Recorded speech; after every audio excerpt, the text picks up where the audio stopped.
शलराज friends valley पेश करते हैं आपके अपने नगर बिल्हा में कम दरों पर डाइवर्टेड प्लॉट, जहां आपको मिलेगा सीसी रोड, नाली, बिजली, पानी, रोड साइड पौधारोपण।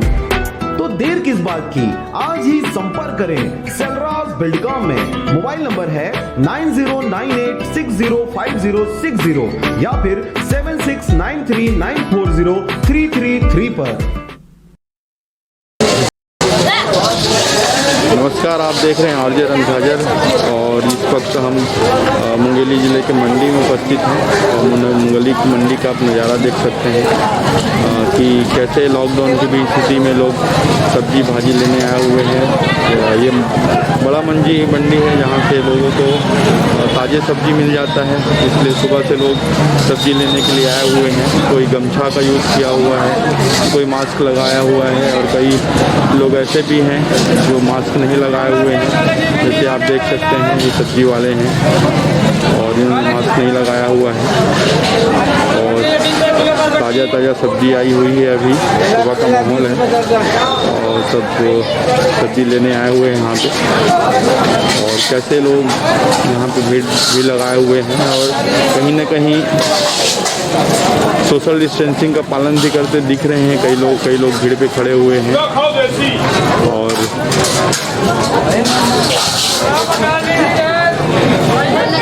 देख सकते हैं कैसे कि यहाँ पे भिंडी और लौकी सब सब्जी लगी हुई है और लोग पालन भी कर रहे हैं। जी हाँ, ये नज़ारा है मुंगेली मंडी सब्जी मंडी का, जहाँ पे लोग सुबह से ही सब्जी लेने के लिए निकले हुए हैं और धारा 144 लागू है, उसके बाद भी लोग थोड़ा सा भीड़ लगाए हुए हैं। समझदारी भी दिखा रहे हैं, लोगों को डर है कोरोना वायरस को लेकर, उसके बाद भी लोग अपना सब्जी भाजी लेने के लिए तो घर से निकलना इनकी मजबूरी है, तो लोग निकले हुए भी हैं सब्जी भाजी लेने के लिए। ये आप जो देख रहे हैं नज़ारा, ये नज़ारा मुंगेली ज़िले के सब्जी मंडी का है, जहाँ पे लोग सब्जी खरीदने के लिए सुबह से ही लाइन लगा के आए हुए हैं और यहीं से ही सब्जी का डिस्ट्रीब्यूशन होता है। इसलिए यहाँ पे थोड़ी सी सब्जी मार्केट से सस्ती मिलती है, इसलिए लोग यहाँ पे सब्ज़ी लेना ज़्यादा पसंद कर रहे हैं, क्योंकि अभी रोज़मर्रा की ज़िंदगी जीने वालों के पास पैसे की कमी है, पैसे उनके पास है नहीं क्योंकि वो कहीं काम करने जा नहीं रहे हैं। इसलिए से जितना ज़्यादा हो सके सब्ज़ी सस्ता से सस्ता खरीदना चाहते हैं और ले भी रहे हैं सस्ता सब्ज़ी। इसी वजह से यहाँ पे कुछ ज़्यादा ही भीड़ देखने को मिल रहा है। ये आप हमारे साथ बने रहें और हम आपको लाइव अपडेट देते रहेंगे। बार-बार तो 10 के 20 के कैसे पता बनाऊँ? 1 किलो लेने वाले नहीं आती है ज़्यादा।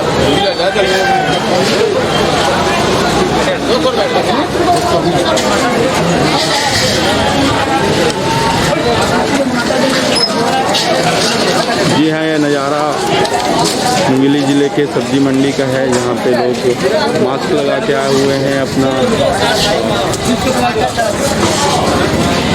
सुरक्षा के वजह में ही आए हुए हैं। आप देख सकते हैं किसी के पास मास्क है तो कोई गमछा का यूज़ कर रहा है।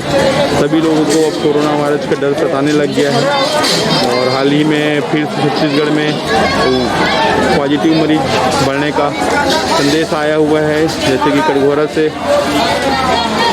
लोगों को पता चला है जब से कि हमारे छत्तीसगढ़ में भी इसकी तादाद बढ़ने लगे हैं, तब से बहुत ही ज़्यादा लोगों को मन में पालन करने आ रहा है। जैसे देख सकते हैं सब्जी बेचने वाले भी मास्क लगाए हुए हैं और लोग भी यहाँ सब्जी खरीदने आ रहे हैं, भी मास्क लगा के झोला लेके आ रहे हैं यहाँ सब्जी लेने के लिए। और तकरीबन यहाँ भीड़ थोड़ी सी ज़्यादा ही है और भीड़ थोड़ा सा कम होना चाहिए। और 1 घंटे के बाद यहाँ का नज़ारा कुछ और ही रहेगा, यहाँ पूरा सुनसान रहेगा, लोग यहाँ पे आएंगे नहीं सब्जी लेने के लिए। सुबह का समय है, इस तरह से लोग आए हुए हैं और काफ़ी लोगों का भीड़ दिखाई दे रहा है यहाँ पे, जो कि भीड़ कम होना चाहिए बिल्कुल भी। और बने रहिए हमारे साथ और हम आपको ऐसी लाइव अपडेट देते रहेंगे। मुंगेली ज़िले से लेकर पूरे छत्तीसगढ़ में अभी क्या माहौल चल रहा है, कैसे लोग इस महामारी से जूझ रहे हैं, उस समय को कैसे काट रहे हैं। कोई घर पे है, कोई बाहर निकलना नहीं चाह रहा है, अपने बच्चों के साथ, परिवार के साथ रुके हुए हैं। ऐसी लाइव अपडेट देखने के लिए आप हमारे साथ बने रहें आरजे रणझाजर के साथ। अगर आप हमारे चैनल को देखते हैं, लगातार ऐसी खबरों को जानना चाहते हैं, देखना चाहते हैं, तो हमारे चैनल को लाइक करें, सब्सक्राइब करें और ज़्यादा से ज़्यादा लोगों तक पहुंचाने का कष्ट करें, शेयर करें। धन्यवाद। बेवजह घर से निकलने की जरूरत क्या है? मौत से आंख मिलाने की जरूरत क्या है? जिंदगी बहुत कीमती है, इसे संभाल के रख। कब्रगाहों को सजाने की जरूरत क्या है? सबको मालूम है बाहर की हवा है कातिल। यूं ही कातिल से उलझने की जरूरत क्या है? दिल बहलाने के लिए घर में वजह है काफी। यूं ही गलियों में भटकने की जरूरत क्या है? पूरे परिवार की सुरक्षा आपकी समझदारी है। अभी बहुत उम्र बाकी है सैर सपाटे के लिए, इतनी जल्दी घबराने की जरूरत क्या है?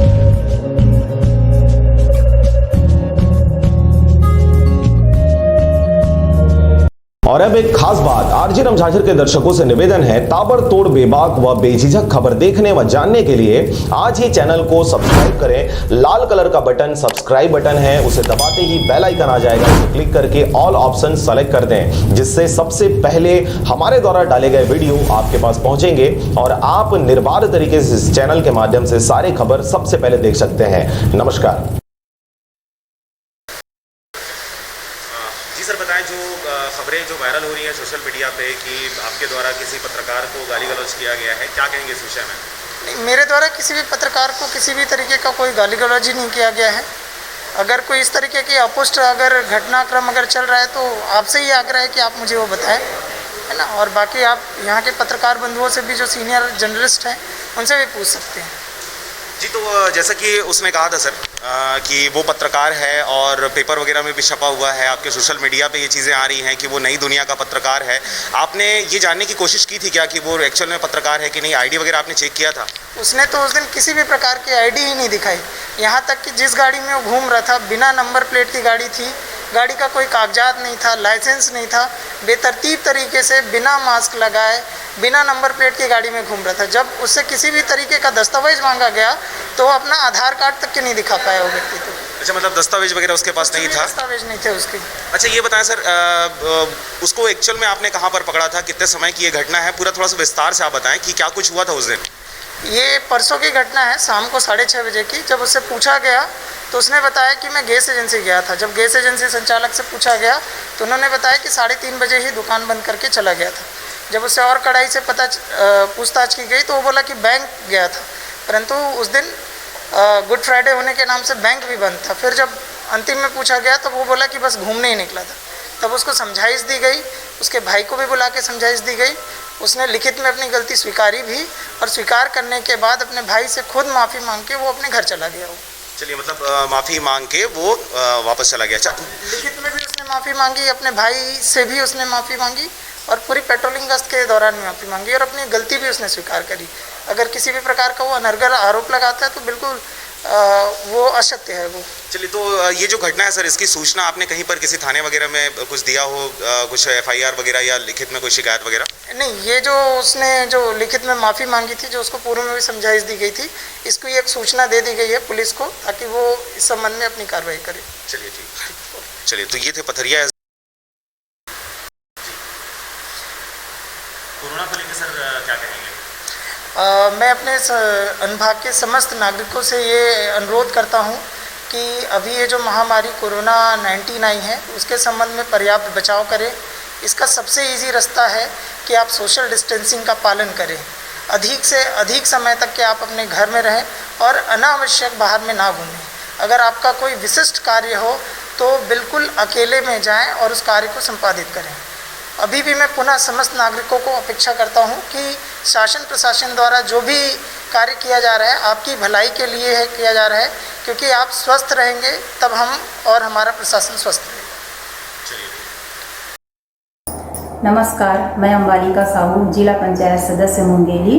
जैसे कि आप सभी को जानकारी है, अभी कोरोना वायरस नाम की महामारी हमारे पूरे विश्व में अपना कहर बरपा रहा है और इसका कोई भी इलाज नहीं। इससे हम तभी बच सकते हैं जब अपने शासन प्रशासन के द्वारा दिए गए निर्देश का कड़ाई से पालन करें, पूरे परहेज में रहें, 24 घंटे अपने घर में रहें। अति आवश्यक होने पर ही हम घर से बाहर निकलें, वो भी पूरी सुरक्षा के साथ, जैसे कि सैनिटाइजर का उपयोग करें, मास्क का उपयोग करें और किसी दूसरे व्यक्ति से कम 100 मीटर की दूरी बनाकर रखें। ये बीमारी हम तक तभी पहुंच सकता है जब इसे लेने के लिए हम खुद ही बाहर जाएं।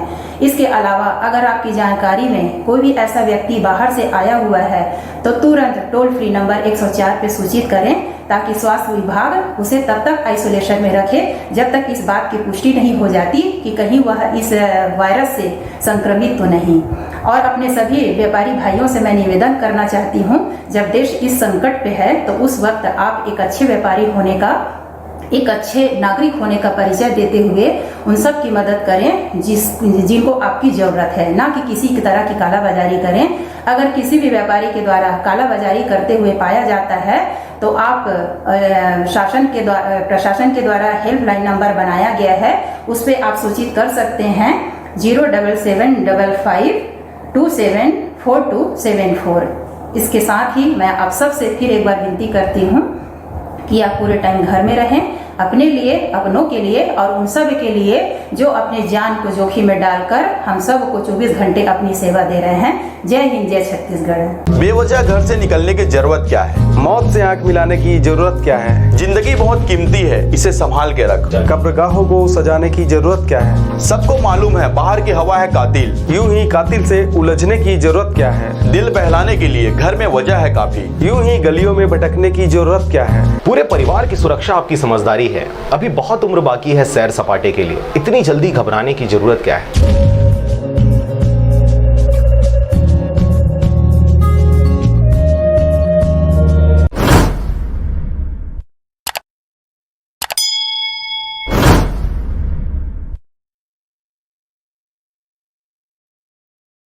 पथरिया में सर जिस प्रकार की बातें सुनने में आ रही थी कि यहाँ पर कोरोना पॉजिटिव लोग आए हुए हैं जिनका सैंपल के लिए भेजा गया है, सैंपल को टेस्ट के लिए, क्या कहेंगे इस विषय में कि पथरिया में इस प्रकार की घटना घट रही है?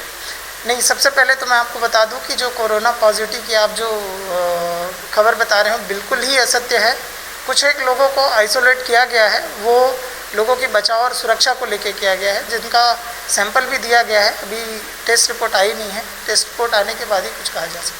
चलिए, तो पथरिया में सर जिस प्रकार की अफवाहें उड़ाई जा रही हैं, लगातार सोशल मीडिया पे ये चीज़ें आ रही हैं कि पथरिया ना जाएं, पथरिया में इस प्रकार कर्फ्यू वाला सिचुएशन वहाँ पर बना हुआ है और लगातार जो बाहरी जो लोग आ रहे हैं वो पथरिया सेक्टर से भी उनका संबंध है ऐसे करके, तो क्या कहेंगे इस विषय? नहीं, ये कोरोना पॉजिटिव को लेकर जो अफवाह चल रही है, मैं मीडिया के माध्यम से भी समस्त पत्रकार बंधुओं को और आम नागरिकों को ये आग्रह करता हूँ कि इस तरीके की कोई भी स्थिति नहीं है।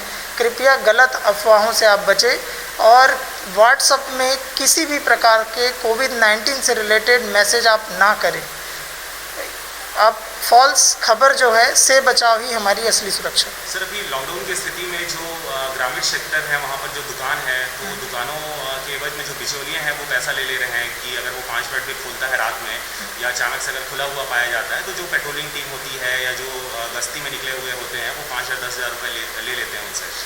नहीं, रात में तो मैं भी स्वयं निकल रहा हूँ और दिन भर फील्ड में हूँ।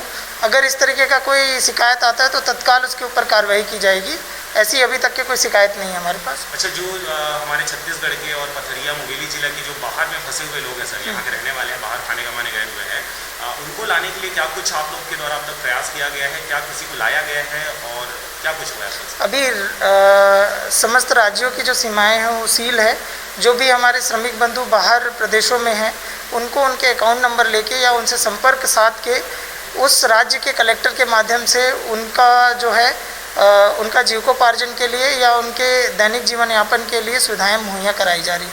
जैसे आपको मैं बता दूं कि हमारे ही अनुभाग में 12 राजस्थान के श्रमिक फंसे हुए हैं जिनको हम रोज़ का रोज़ उनको खाना दे रहे हैं और शेल्टर हाउस में आराम से वो रह रहे हैं। जी, सर जैसे पुलिस वाले हैं लगातार वो अपना ड्यूटी अदा कर रहे हैं इसमें, उनको भी जान का खतरा होता है। पुलिस वाले हैं, डॉक्टर्स हैं, प्रशासनिक अधिकारी हैं, मीडिया कर्मचारी हैं, क्या कहेंगे इन लोगों के बारे में जो लगातार लोगों के लिए ये काम कर रहे हैं? ये आज के दौरान में हमारे जीवन के सबसे बड़े आधारभूत स्तंभ हैं, जिनके नाम से हमारा जो जीवन चल रहा है। तो समस्त सबसे पहले सफाई कर्मी, हमारे पुलिस प्रशासन के लोग, मेडिकल और सबको समन्वित करने वाला प्रशासन, और अंतिम में हमारे मीडिया के जो बंधु अपना जान की परवाह किए बिना जो कार्य कर रहे हैं, इनके लिए सभी को मैं साधुवाद देता हूं और इन सभी के लिए मैं कृतज्ञ हूँ। अच्छा, एक चीज़ और था सर, ग्रामीण क्षेत्रों में जैसा देखा जा रहा है थ्रेसर चला रहे हैं अब लोग, अब काम करना शुरू कर दिया है खेतों में, ईंटा भट्टा चल रहा है, क्या कहेंगे इस विषय में? क्या होना चाहिए? ये थ्रेसर चलना लीगल है, ट्रैक्टर चलाना लीगल है अभी? नहीं, कृषि कार्य के लिए राज्य शासन से भी उपबंधित कर दिया गया है कि कृषि कार्य आप कर सकते हैं, परंतु कृषि कार्य के दौरान आप कोरोना वायरस से बचाव के लिए पर्याप्त उपाय रखेंगे। ठीक, छत्तीसगढ़ के रहिया जम्मो दाई दीदी भाई बहनी मन ला तुहार दुलौरी जागेश्वरी वर्मा के राम राम जय जोहार।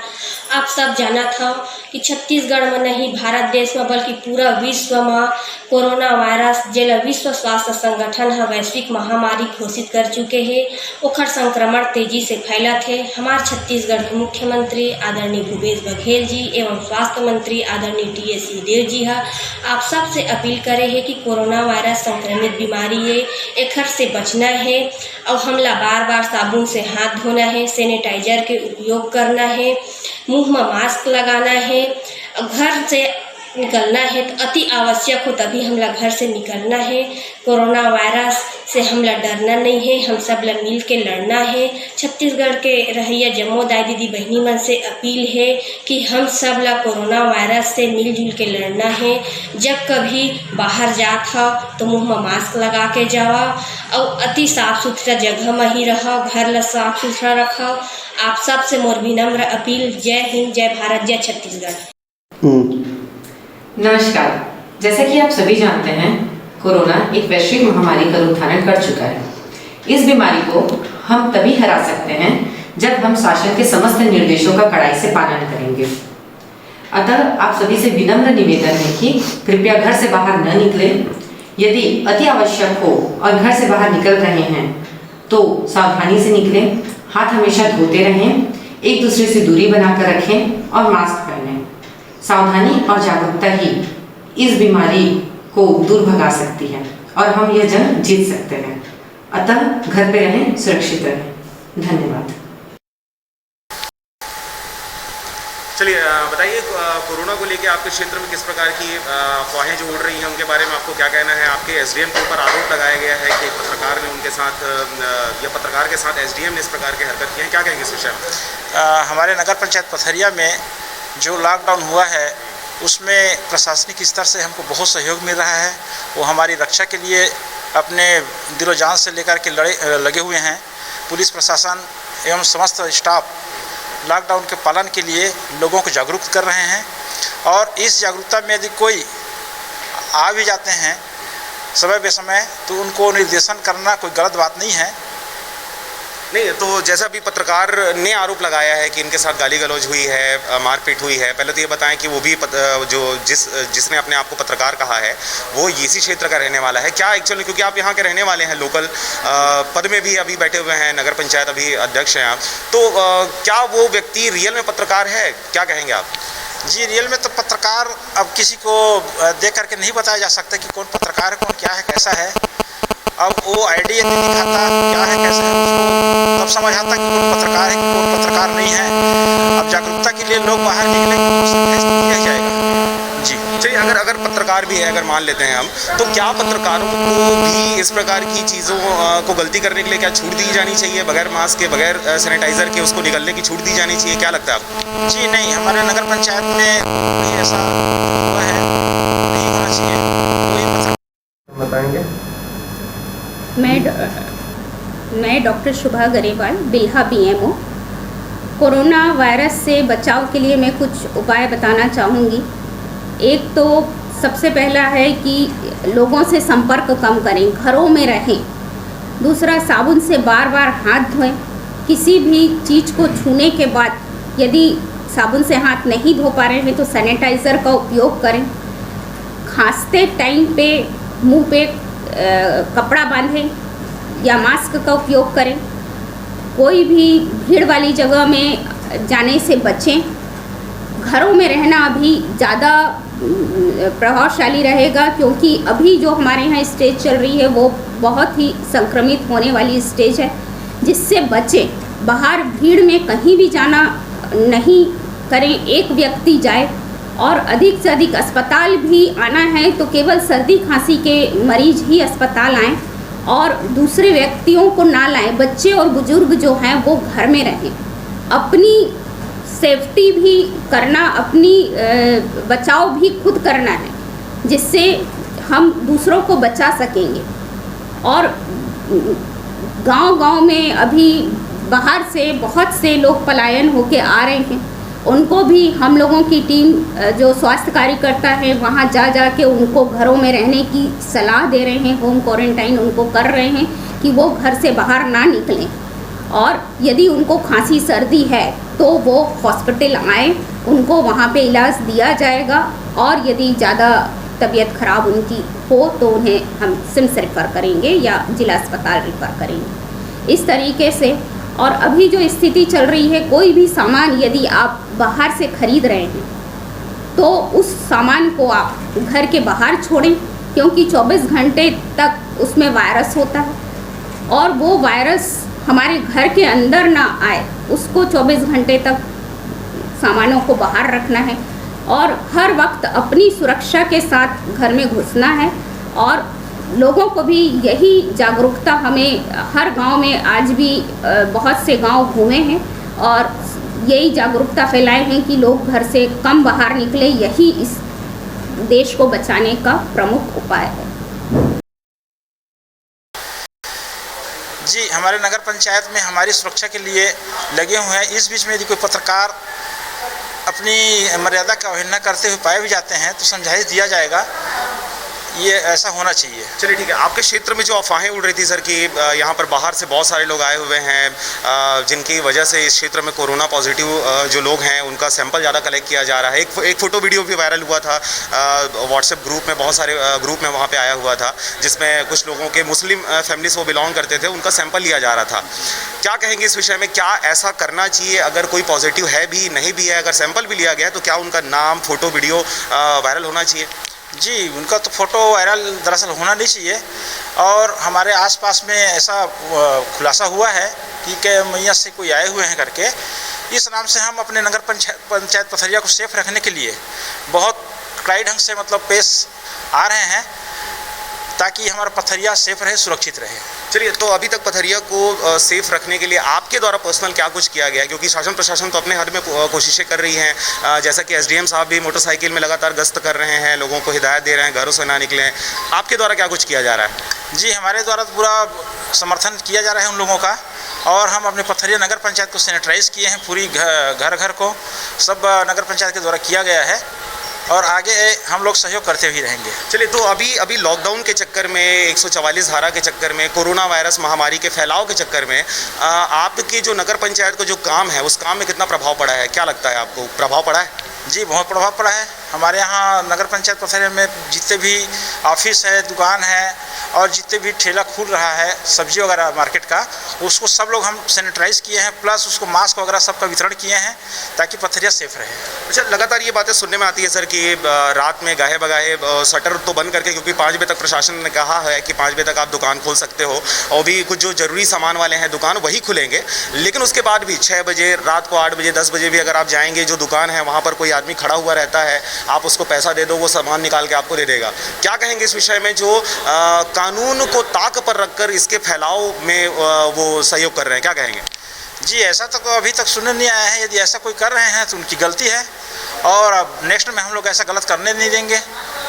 चलिए, मतलब आपके द्वारा कोशिशें कीजिएगा। अच्छा, चलिए, ज़रा ज़्यादा क्या कहेंगे सर, जो प्रशासन है, जो मीडिया है, जो पुलिस वाले हैं, वो लगातार कोशिशें कर रहे हैं महामारी के फैलाव को रोकने के लिए, लोगों को अवेयर कर रहे हैं लगातार, घरों से ना निकले, घरों में रहें, अगर बहुत ज़रूरी है तभी आप घरों से बाहर निकले। क्या कहेंगे आप ऐसे जो लोग हैं जो अपने जीवन को खतरे में डालकर, डॉक्टर्स हो गए, वो लगातार कोशिशें कर रहे हैं, उसके बावजूद इस प्रकार की चीज़ें देखने को मिल रही हैं? ये गलत बात है, क्योंकि प्रशासन, पुलिस विभाग सब लोग लगे हुए हैं कि घरों से ना निकलें, और ऐसे बीच में अपनी प्राण को ध्यान में न रखते हुए वो लोग बाहर निकल रहे हैं जो दूसरे के जान को खतरा में डाल रहे हैं। ऐसे लोगों का हम बिल्कुल कड़े शब्दों में निंदा करते हैं और ऐसा होना भी नहीं चाहिए। जी, तो पुलिस, डॉक्टर, मीडिया, प्रशासनिक अधिकारी, इनके विषय में क्या कहेंगे, क्या कहना चाहेंगे? इनको प्रोत्साहित हों ताकि ये लगातार अपना काम करते रहें। जी, हम तो उनको धन्यवाद देना चाहते हैं जो अपने परिवार को से अलग होकर के हमारी सुरक्षा के लिए यहाँ लगे हुए हैं दिन रात। हम उनको बहुत बहुत धन्यवाद देते हैं अपने ओर से, नगर पंचायत की ओर से, और उन लोग ऐसा कार्य कर रहे हैं जिसकी मैं जितनी भी प्रशंसा करूं कम है। चलिए, तो अभी जैसे ग्रामीण क्षेत्रों में किसानों को खेती करने के लिए जो प्रशासन ने कह दिया है कि भाई वो उनको खेती करने देना है, अगर वो खेती नहीं करेंगे तो हम खाएंगे क्या, कैसे जीवित रहेंगे? तो जो खेती किसानी करना शुरू कर दिए हैं तो उनको क्या कहना चाहेंगे सर? क्योंकि वो नियम कानूनों को उतना जानते नहीं है, गाँव के लोग हैं, बगैर सैनिटाइज़र के, बगैर मास्क लगाए वो लगातार काम करते रहते हैं खेतों में। मशीन को बढ़ावा देने के लिए सरकार ने कहा है, आप क्या कहेंगे इस विषय में? जी, मशीन को बढ़ावा देने के लिए बोला गया है, लेकिन अभी लॉकडाउन का पालन करते हुए उन लोग भी समझदार हैं। पूरे गांव में सब अपने एरिया को लॉकडाउन कर लिए हैं। ऐसा नहीं है कि ग्रामीण एरिया में इनकी जागरूकता नहीं है, जागरूकता तो है, और उन लोग भी शहर से भी ज़्यादा वहाँ लॉकडाउन का उपयोग किया जा रहा है, प्रयोग किया जा रहा है। चलिए, ठीक है, बहुत बहुत शुक्रिया। और अब एक खास बात, देश सहित पूरा विश्व नोवेल कोरोना वायरस रूपी महामारी से जूझ रहा है। कई शहरी क्षेत्रों में धारा 144 लगा दिया गया है। ऐसे में आरजे रमझाझर भी आपसे अपील करता है, बिना कारण घरों से ना निकलें, समय समय पर हाथ अपना साबुन से जरूर धोएं और बेवजह फैल रही अफवाहों से दूरी बनाए रखें। यकीन माने, भारत सरकार सहित शासन प्रशासन इस महामारी को जड़ से उखाड़ने में जल्द ही कामयाबी पालेगी। धन्यवाद।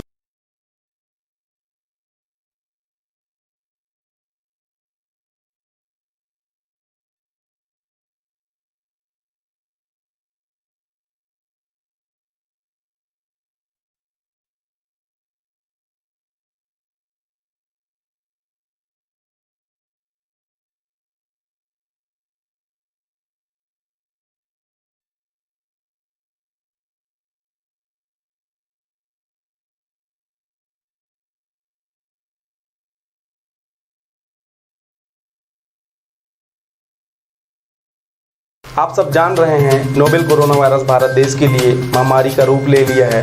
ऐसे में जरूरत है हम सबको एक दूसरे का साथ देने का। कोरोना वायरस की ताकत भीड़ भाड़ में और भी ज्यादा बढ़ जाती है, इसलिए आप सबसे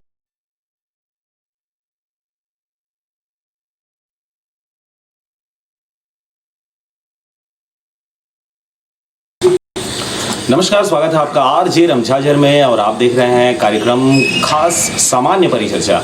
खास मुलाकात में तो हम कुछ खास बातों पे चर्चा करते हैं, लेकिन ये जो कार्यक्रम है सामान्य परिचर्चा, तो इसमें हम हर प्रकार के विषयों को इसमें समावेशित करते हैं। और अभी जैसे कि हाल ही में आप देख रहे हैं कि कोरोना को लेकर किस प्रकार से विश्व स्तर पर लॉकडाउन रखा गया है। बहुत सारे देश हैं जहां पर ये महामारी पसर गई है, और कुछ 2-4 देश हैं जहां पर अभी तक ये जो महामारी की मार है वहां पर नहीं पड़ी है। बाकी अमूमन जो देश हैं पीड़ित हैं। अगर हम बात करें अपने देश की, भारत की बात करें, तो इसमें 6,500 से भी ज़्यादा लोगों की मौतें हो चुकी हैं अब तक, और जो केस है वो सामने आ चुके हैं, और मौत भी अच्छा खासा इसमें हो चुका है। अगर हम बात करें छत्तीसगढ़ की, तो छत्तीसगढ़ में भी लगातार जो केस हैं, पहले 10 केस आए थे, 10 केस के बाद फिर वो 9 लोगों की छुट्टी हो गई थी, सभी ठीक हो गए थे, स्वस्थ हो गए थे। एक ही व्यक्ति था जिसको क्वारंटाइन किया गया था, और उसके बाद फिर लगातार कटघोरा से 7 केस आया, उसके बाद फिर से दूसरा दिन वहीं से 7 केस आने से अभी जो संख्या है लगातार छत्तीसगढ़ में बढ़ती हुई दिखाई दे रही है। आज हमारे पास सूचना है कि मुंगेली से एक व्यक्ति को क्वारंटाइन किया गया है, काफ़ी 4-5 लोगों को क्वारंटाइन किया गया है, बिलासपुर से एक व्यक्ति को उठाया गया है। इस प्रकार से लगातार तादाद बढ़ रहे हैं, जो बाहर से लोग आने वाले हैं इनकी वजह से लगातार बढ़ रहे हैं। तो बहुत सारे विषय हैं, इनके ऊपर हम चर्चा करेंगे। आज हमारे साथ चर्चा के लिए मौजूद हैं घनश्याम वर्मा जी, पथरिया क्षेत्र से ये राजनीति करते हैं, राजनीति से जुड़े हुए हैं मेनली। हम इनसे बात करते हैं। वैसे समाज सेवी काम लगातार इनके द्वारा किया जाता है। वर्मा जी, बहुत बहुत स्वागत है चैनल में, क्या कहेंगे? धन्यवाद। और आरजे रमझाझर और आपके टीम के सभी सदस्यों को मेरा नमस्कार, दर्शकों को भी मेरा नमस्कार। तो अभी जैसे महामारी जो फैली हुई है, अगर हम बात करें अपने देश से करते हैं, फिर पथरिया तक आएंगे, क्या कहेंगे इस विषय में? भारत में जिस रूप से इस महामारी का प्रसार हो सकता था, क्या लगता है आपको? कहीं हम अभी काफ़ी दूर हैं, बहुत ज़्यादा गंदा कंडीशन हो सकता था हमारे देश का, भी ठीक ठाक स्थिति में हम हैं, या और इससे अच्छा किया जा सकता था?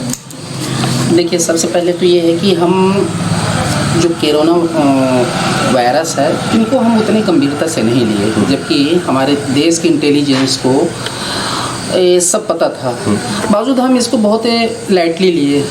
शायद यही वजह है कि हमारे देश में इतना पसरा है। पर समय रहते हमने, हमारे देश के प्रधानमंत्री जी ने और हमारे पूरे देश के सभी राज्यों के मुख्यमंत्री ने जिस तरह से जागरूकता दिखाया है, विशेष करके छत्तीसगढ़ के मुख्यमंत्री ने जो सोशल डिस्टेंसिंग और लॉकडाउन की जो बातें हुई है, उससे खास करके हिंदुस्तान में जो आज कोरोना के जो पेशेंट कम है, यह सिर्फ हिंदुस्तान के लोगों की जागरूकता है, लॉकडाउन है और सोशल डिस्टेंसिंग है। चलिए, मतलब छत्तीसगढ़ में स्थिति अच्छी है, भारत में हमारी स्थिति अच्छी है, ये और बुरी हो सकती थी।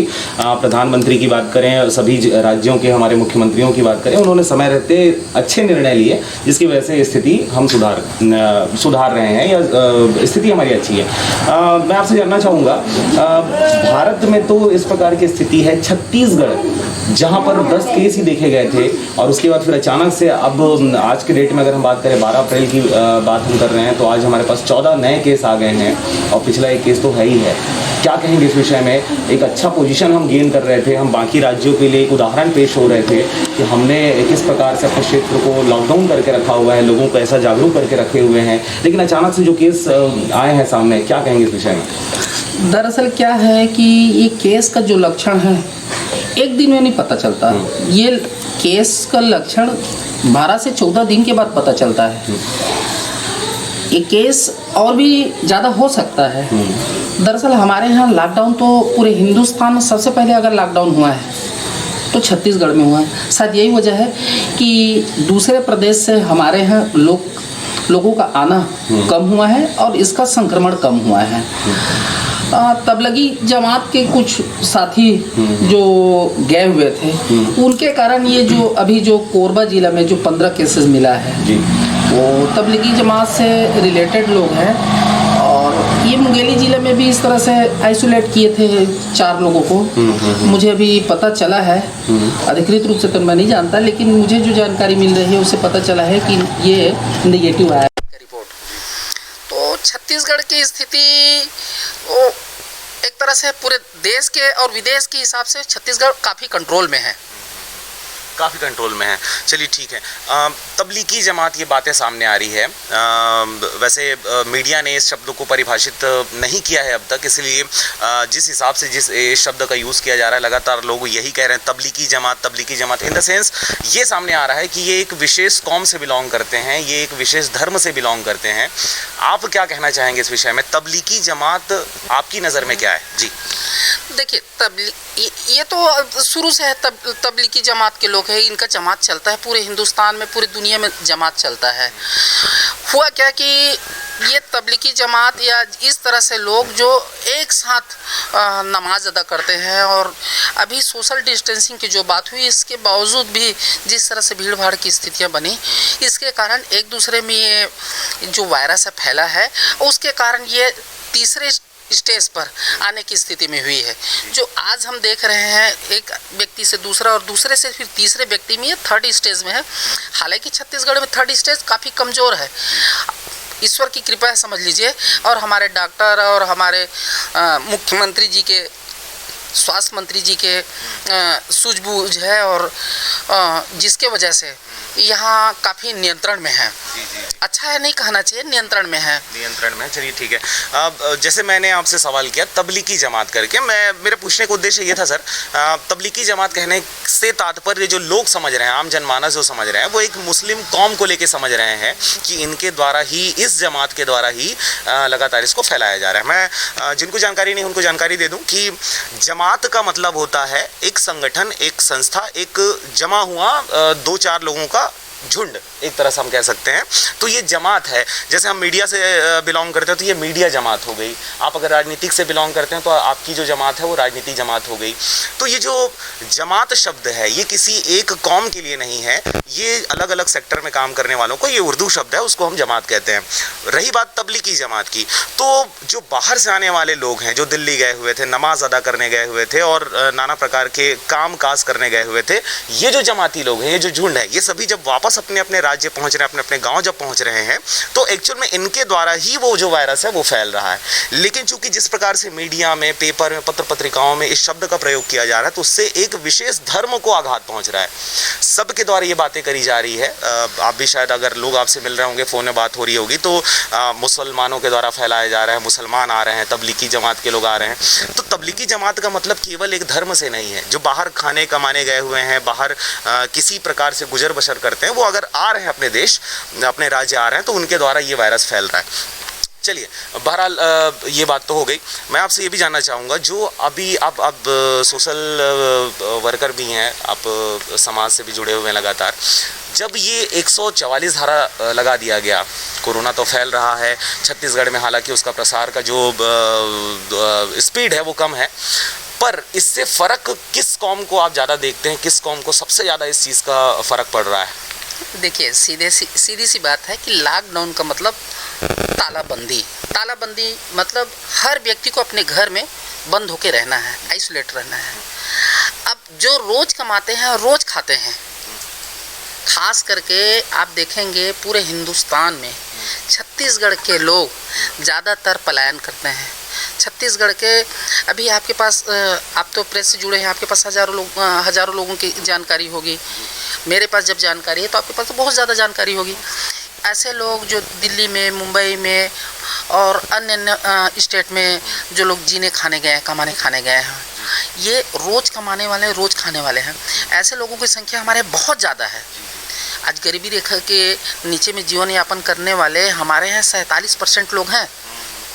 और ऐसे लोग जो रोज़ कमाते हैं, रोज़ खाते हैं, इनको अगर तालाबंदी कर दिया जाए तो इनके पास खाने के लिए और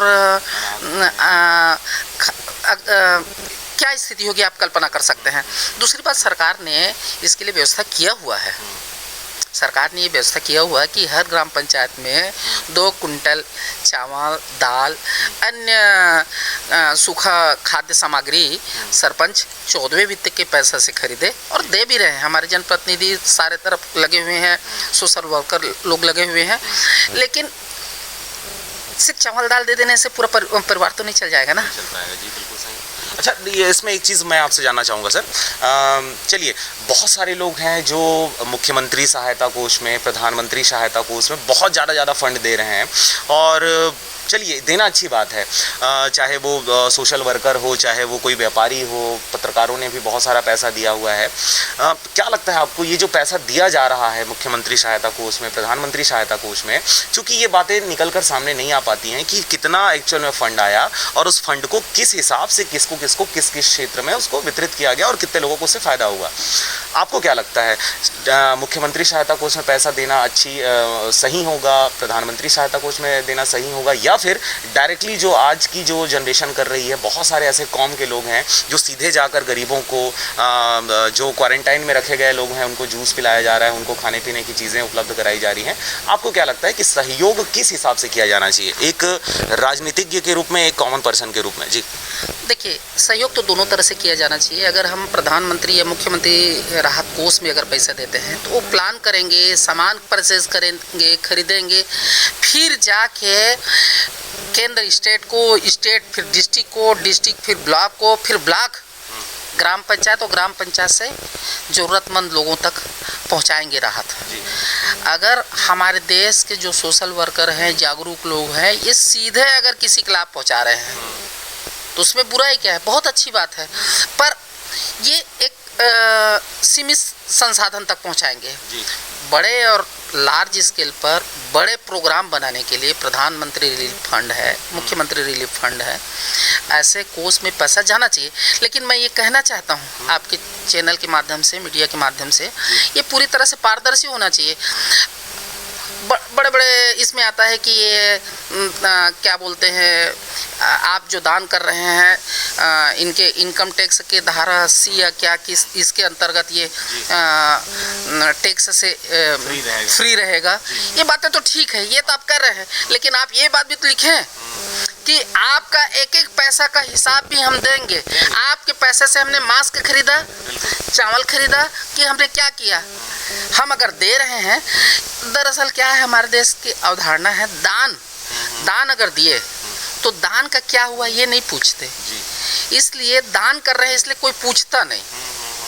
लेकिन अगर दान के जगह में सहयोग अगर कहा जाए तो हम अगर सहयोग देते हैं तो आपने क्या किया, दान और सहयोग में हमारे देश में दान का उदाहरण अलग है, हमने दान कर दिया भाई, दान देने के बाद क्यों पूछना, लेकिन ये सहयोग है, दान नहीं है। इसमें कहीं ना कहीं पारदर्शिता होनी चाहिए, सरकार को ऐसा कुछ प्लेटफॉर्म करना चाहिए। दान शब्द के हटा के सहयोग राशि होना चाहिए, है ना।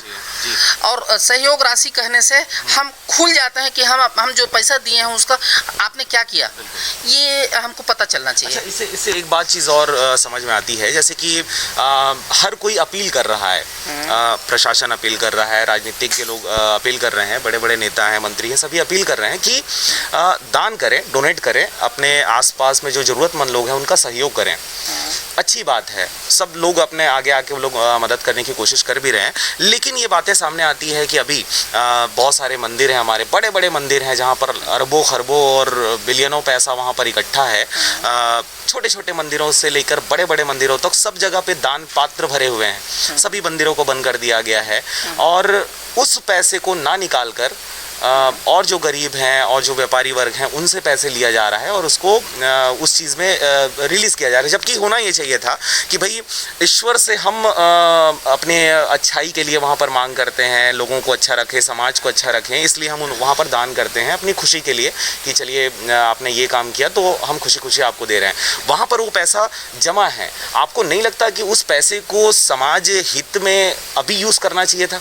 देखिए, आपको याद होगा इमरजेंसी लगने से पहले देश के 18 बैंकों का स्वर्गीय श्रीमती इंदिरा गांधी जी ने, पूर्व प्रधानमंत्री जी ने राष्ट्रीयकृत कर दिया था और उससे इस देश को, उद्योगपतियों को, बड़े बड़े पूंजीपतियों को बहुत आघात लगा था।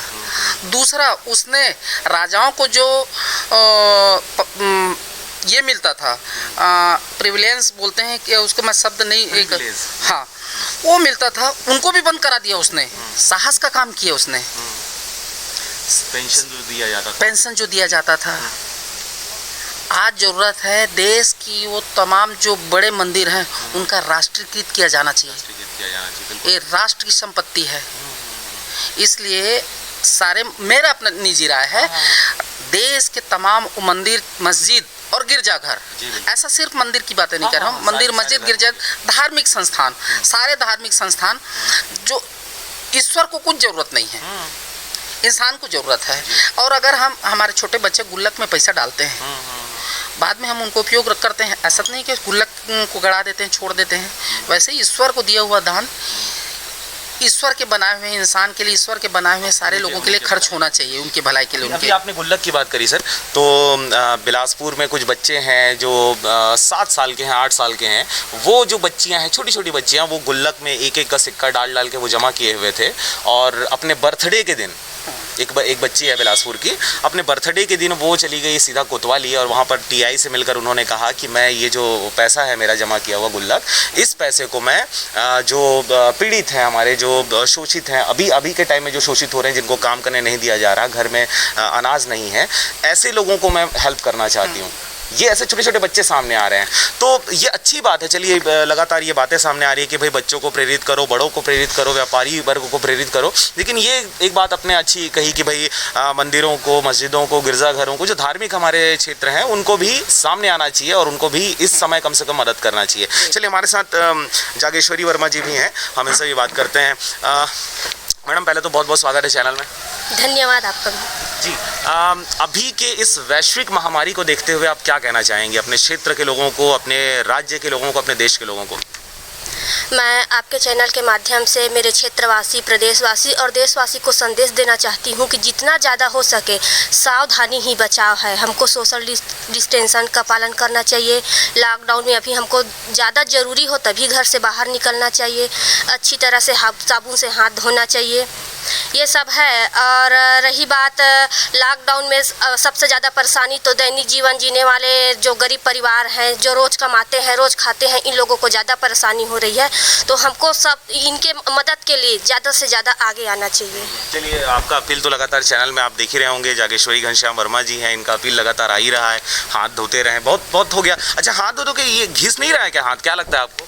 नहीं, संतुष्टि होती है ना हाथ धोने से, कहीं जर्म्स कीटाणु हमारे हाथ में आ तो नहीं गए हैं, अच्छी तरह से धोए। ऐसा अभी आप समझ रहे हैं कि जो वैश्विक महामारी कोरोना है, हम नहीं जानते कि कैसे हवा के माध्यम से, टच के माध्यम से हमारे शरीर में टच हो जाए, आ जाए, इसलिए हमको सावधानी बरतनी तो जरूरी है ना। बिल्कुल सावधानी बरतनी है। बहुत सारा अपील आप देख रहे होंगे लगातार चल रहा है।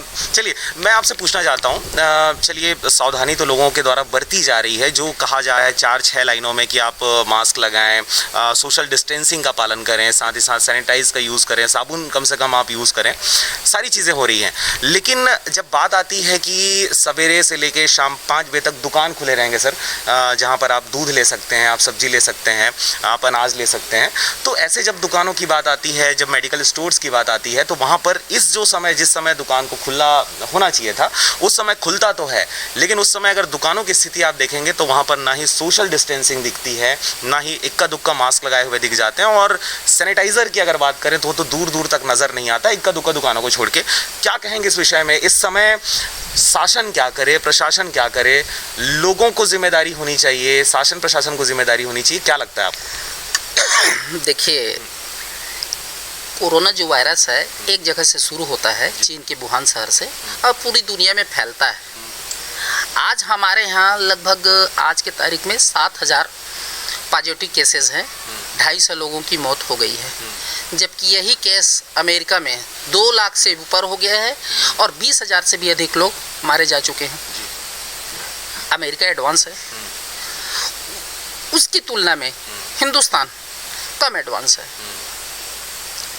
फैला वहाँ भी, फैला यहाँ भी। ऐसी एक बात हुई जिसके कारण वहाँ ज़्यादा फैला और हमारे यहाँ कम फैला। हमारे यहाँ के लोग ज़्यादा जागरूक हैं, वहाँ के लोग कम जागरूक हैं, ऐसी भी बातें नहीं हैं। वहाँ के सरकार ने सख्ती का पालन नहीं किया, लॉकडाउन नहीं रहा, खुला रहा, और जबकि हमारे यहाँ की सरकार सख्ती से इसका पालन कराए। एक बात के लिए जनता का धन्यवाद करना चाहिए देश की सरकार को। यहाँ सिर्फ सैनिटाइजर और मास्क के भरोसे हिंदुस्तान सुरक्षित है, जबकि इटली, पूरा यूरोप और अमेरिका चिकित्सा के क्षेत्र में काफ़ी एडवांस है, बावजूद वहाँ इतनी मौतें हो रही। तो नहीं लगता कि हिंदुस्तान के लोग ज़्यादा जागरूकता का और ज़्यादा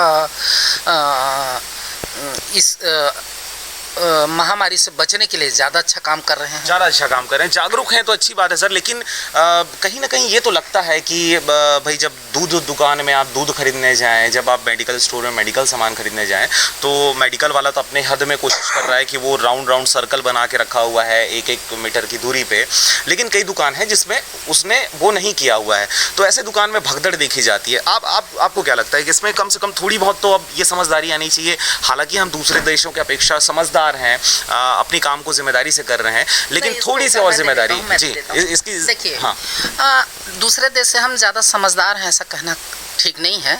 दरअसल इस बीमारी के बारे में ऐसी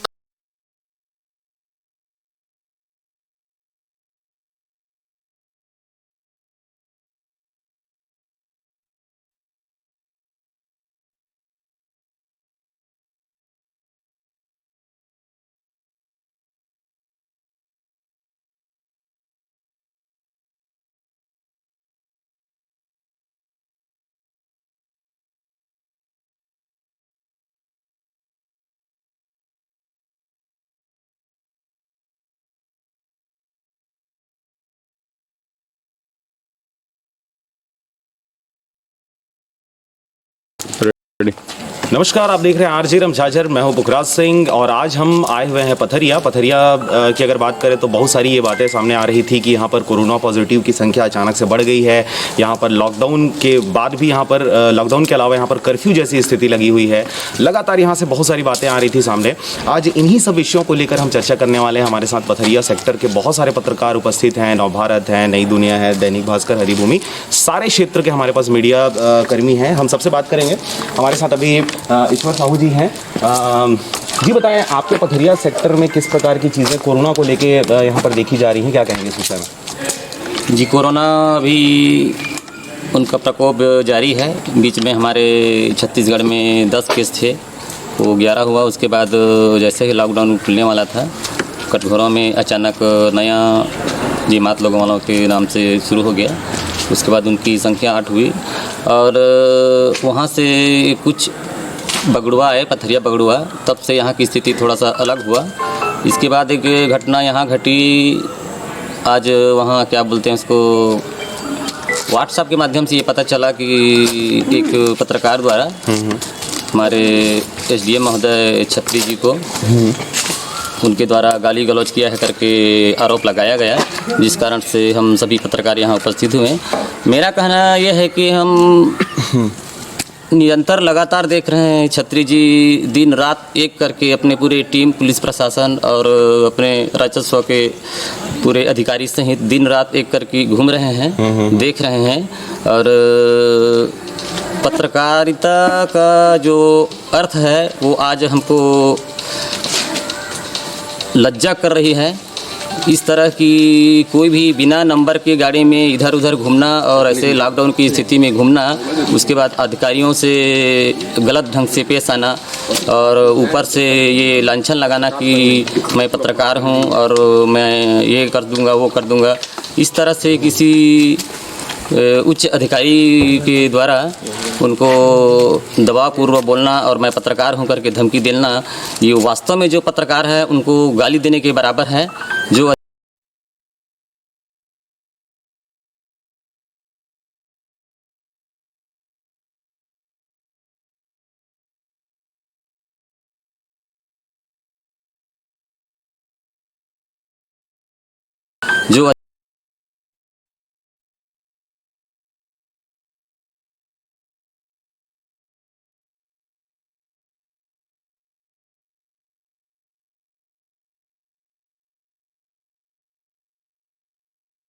जो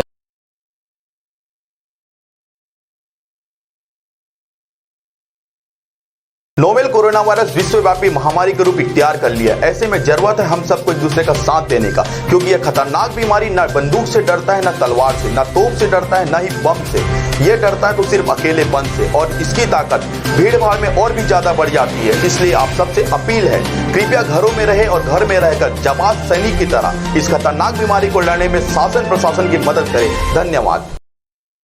करके ये सब काम कर रहे हैं, उनके बाद उनके ऊपर गलत आरोप लगाया जा रहा है। तो ऐसे अधिकारियों को इतने दबाव में काम करने के बाद उनके ऊपर और दबाव डालना, ये बहुत ही गलत बात है। मैं उनकी घोर निंदा करता हूँ।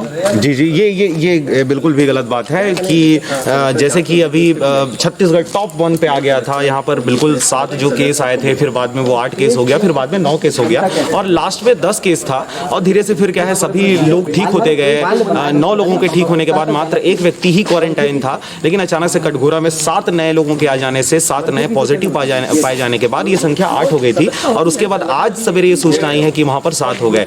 जब ये सूचना लगातार आती गई कि छत्तीसगढ़ में कोरोना पॉजिटिवों की संख्या लगातार बढ़ रही है, ऐसे में हमारे जो छत्तीसगढ़ के प्रशासन है, छत्तीसगढ़ में जो अलग अलग जिलों के जो कलेक्टर हैं, सभी लोगों के द्वारा ये कोशिश की गई कि अब हमारा जो सुरक्षा व्यवस्था था, जो चाक चौबंद उन्होंने करके रखा हुआ था, उस चीज को उन्होंने और पुख्ता किया। सभी प्रशासनिक अधिकारियों को, पुलिस वालों को उन्होंने और कड़ाई से लॉकडाउन का पालन करने के लिए उन्होंने कहा। और इस वजह से देखा गया कि पथरिया सेक्टर में भी, लोरमी सेक्टर की बात करें, हम इस मुंगेली जिले की बात करें, आसपास की बात करें, तो सभी सेक्टर के जो एसडीएम वगैरह थे, वो सभी मोटरसाइकिलों में गली गली में, पुच्चड़ों में जा जाके वो क्या है, लोगों को घरों में रहने के लिए वो हिदायत दे रहे थे। पुलिस वाले लगातार मेहनत कर रहे हैं, 24 घंटे की ड्यूटी अब वो लोग कर रहे हैं। तो ऐसे समय पे अगर किसी अननोन व्यक्ति के द्वारा किसी अधिकारी को, कर्मचारी को, किसी प्रशासनिक बीट वाले व्यक्ति के ऊपर अगर ऐसा आरोप लगाया जाता है तो ये सरासर खुद में अभी गलत है, क्योंकि इस समय लगातार ऐसे बातें आती है सर कि पुलिस वाले जो होते हैं वो चौराहे पे खड़े होकर वसूली करते हैं, तीन लोग जाने वालों के ऊपर चालान करते हैं, बिना हेलमेट के ऊपर चालान करते हैं, मतलब वो कमाने के लिए सड़कों पे खड़े रहते हैं। लेकिन अभी देखा जा रहा है कि अब तो लोग आने जाने वाले ही नहीं हैं, लेकिन फिर भी पुलिस अपनी जगह पर नजर आ रही है। क्या कहेंगे इस विषय में? जी, जो हम लोग उनके ऊपर आरोप लगा रहे थे वो आज जो सिद्ध करके दिखा दिए कि आज ऐसी स्थिति में जहां एक भी व्यक्ति नहीं है वहां भी उन लोग धूप में खड़े हुए हैं। अगर वसूली करने वाले होते तो आज उन लोग धूप में नहीं खड़े होते। इसमें सीधे सच्चाई नज़र आ रही है कि उन लोग हमारे सेवक हैं, हमारे सेवा के लिए जुटे हुए हैं। हाल ही में अभी हम लोग जहां पर खड़े हुए हैं उनके जस्ट 1 किलोमीटर या आधा किलोमीटर के बगल में वो जो 3 पाए गए हैं ग्राम बगड़ुआ से, उनको आइसोलेशन में रखा गया है और हमारे एसडीएम साहब निरंतर उनका देख रेख कर रहे हैं। हमारे कलेक्टर महोदय श्री सर्वेश्वर नरेंद्र भूरे द्वारा एसडीएम साहब को बोला गया है कि निरंतर आप उनका देख रेख करें करके। एक तरह से पूरे पथरिया के सरकारी अमला मानसिक रूप से दबाव में ग्रसित हैं और लगातार कोशिश की जा रही है कि भाई नजर रखा जाए, जो लोग पॉजिटिव हैं या जिनके ऊपर संदिग्ध हैं उनसे लोग कम से कम मिलें। चलिए, हमारे साथ राजकुमार यादव जी भी जुड़े हुए हैं, सरगांव क्षेत्र से बिलोंग करते हैं, आरजे रमझाझर के कद्दावर पत्रकारों में से एक माने जाते हैं। जी हाँ, देखिए मुस्कान आ गई चेहरे पे, तारीफ होते रहना चाहिए। जी यादव जी, क्या कहेंगे आप, ये जो विषय है, जिस विषय पे आज हमारी मीटिंग हुई पत्रकारों की, क्या कहेंगे? जी, जैसे कि सुबह मेरे पास कल रात में ही व्हाट्सएप में मेरे पास जानकारी मिला कि पथरिया क्षेत्र में किसी पत्रकार के साथ पथरिया एसडीएम ब्रिजेश सिंह छत्री के द्वारा बदतमीजी किया गया है, गले को दबाने का, और तमाम बातें सामने आई थी। जिस पे आज सुबह मैंने अपने संघ के मेंबर से बात किया तो जैसे कि मैं बता दूं कि हम छत्तीसगढ़ श्रमजीवी पत्रकार संघ के मुंगेली जिले के बॉडी के लोग हैं। तो हमें जानकारी मिली तो हमें ये जानकारी मिली कि वो जो सदस्य है, जो पत्रकार अपने आप को बोला है, वो हमारे ग्रुप का था ही नहीं। उसके बाद सुबह से चर्चा चल रही थी कि सरगांव में पथरिया में कुछ पत्रकारों की मीटिंग रखी जा रही है करके। उसके बाद हमने अपने सारे मेंबर को इत्तला करा दिया और हमने अपने सारे मेंबर को एक नोटिस जारी किए कि, और नोटिस में हमने सूचना में ये लिखा कि जो जिस प्रकार से अधिकारी हमारे लिए काम कर रहे हैं, लगातार मेहनत कर रहे हैं, उनको हमने उस सूचना के माध्यम से व्हाट्सएप में और सोशल मीडिया के माध्यम से हमने धन्यवाद दिया, सारे अधिकारियों को धन्यवाद दिया। और हमने उसमें आम सूचना में ये भी जारी किया कि हमारे बंदे अगर इस टाइप से अगर कुछ हरकत करते हैं या बदतमीजी करते हैं तो शासन प्रशासन उनके ऊपर कार्रवाई करने के लिए बेशक हैं और हम उस पर उनका सहमति नहीं देने वाले हैं। तो ये बातें आई और हमने जब ये सारी बातें सुनने के बाद हम एसडीएम सर के पास खुद मुलाकात करने आए और हम सारे मेंबर को अपने लेके आए। तो यहाँ पे हमको जानकारी पता चला कि वो बंदा जो है मोटरसाइकिल में बिना बेवजह घर से घूम रहा था और अपने आप को पत्रकार हूँ करके वहाँ पे साबित भी नहीं किया। और रही सवाल ये है कि वो खुद तमाम बातें होने के बाद लिखित में अपना आवेदन दिया, सर को माफ़ी मांगा है और माफ़ी मांग के अपने बड़े भाई का पैर भी छुआ है। ये सब बातें सामने आई हैं। तो ये बातें सरासर गलत ही है। और इस समय पे हम जहाँ पे देख रहे हैं लगातार हम पूरे छत्तीसगढ़ का कवरेज कर रहे हैं, जहाँ पे हमारे मेंबर फैले हुए हैं, हमारे रमझाझर की टीम है, सारे लोगों को मैं खुद मॉनिटरी कर रहा हूँ, लगातार लोगों को देख रहा हूँ कि वो खुद जाके फील्ड में अपना कवरेज कर रहे हैं। तो वहाँ पे कोई दिखे ना दिखे रोड में, लेकिन पुलिस प्रशासन और प्रशासन के अधिकारी जरूर दिखेंगे, चाहे एसडीएम हो, कलेक्टर हो या फिर जो छोटे छोटे भी अधिकारी हैं, वो सारे के सारे आज के डेट में हमारे लिए और हमारी ज़िंदगी को बचाने के लिए वो मैदान में उतरे हुए हैं। और इस बीच में अगर किसी पुलिस वाले किसी अधिकारी के ऊपर किसी भी आम आदमी के द्वारा मारने का पीटने का भी अगर आरोप लगाया जा रहा है तो ये सरासर गलत है। क्यों? अगर बेवजह अगर घर से निकल रहे हैं, अगर वो निकलने के बाद कुछ अपना काम नहीं बता पा रहे हैं, तो जाहिर सी बात है कि प्रशासन जो कड़ाई में है, वो जो व्यक्ति जो है हो सके अगर वायरस को वो बढ़ावा देने के लिए निकला हो तो उस आदमी के ऊपर लगाम कसना बहुत ही ज़रूरी है। चलिए, तो बहुत सारी बातें आपसे हो गई राजकुमार जी, आपने बहुत सारी जानकारी दे दी। तो आप देख रहे थे आरजे रमझाझर सरगांव पथरिया सेक्टर में हम आज आए हुए थे। एसडीएम से हमने जानकारी ली कि क्या कुछ हुआ था उस दिन, जो सोशल मीडिया पे जो लगातार वायरल हो रही थी चीज़ें, उनके विषय में हमने चर्चा की और बातें निकल कर सामने आई हैं कि जो व्यक्ति था वो अपने आप को पत्रकार तो कहा, लेकिन वो साबित नहीं कर पाया है कि वो है कि नहीं है। हैं। दूसरी बात यह है कि चाहे वो पत्रकार हो ना हो, ये दूसरी बात होगी। पहली बात तो ये है कि आपको इस समय घर में क्वारंटाइन होना है। अगर आप बाहर निकल भी रहे हैं तो आपको एक तार्किक चीज़ आपको बताना होगा, एक उद्देश्य आपका बताना होगा कि आपने किस वजह से घर से बाहर निकले हैं, और निकले हैं तो सुरक्षा के तमाम इंतजाम आपके पास है कि नहीं है। चलिए राजकुमार जी कुछ और कहना चाह रहे हैं, क्या कहेंगे कोरोना को लेकर? जी, जैसे कि अभी हमने 2 दिनों से देख रहे हैं कि कटघोरा में जो लगातार जो कोरोना पॉजिटिव बढ़े हैं, जो छत्तीसगढ़ के हमारे जो निचले लेवल में थे, हमको उसको ऊपर लेवल में कर दिए। 25 के आसपास हमारे कोरोना पॉजिटिव के लोग सैंपल मिले, मतलब मरीज हैं करके ये सुनने में आया है। और जब से हमारे यहाँ पथरिया में कटघोरा के लोग आए हैं, पथरिया से महज 4 या 5 किलोमीटर दूर बगबुड़वा गाँव है, वहाँ पे लोगों को क्वारंटाइन किया गया है, जिसका सोशल मीडिया में लोग लगातार नाम के साथ में, वीडियो के साथ में फैलाव कर रहे थे। तो कुछ अधिकारी के द्वारा उन पे व्हाट्सएप में जो वायरल किए, उनके ऊपर क्या बोलते हैं उसको, उस शिकायत, मतलब उसके ऊपर शिकायत FIR करने की बात कही गई। तो अभी मैंने SDM साहब से बात किया कि वो वीडियो आखिर आया कहाँ से। वहाँ पर ना कोई पत्रकार और ना ही कोई ऐसे आम आदमी वहाँ पे गया हुआ था, वहाँ पे प्रशासनिक टीम के ही लोग और स्वास्थ्य विभाग के लोग गए हुए थे। तो ये इस टाइप से जो वीडियो बना है वो आगे नहीं बनना चाहिए। अगर वीडियो ही नहीं बनेगा तो वायरल कहाँ से होगा, सबसे पहली बात ये है। तो यही मैं कहना चाहूँगा कि इस टाइप से वीडियो को जो बिल्कुल अगर आपके पास आ रहे हैं तो अपने पास ही अपने मोबाइल पे रखें, अपने सूचना समझ के उसको अपने पास रख लें, और बिल्कुल ही किसी के ऊपर या किसी के मोबाइल पे फॉरवर्ड ना करें। अगर फॉरवर्ड आप करते हैं तो बेशक आपके ऊपर कार्रवाई होना जायज़ है। बिल्कुल, एक बात आपने बहुत सही कही कि भाई जो कोरोना पॉजिटिव लोगों की जो जानकारी अगर आपको किसी व्हाट्सएप के थ्रू या फेसबुक के थ्रू या किसी भी सोशल मीडिया नेटवर्क के थ्रू अगर आपके मोबाइल तक अगर आ रहा है तो उसे कदापि शेयर ना करें, उसको फॉरवर्ड ना करें, क्योंकि ये बहुत ही गुप्त चीज़ होता है। चलिए हमारे साथ और कुछ पत्रकार भी उपस्थित हो गए हैं, हम इनसे भी बात करते हैं। जी, अपना परिचय देंगे, क्या कहेंगे आपके क्षेत्र में जिस प्रकार की बातें सामने आ रही है, एक व्यक्ति है जो अपने आप को पत्रकार कहता है और SDM के ऊपर उसने आरोप लगाया है। ऐसे समय में जब SDM हो, पुलिस हो, चाहे वो छोटा कर्मचारी हो, बड़ा कर्मचारी हो, हर कोई लॉकडाउन की स्थिति को मेंटेन करने के लिए, लोगों की जान की रक्षा करने के लिए वो घर से बाहर निकल के मोटरसाइकिलों में वो सफ़र कर रहे हैं। क्या कहेंगे, अपना परिचय देकर? सूरज जायसवाल, पथरिया से। कौन सा पेपर देखते हैं? मैं पहले देखता था, अभी तो पेपर नहीं है। चलिए, तो क्या कहेंगे जो मैंने आपसे पूछा? एक मिनट, समझ नहीं आता। चलिए ठीक है, कोई बात नहीं, हम इनसे आप जानकारी दे दें। चलिए, तो आप जानकारी दे दें, मैं फिर उनके पास आ रहा हूँ। तो जैसा कि ये बातें सामने आ रही हैं लगातार कि भाई इस प्रकार से जो बिहेव किया जा रहा है, चाहे वो पुलिस के साथ हो, चाहे डॉक्टरों के साथ हो, चाहे कर्मचारी के साथ हो, चाहे प्रशासनिक किसी अमले के साथ हो, तो ये बातें बिल्कुल भी सही नहीं है। ऐसा समय अभी आ चुका है जिस समय पे हमको पुलिस का, प्रशासन का, डॉक्टरों का, मीडिया का आपको सपोर्ट करना होगा। जो बातें लगातार सरकार के द्वारा जो गाइडलाइन दी जा रही है उस गाइडलाइन को फॉलो करना है, घरों में ही रहना है।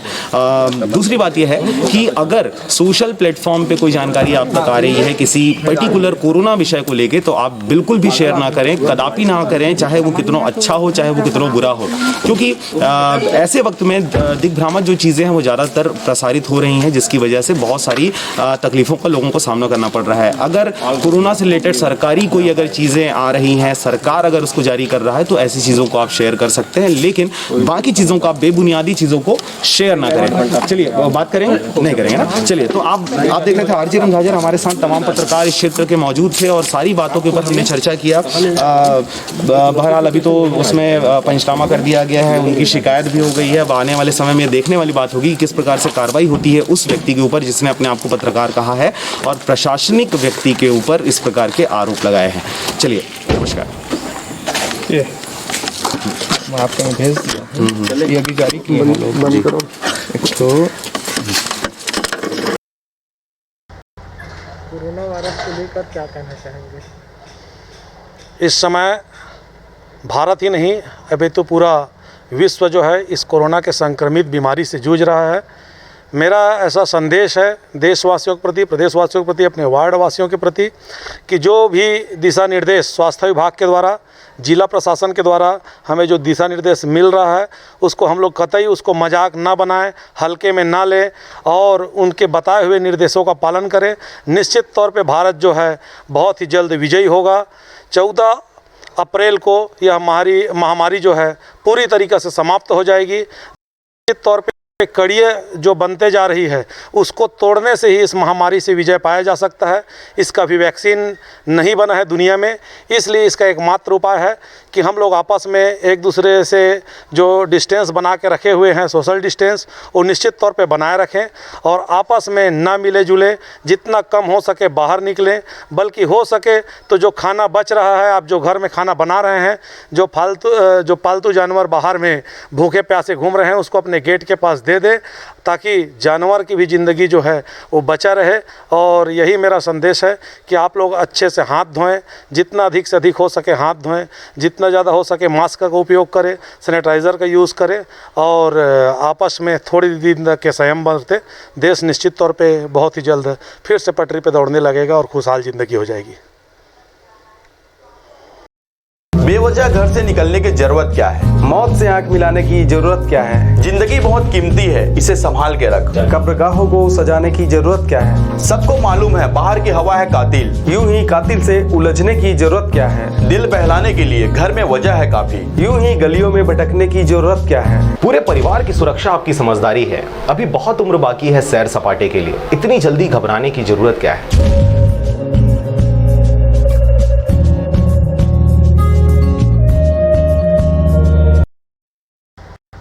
कोरोना वायरस को लेकर क्या कहना चाहेंगे?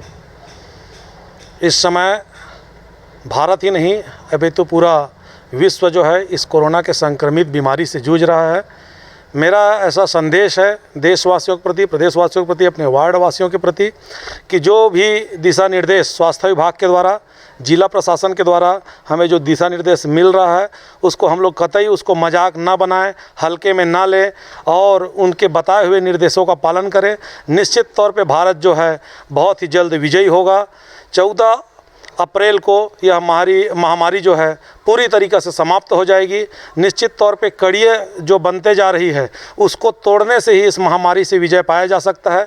इसका भी वैक्सीन नहीं बना है दुनिया में, इसलिए इसका एकमात्र उपाय है कि हम लोग आपस में एक दूसरे से जो डिस्टेंस बना के रखे हुए हैं, सोशल डिस्टेंस, वो निश्चित तौर पे बनाए रखें और आपस में ना मिले जुले, जितना कम हो सके बाहर निकलें।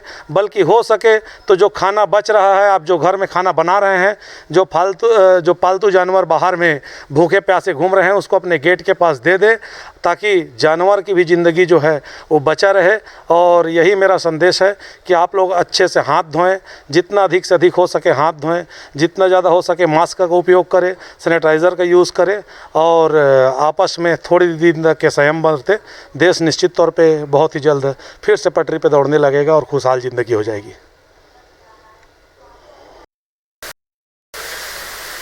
जी सर, बताएं जो खबरें जो वायरल हो रही हैं सोशल मीडिया पे कि आपके द्वारा किसी पत्रकार को गाली गलौज किया गया है, क्या कहेंगे इस विषय में?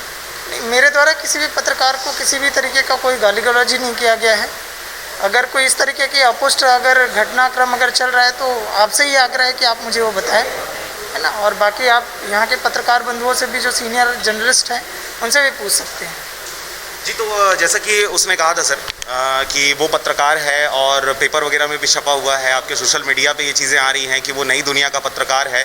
आपने ये जानने की कोशिश की थी क्या कि वो एक्चुअल में पत्रकार है कि नहीं? आईडी वगैरह आपने चेक किया था? उसने तो उस दिन किसी भी प्रकार की आईडी ही नहीं दिखाई।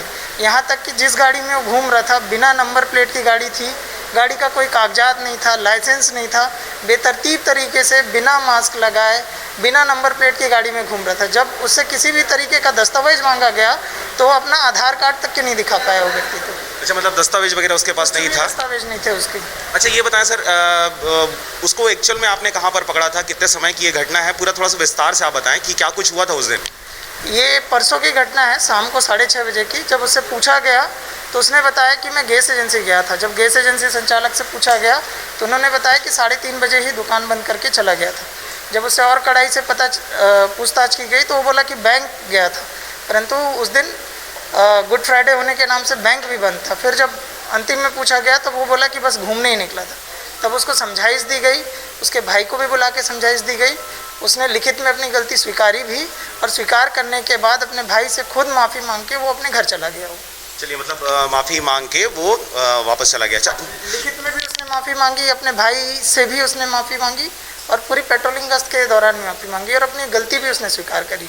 अगर किसी भी प्रकार का वो अनर्गल आरोप लगाता है तो बिल्कुल वो असत्य है वो। चलिए, तो ये जो घटना है सर, इसकी सूचना आपने कहीं पर किसी थाने वगैरह में कुछ दिया हो, कुछ FIR वगैरह या लिखित में कोई शिकायत वगैरह? नहीं, ये जो उसने जो लिखित में माफ़ी मांगी थी, जो उसको पूर्व में भी समझाइश दी गई थी, इसको एक सूचना दे दी गई है पुलिस को, ताकि वो इस संबंध में अपनी कार्रवाई करे। चलिए ठीक। चलिए, तो ये थे पथरिया। कोरोना को लेकर सर क्या कहेंगे? मैं अपने अनुभाग के समस्त नागरिकों से ये अनुरोध करता हूँ कि अभी ये जो महामारी कोरोना 19 आई है, उसके संबंध में पर्याप्त बचाव करें। इसका सबसे इजी रास्ता है कि आप सोशल डिस्टेंसिंग का पालन करें। अधिक से अधिक समय तक कि आप अपने घर में रहें और अनावश्यक बाहर में ना घूमें। अगर आपका कोई विशिष्ट कार्य हो तो बिल्कुल अकेले में जाएं और उस कार्य को संपादित करें। अभी भी मैं पुनः समस्त नागरिकों को अपेक्षा करता हूं कि शासन प्रशासन द्वारा जो भी कार्य किया जा रहा है आपकी भलाई के लिए है किया जा रहा है, क्योंकि आप स्वस्थ रहेंगे तब हम और हमारा प्रशासन स्वस्थ रहेगा। चलिए, पथरिया में सर जिस प्रकार की बातें सुनने में आ रही थी कि यहाँ पर कोरोना पॉजिटिव लोग आए हुए हैं, जिनका सैंपल के लिए भेजा गया है, सैंपल को टेस्ट के लिए, क्या कहेंगे इस विषय में कि पथरिया में इस प्रकार की घटना घट रही है? नहीं, सबसे पहले तो मैं आपको बता दूं कि जो कोरोना पॉजिटिव की आप जो खबर बता रहे हो बिल्कुल ही असत्य है। कुछ एक लोगों को आइसोलेट किया गया है, वो लोगों की बचाव और सुरक्षा को लेकर किया गया है, जिनका सैंपल भी दिया गया है। अभी टेस्ट रिपोर्ट आई नहीं है, टेस्ट रिपोर्ट आने के बाद ही कुछ कहा जा सकता है। चलिए, तो पथरिया में सर जिस प्रकार की अफवाहें उड़ाई जा रही हैं, लगातार सोशल मीडिया पे ये चीज़ें आ रही हैं कि पथरिया ना जाएं, पथरिया में इस प्रकार कर्फ्यू वाला सिचुएशन वहाँ पर बना हुआ है और लगातार जो बाहरी जो लोग आ रहे हैं वो पथरिया सेक्टर से भी उनका संबंध है ऐसे करके, तो क्या कहेंगे इस विषय में? नहीं, ये कोरोना पॉजिटिव को लेकर जो अफवाह चल रही है, मैं मीडिया के माध्यम से भी समस्त पत्रकार बंधुओं को और आम नागरिकों को ये आग्रह करता हूँ कि इस तरीके की कोई भी स्थिति नहीं है। कृपया गलत अफवाहों से आप बचें और व्हाट्सएप में किसी भी प्रकार के कोविड-19 से रिलेटेड मैसेज आप ना करें। आप फॉल्स खबर जो है से बचाव ही हमारी असली सुरक्षा। सर, अभी लॉकडाउन की स्थिति में जो ग्रामीण सेक्टर है वहाँ पर जो दुकान है, तो दुकानों के एवज में जो बिचौलिए हैं वो पैसा ले रहे हैं कि अगर वो 5 मिनट भी खोलता है रात में या अचानक से अगर खुला हुआ पाया जाता है, तो जो पेट्रोलिंग टीम होती है या जो गश्ती में निकले हुए होते हैं वो 5 या 10 हज़ार रुपये ले लेते हैं उनसे। नहीं, रात में तो मैं भी स्वयं निकल रहा हूँ और दिन भर फील्ड में हूँ। अगर इस तरीके का कोई शिकायत आता है तो तत्काल उसके ऊपर कार्रवाई की जाएगी। ऐसी अभी तक की कोई शिकायत नहीं है हमारे पास। अच्छा, जो हमारे छत्तीसगढ़ के और पथरिया मुंगेली जिला के जो बाहर में फंसे हुए लोग हैं सर, यहाँ के रहने वाले हैं, बाहर खाने कमाने गए हुए हैं, उनको लाने के लिए क्या कुछ आप लोग के द्वारा अब तक प्रयास किया गया है? क्या किसी को लाया गया है और क्या कुछ हुआ है? अभी समस्त राज्यों की जो सीमाएँ हैं वो सील है। जो भी हमारे श्रमिक बंधु बाहर प्रदेशों में हैं उनको उनके अकाउंट नंबर लेके या उनसे संपर्क साध के उस राज्य के कलेक्टर के माध्यम से उनका जो है उनका जीविकोपार्जन के लिए या उनके दैनिक जीवन यापन के लिए सुविधाएं मुहैया कराई जा रही। जैसे आपको मैं बता दूं कि हमारे ही अनुभाग में 12 राजस्थान के श्रमिक फंसे हुए हैं, जिनको हम रोज़ का रोज़ उनको खाना दे रहे हैं और शेल्टर हाउस में आराम से वो रह रहे हैं। जी सर, जैसे पुलिस वाले हैं लगातार वो अपना ड्यूटी अदा कर रहे हैं, इसमें उनको भी जान का खतरा होता है। पुलिस वाले हैं, डॉक्टर्स हैं, प्रशासनिक अधिकारी हैं, मीडिया कर्मचारी हैं, क्या कहेंगे इन लोगों के बारे में जो लगातार लोगों के लिए ये काम कर रहे हैं? ये आज के दौरान में हमारे जीवन के सबसे बड़े आधारभूत स्तंभ हैं, जिनके नाम से हमारा जो जीवन चल रहा है। तो समस्त सबसे पहले सफाई कर्मी, हमारे पुलिस प्रशासन के लोग, मेडिकल और सबको समन्वित करने वाला प्रशासन और अंतिम में हमारे मीडिया के जो बंधु अपना जान की परवाह किए बिना जो कार्य कर रहे हैं, इनके लिए सभी को मैं साधुवाद देता हूं और इन सभी के लिए मैं कृतज्ञ हूँ। अच्छा, एक चीज़ और था सर, ग्रामीण क्षेत्रों में जैसा देखा जा रहा है थ्रेसर चला रहे हैं अब लोग, अब काम करना शुरू कर दिया है खेतों में, ईंटा भट्टा चल रहा है, क्या कहेंगे इस विषय में? क्या होना चाहिए? ये थ्रेसर चलना लीगल है, ट्रैक्टर चलाना लीगल है अभी? नहीं, कृषि कार्य के लिए राज्य शासन से भी उपबंधित कर दिया गया है कि कृषि कार्य आप कर सकते हैं, परंतु कृषि कार्य के दौरान आप कोरोना वायरस से बचाव के लिए पर्याप्त उपाय रखेंगे। ठीक, चलिए बताइए, कोरोना को लेके आपके क्षेत्र में किस प्रकार की अफवाहें जो उड़ रही हैं उनके बारे में आपको क्या कहना है? आपके एसडीएम के ऊपर आरोप लगाया गया है कि पत्रकार ने उनके साथ या पत्रकार के साथ एसडीएम ने इस प्रकार की हरकत की है, क्या कहेंगे इस विषय में? हमारे नगर पंचायत पथरिया में जो लॉकडाउन हुआ है उसमें प्रशासनिक स्तर से हमको बहुत सहयोग मिल रहा है। वो हमारी रक्षा के लिए अपने दिलो जान से लेकर के लगे हुए हैं। पुलिस प्रशासन एवं समस्त स्टाफ लॉकडाउन के पालन के लिए लोगों को जागरूक कर रहे हैं और इस जागरूकता में यदि कोई आ भी जाते हैं समय बेसमय तो उनको निर्देशन करना कोई गलत बात नहीं है। नहीं, तो जैसा भी पत्रकार ने आरोप लगाया है कि इनके साथ गाली गलौज हुई है, मारपीट हुई है, पहले तो ये बताएं कि वो भी जिसने अपने आप को पत्रकार कहा है वो इसी क्षेत्र का रहने वाला है क्या एक्चुअली, क्योंकि आप यहाँ के रहने वाले हैं, लोकल पद में भी अभी बैठे हुए हैं, नगर पंचायत अभी अध्यक्ष हैं आप, तो क्या वो व्यक्ति रियल में पत्रकार है, क्या कहेंगे आप? जी, रियल में तो पत्रकार अब किसी को देख करके नहीं बताया जा सकता कि कौन पत्रकार है, कौन क्या है, कैसा है। अब वो आईडी यदि दिखाता क्या है, कैसा है, उसको तब समझ आता कि कौन पत्रकार है, कौन पत्रकार नहीं है। अब जागरूकता के लिए लोग बाहर निकलेंगे तो उससे भेज किया जाएगा। जी चलिए, अगर पत्रकार भी है, अगर मान लेते हैं हम, तो क्या पत्रकारों को भी इस प्रकार की चीज़ों को गलती करने के लिए क्या छूट दी जानी चाहिए, बगैर मास्क के, बगैर सैनिटाइज़र के उसको निकलने की छूट दी जानी चाहिए, क्या लगता है आपको? जी नहीं, हमारे नगर पंचायत में कोई ऐसा हुआ है, नहीं होना चाहिए।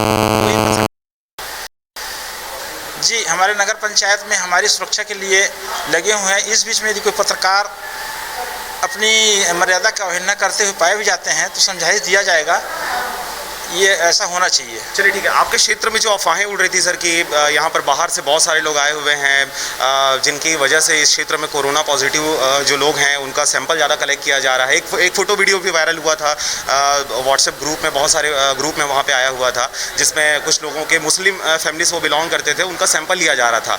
क्या कहेंगे इस विषय में, क्या ऐसा करना चाहिए? अगर कोई पॉजिटिव है भी नहीं भी है, अगर सैंपल भी लिया गया तो क्या उनका नाम, फ़ोटो, वीडियो वायरल होना चाहिए? जी, उनका तो फ़ोटो वायरल दरअसल होना नहीं चाहिए और हमारे आसपास में ऐसा खुलासा हुआ है कि मैया से कोई आए हुए हैं करके, इस नाम से हम अपने नगर पंचायत पथरिया को सेफ रखने के लिए बहुत कड़ाई ढंग से मतलब पेश आ रहे हैं ताकि हमारा पथरिया सेफ रहे, सुरक्षित रहे। चलिए, तो अभी तक पथरिया को सेफ रखने के लिए आपके द्वारा पर्सनल क्या कुछ किया गया है? क्योंकि शासन प्रशासन तो अपने हद में कोशिशें कर रही हैं, जैसा कि एसडीएम साहब भी मोटरसाइकिल में लगातार गश्त कर रहे हैं, लोगों को हिदायत दे रहे हैं घरों से ना निकलें। आपके द्वारा क्या कुछ किया जा रहा है? जी, हमारे द्वारा पूरा समर्थन किया जा रहा है उन लोगों का और हम अपने पथरिया नगर पंचायत को सैनिटाइज़ किए हैं, पूरी घर घर को सब नगर पंचायत के द्वारा किया गया है और आगे हम लोग सहयोग करते भी रहेंगे। चलिए, तो अभी लॉकडाउन के चक्कर में, 144 धारा के चक्कर में, कोरोना वायरस महामारी के फैलाव के चक्कर में आपके जो नगर पंचायत को जो काम है उस काम में कितना प्रभाव पड़ा है? क्या लगता है आपको, प्रभाव पड़ा है? जी, बहुत प्रभाव पड़ा है। हमारे यहाँ नगर पंचायत पथरिया में जितने भी ऑफिस है, दुकान है और जितने भी ठेला खुल रहा है सब्जी वगैरह मार्केट का, उसको सब लोग हम सैनिटाइज़ किए हैं, प्लस उसको मास्क वगैरह सबका वितरण किए हैं ताकि पथरिया सेफ रहे। अच्छा, लगातार ये बातें सुनने में आती है सर कि रात में गाहे बगाहे शटर तो बंद करके, क्योंकि 5 बजे तक प्रशासन ने कहा है कि 5 बजे तक आप दुकान खोल सकते हो और भी कुछ जो ज़रूरी सामान वाले हैं दुकान वही खुलेंगे, लेकिन उसके बाद भी 6 बजे, रात को 8 बजे, 10 बजे भी अगर आप जाएंगे, जो दुकान है वहाँ पर कोई आदमी खड़ा हुआ रहता है, आप उसको पैसा दे दो, वो सामान निकाल के आपको दे देगा। क्या कहेंगे इस विषय में जो कानून को ताक पर रखकर इसके फैलाव में वो सहयोग कर रहे हैं, क्या कहेंगे? जी, ऐसा तो अभी तक सुनने नहीं आया है। यदि ऐसा कोई कर रहे हैं तो उनकी गलती है और अब नेक्स्ट में हम लोग ऐसा गलत करने नहीं देंगे। चलिए, मतलब आपके द्वारा कोशिशें कीजिएगा। अच्छा, चलिए, ज़रा ज़्यादा क्या कहेंगे सर, जो प्रशासन है, जो मीडिया है, जो पुलिस वाले हैं, वो लगातार कोशिशें कर रहे हैं महामारी के फैलाव को रोकने के लिए, लोगों को अवेयर कर रहे हैं लगातार, घरों से ना निकले, घरों में रहें, अगर बहुत ज़रूरी है तभी आप घरों से बाहर निकले। क्या कहेंगे आप ऐसे जो लोग हैं जो अपने जीवन को खतरे में डालकर, डॉक्टर्स हो गए, वो लगातार कोशिशें कर रहे हैं, उसके बावजूद इस प्रकार की चीज़ें देखने को मिल रही हैं? ये गलत बात है, चूँकि प्रशासन, पुलिस विभाग सब लोग लगे हुए हैं कि घरों से ना निकलें और ऐसे बीच में अपनी प्राण को ध्यान में न रखते हुए वो लोग बाहर निकल रहे हैं जो दूसरे के जान को खतरा में डाल रहे हैं। ऐसे लोगों का हम बिल्कुल कड़े शब्दों में निंदा करते हैं और ऐसा होना भी नहीं चाहिए।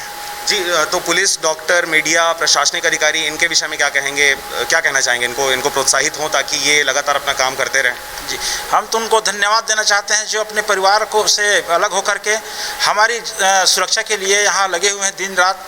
हम उनको बहुत बहुत धन्यवाद देते हैं अपने ओर से, नगर पंचायत की ओर से, और उन लोग ऐसा कार्य कर रहे हैं जिसकी मैं जितनी भी प्रशंसा करूँ कम है। चलिए, तो अभी जैसे ग्रामीण क्षेत्रों में किसानों को खेती करने के लिए जो प्रशासन ने कह दिया है कि भाई वो उनको खेती करने देना है, अगर वो खेती नहीं करेंगे तो हम खाएंगे क्या, कैसे जीवित रहेंगे। तो जो खेती किसानी करना शुरू कर दिए हैं तो उनको क्या कहना चाहेंगे सर, क्योंकि वो नियम कानूनों को उतना जानते नहीं है, गाँव के लोग हैं, बगैर सैनिटाइज़र के, बगैर मास्क लगाए वो लगातार काम करते रहते हैं खेतों में। मशीन को बढ़ावा देने के लिए सरकार ने कहा है, आप क्या कहेंगे इस विषय में? जी, मशीन को बढ़ावा देने के लिए बोला गया है, लेकिन अभी लॉकडाउन का पालन करते हुए उन लोग भी समझदार हैं। पूरे गांव में सब अपने एरिया को लॉकडाउन कर लिए हैं। ऐसा नहीं है कि ग्रामीण एरिया में इनकी जागरूकता नहीं है, जागरूकता तो है, और उन लोग भी शहर से भी ज़्यादा वहाँ लॉकडाउन का उपयोग किया जा रहा है, प्रयोग किया जा रहा है। चलिए ठीक है, बहुत बहुत शुक्रिया सर।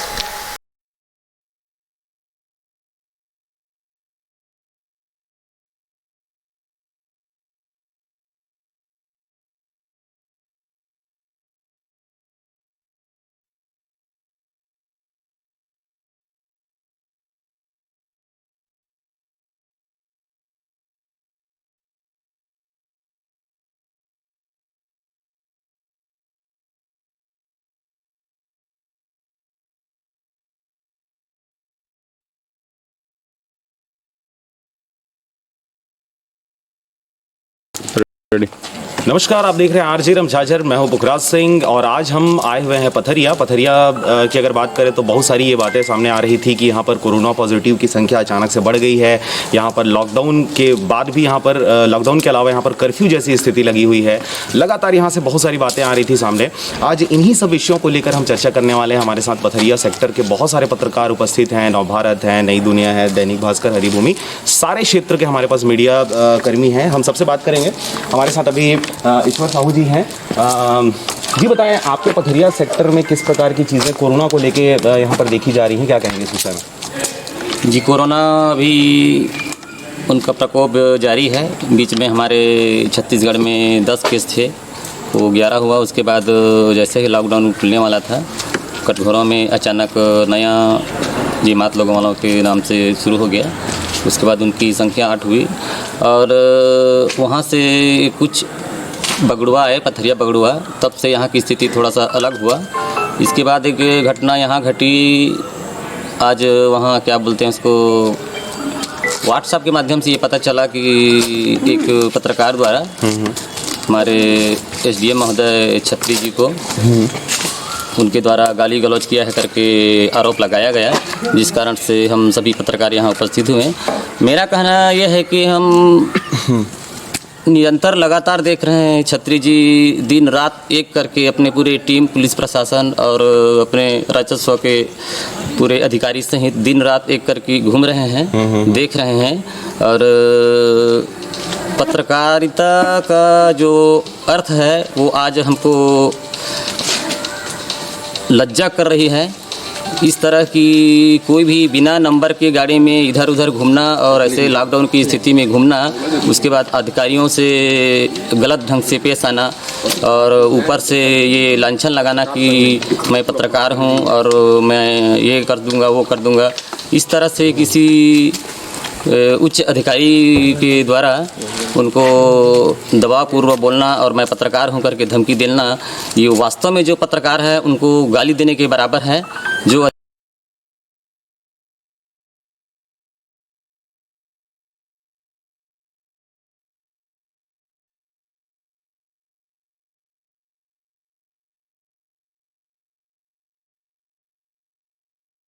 जो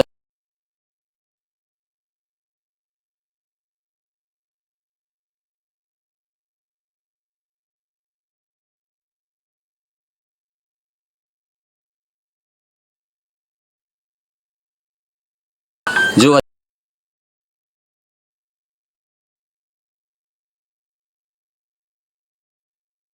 करके ये सब काम कर रहे हैं, उनके बाद उनके ऊपर गलत आरोप लगाया जा रहा है। तो ऐसे अधिकारियों को इतने दबाव में काम करने के बाद उनके ऊपर और दबाव डालना, ये बहुत ही गलत बात है। मैं उनकी घोर निंदा करता हूँ।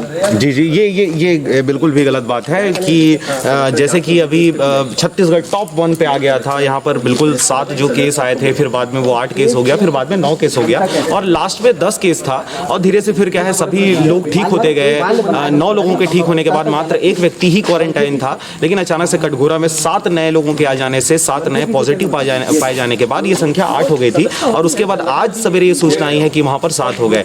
जब ये सूचना लगातार आती गई कि छत्तीसगढ़ में कोरोना पॉजिटिवों की संख्या लगातार बढ़ रही है, ऐसे में हमारे जो छत्तीसगढ़ के प्रशासन है, छत्तीसगढ़ में जो अलग अलग जिलों के जो कलेक्टर हैं, सभी लोगों के द्वारा ये कोशिश की गई कि अब हमारा जो सुरक्षा व्यवस्था था, जो चाक चौबंद उन्होंने करके रखा हुआ था, उस चीज़ को उन्होंने और पुख्ता किया। सभी प्रशासनिक अधिकारियों को, पुलिस वालों को उन्होंने और कड़ाई से लॉकडाउन का पालन करने के लिए उन्होंने कहा और इस वजह से देखा गया कि पथरिया सेक्टर में भी, लोरमी सेक्टर की बात करें, हम इस मुंगेली जिले की बात करें, आसपास की बात करें, तो सभी सेक्टर के जो एसडीएम वगैरह थे वो सभी मोटरसाइकिलों में गली गली में, पुच्चड़ों में जा के वो क्या है, लोगों को घरों में रहने के लिए वो हिदायत दे रहे थे। पुलिस वाले लगातार मेहनत कर रहे हैं, 24 घंटे की ड्यूटी अब वो लोग कर रहे हैं। तो ऐसे समय पे अगर किसी अननोन व्यक्ति के द्वारा किसी अधिकारी को, कर्मचारी को, किसी प्रशासनिक बीट वाले व्यक्ति के ऊपर अगर ऐसा आरोप लगाया जाता है तो ये सरासर खुद में अभी गलत है, क्योंकि इस समय लगातार ऐसे बातें आती है सर कि पुलिस वाले जो होते हैं वो चौराहे पे खड़े होकर वसूली करते हैं,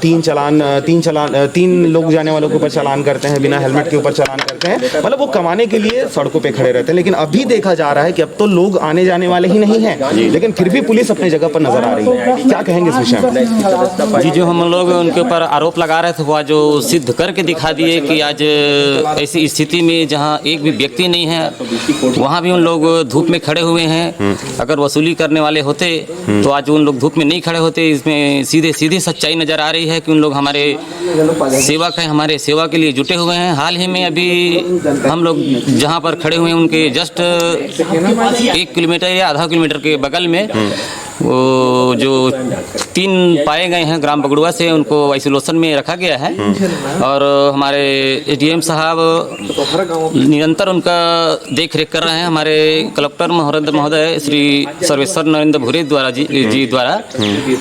एडीएम साहब को बोला गया है कि निरंतर आप उनका देख रेख करें करके एक तरह से पूरे पथरिया के सरकारी अमला मानसिक रूप से दबाव में ग्रसित हैं और लगातार कोशिश की जा रही है कि भाई नजर रखा जाए, जो लोग पॉजिटिव हैं या जिनके ऊपर संदिग्ध हैं उनसे लोग कम से कम मिलें। चलिए, हमारे साथ राजकुमार यादव जी भी जुड़े हुए हैं, सरगांव क्षेत्र से बिलोंग करते हैं, आरजे रमझाझर के कद्दावर पत्रकारों में से एक माने जाते हैं। जी हाँ, देखिए मुस्कान आ गई चेहरे पे, तारीफ होते रहना चाहिए। जी यादव जी, क्या कहेंगे आप, ये जो विषय है, जिस विषय पे आज हमारी मीटिंग हुई पत्रकारों की, क्या कहेंगे?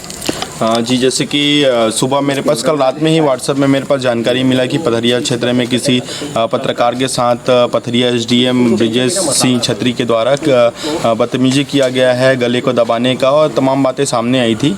जिस पे आज सुबह मैंने अपने संघ के मेंबर से बात किया तो जैसे कि मैं बता दूं कि हम छत्तीसगढ़ श्रमजीवी पत्रकार संघ के मुंगेली जिले के बॉडी के लोग हैं। तो हमें जानकारी मिली हमें ये जानकारी मिली कि वो जो सदस्य है, जो पत्रकार अपने आप को बोला है, वो हमारे ग्रुप का था ही नहीं। उसके बाद सुबह से चर्चा चल रही थी कि सरगांव में पथरिया में कुछ पत्रकारों की मीटिंग रखी जा रही है करके। उसके बाद हमने अपने सारे मेंबर को इत्तला करा दिया और हमने अपने सारे मेंबर को एक नोटिस जारी किए कि, और नोटिस में हमने सूचना में ये लिखा कि जो जिस प्रकार से अधिकारी हमारे लिए काम कर रहे हैं, लगातार मेहनत कर रहे हैं, उनको हमने उस सूचना के माध्यम से, व्हाट्सएप में और सोशल मीडिया के माध्यम से हमने धन्यवाद दिया, सारे अधिकारियों को धन्यवाद दिया। और हमने उसमें आम सूचना में ये भी जारी किया कि हमारे बंदे अगर इस टाइप से अगर कुछ हरकत करते हैं या बदतमीजी करते हैं तो शासन प्रशासन उनके ऊपर कार्रवाई करने के लिए बेशक हैं और हम उस पर उनका सहमति नहीं देने वाले हैं। तो ये बातें आई और हमने जब ये सारी बातें सुनने के बाद हम एसडीएम सर के पास खुद मुलाकात करने आए और हम सारे मेंबर को अपने लेके आए। तो यहाँ पे हमको जानकारी पता चला कि वो बंदा जो है मोटरसाइकिल में बिना बेवजह घर से घूम रहा था और अपने आप को पत्रकार हूँ करके वहाँ पे साबित भी नहीं किया। और रही सवाल ये है कि वो खुद तमाम बातें होने के बाद लिखित में अपना आवेदन दिया, सर को माफ़ी मांगा है और माफ़ी मांग के अपने बड़े भाई का पैर भी छुआ है। ये सब बातें सामने आई हैं। तो ये बातें सरासर गलत ही है। और इस समय पे हम जहाँ पे देख रहे हैं लगातार हम पूरे छत्तीसगढ़ का कवरेज कर रहे हैं, जहाँ पे हमारे मेंबर फैले हुए हैं, हमारे रमझाझर की टीम है, सारे लोगों को मैं खुद मॉनिटरिंग कर रहा हूँ, लगातार लोगों को देख रहा हूँ कि वो खुद जाके फील्ड में अपना कवरेज कर रहे हैं। तो वहाँ पर कोई दिखे ना दिखे रोड में, लेकिन पुलिस प्रशासन और और प्रशासन के अधिकारी ज़रूर दिखेंगे, चाहे एसडीएम हो, कलेक्टर हो या फिर जो छोटे छोटे भी अधिकारी हैं, वो सारे के सारे आज के डेट में हमारे लिए और हमारी ज़िंदगी को बचाने के लिए वो मैदान में उतरे हुए हैं। और इस बीच में अगर किसी पुलिस वाले, किसी अधिकारी के ऊपर, किसी भी आम आदमी के द्वारा मारने का, पीटने का भी अगर आरोप लगा जा रहा है तो ये सरासर गलत है। क्यों? अगर बेवजह अगर घर से निकल रहे हैं, अगर वो निकलने के बाद कुछ अपना काम नहीं बता पा रहे हैं, तो जाहिर सी बात है कि प्रशासन जो कड़ाई में है, वो जो व्यक्ति जो है, हो सके अगर वायरस को वो बढ़ावा देने के लिए निकला हो तो उस आदमी के ऊपर लगाम कसना बहुत ही ज़रूरी है। चलिए, तो बहुत सारी बातें आपसे हो गई राजकुमार जी, आपने बहुत सारी जानकारी दे दी। तो आप देख रहे थे आर.सी. रमसागर सरगांव पथरिया सेक्टर में हम आज आए हुए थे। एसडीएम से हमने जानकारी ली कि क्या कुछ हुआ था उस दिन, जो सोशल मीडिया पे जो लगातार वायरल हो रही थी चीज़ें, उनके विषय में हमने चर्चा की और बातें निकल कर सामने आई हैं कि जो व्यक्ति था वो अपने आप को पत्रकार तो कहा, लेकिन वो साबित नहीं कर पाया है कि वो है कि नहीं है। दूसरी बात यह है कि चाहे वो पत्रकार हो ना हो, ये दूसरी बात होगी। पहली बात तो ये है कि आपको इस समय घर में क्वारंटाइन होना है। अगर आप बाहर निकल भी रहे हैं तो आपको एक तार्किक चीज़ आपको बताना होगा, एक उद्देश्य आपका बताना होगा कि आपने किस वजह से घर से बाहर निकले हैं, और निकले हैं तो सुरक्षा के तमाम इंतजाम आपके पास है कि नहीं है। चलिए, राजकुमार जी कुछ और कहना चाह रहे हैं, क्या कहेंगे कोरोना को लेकर? जी, जैसे कि अभी हमने 2 दिनों से देख रहे हैं कि कटघोरा में जो लगातार जो कोरोना पॉजिटिव बढ़े हैं, जो छत्तीसगढ़ के हमारे जो निचले लेवल में थे, हमको उसको ऊपर लेवल में कर दिए। 25 के आसपास हमारे कोरोना पॉजिटिव के लोग सैंपल मिले, मतलब मरीज हैं करके ये सुनने में आया है। और जब से हमारे यहाँ पथरिया में कटघोरा के लोग आए हैं, पथरिया से महज 4 या 5 किलोमीटर दूर बगबुड़वा गांव है, वहाँ पे लोगों को क्वारंटाइन किया गया है, जिसका सोशल मीडिया में लोग लगातार नाम के साथ में, वीडियो के साथ में फैलाव कर रहे थे। तो कुछ अधिकारी के द्वारा उन पे व्हाट्सएप में जो वायरल किए, उनके ऊपर क्या बोलते हैं उसको, उस शिकायत, मतलब उसके ऊपर शिकायत FIR करने की बात कही गई। तो अभी मैंने SDM साहब से बात किया कि वो वीडियो आखिर आया कहाँ से। वहाँ पर ना कोई पत्रकार और ना ही कोई ऐसे आम आदमी वहाँ पे गया हुआ था, वहाँ पे प्रशासनिक टीम के ही लोग और स्वास्थ्य विभाग के लोग गए हुए थे। तो ये इस टाइप से जो वीडियो बना है वो आगे नहीं बनना चाहिए। अगर वीडियो ही नहीं बनेगा तो वायरल कहाँ से होगा, सबसे पहली बात ये है। तो यही मैं कहना चाहूँगा कि इस टाइप से वीडियो को जो बिल्कुल अगर आपके पास आ रहे हैं तो अपने पास ही अपने मोबाइल पर रखें, अपने सूचना समझ के उसको अपने पास रख लें और बिल्कुल ही किसी के ऊपर या किसी के मोबाइल पे फॉरवर्ड ना करें। अगर फॉरवर्ड आप करते हैं तो बेशक आपके ऊपर कार्रवाई होना जायज़ है। बिल्कुल, एक बात आपने बहुत सही कही कि भाई जो कोरोना पॉजिटिव लोगों की जो जानकारी अगर आपको किसी व्हाट्सएप के थ्रू या फेसबुक के थ्रू या किसी भी सोशल मीडिया नेटवर्क के थ्रू अगर आपके मोबाइल तक अगर आ रहा है तो उसे कदापि शेयर ना करें, उसको फॉरवर्ड ना करें, क्योंकि ये बहुत ही गुप्त चीज़ होता है। चलिए, हमारे साथ और कुछ पत्रकार अभी उपस्थित हो गए हैं, हम इनसे भी बात करते हैं। जी, अपना परिचय देंगे, क्या कहेंगे आपके क्षेत्र में जिस प्रकार की बातें सामने आ रही है, एक व्यक्ति जो अपने आप को पत्रकार कहता है और एसडीएम के ऊपर उसने आरोप लगाया है। ऐसे समय में जब एसडीएम हो, पुलिस हो, चाहे वो छोटा कर्मचारी हो, बड़ा कर्मचारी हो, हर कोई लॉकडाउन की स्थिति को मेंटेन करने के लिए, लोगों की जान की रक्षा करने के लिए वो घर से बाहर निकल के मोटरसाइकिलों में वो सफ़र कर रहे हैं। क्या कहेंगे, अपना परिचय देकर? सूरज जायसवाल, पथरिया से। कौन सा पेपर देखता है? मैं पहले देखता था, अभी तो पेपर नहीं है। चलिए, तो क्या कहेंगे जो मैंने आपसे पूछा? एक मिनट, समझ नहीं आता। चलिए, ठीक है, कोई बात नहीं, हम इनसे आप जानकारी दे दें। चलिए, तो आप जानकारी दे दें, मैं फिर उनके पास आ रहा हूँ। तो जैसा कि ये बातें सामने आ रही हैं लगातार कि भाई इस प्रकार से जो बिहेव किया जा रहा है, चाहे वो पुलिस के साथ हो, चाहे डॉक्टरों के साथ हो, चाहे कर्मचारी के साथ हो, चाहे प्रशासनिक किसी अमले के साथ हो, तो ये बातें बिल्कुल भी सही नहीं है। ऐसा समय अभी आ चुका है जिस समय पे हमको पुलिस का, प्रशासन का, डॉक्टरों का, मीडिया का आपको सपोर्ट करना होगा। जो बातें लगातार सरकार के द्वारा जो गाइडलाइन दी जा रही है, उस गाइडलाइन को आपको फॉलो करना है, घरों में ही रहना है। दूसरी बात यह है कि अगर सोशल प्लेटफॉर्म पे कोई जानकारी आप तक आ रही है किसी पर्टिकुलर कोरोना विषय को लेके, तो आप बिल्कुल भी शेयर ना करें, कदापि ना करें, चाहे वो कितना अच्छा हो, चाहे वो कितना बुरा हो, क्योंकि ऐसे वक्त में दिग्भ्रामक जो चीज़ें हैं वो ज़्यादातर प्रसारित हो रही हैं, जिसकी वजह से बहुत सारी तकलीफ़ों का लोगों को सामना करना पड़ रहा है। अगर कोरोना से रिलेटेड सरकारी कोई अगर चीज़ें आ रही हैं, सरकार अगर उसको जारी कर रहा है, तो ऐसी चीज़ों को आप शेयर कर सकते हैं, लेकिन बाकी चीज़ों का, बेबुनियादी चीज़ों को शेयर ना करें। चलिए, बात करेंगे, नहीं करेंगे ना? चलिए, तो आप देख रहे थे आर.सी. रमसागर, हमारे साथ तमाम पत्रकार इस क्षेत्र के मौजूद थे और सारी बातों के ऊपर हमने चर्चा किया। बहरहाल अभी तो उसमें पंचनामा कर दिया गया है, उनकी शिकायत भी हो गई है। अब आने वाले समय में देखने वाली बात होगी किस प्रकार से कार्रवाई होती है उस व्यक्ति के ऊपर जिसने अपने आप को पत्रकार कहा है और प्रशासनिक व्यक्ति के ऊपर इस प्रकार के आरोप लगाए हैं। चलिए, नमस्कार। ये मैं आपको मैं भेज दिया ये अभी जारी किए हैं लोग। बंद करो तो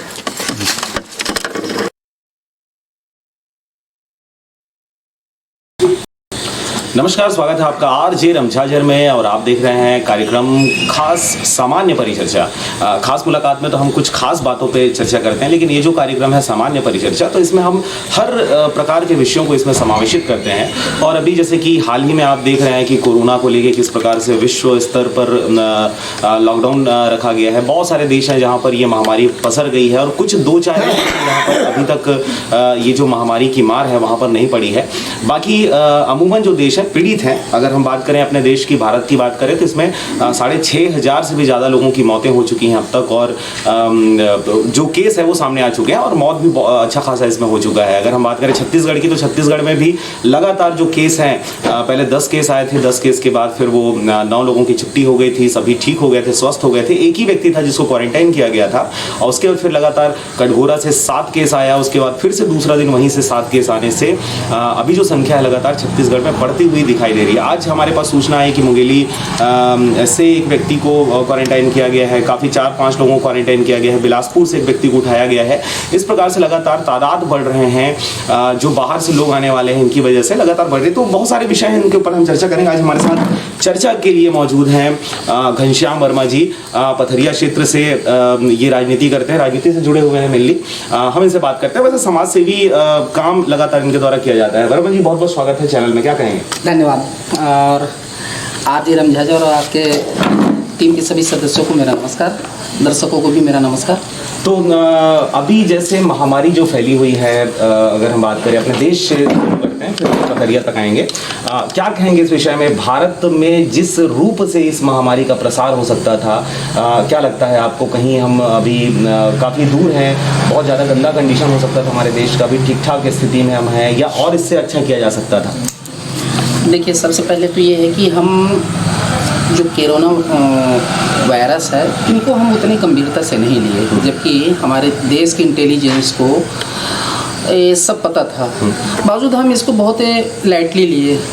शायद यही वजह है कि हमारे देश में इतना पसरा है।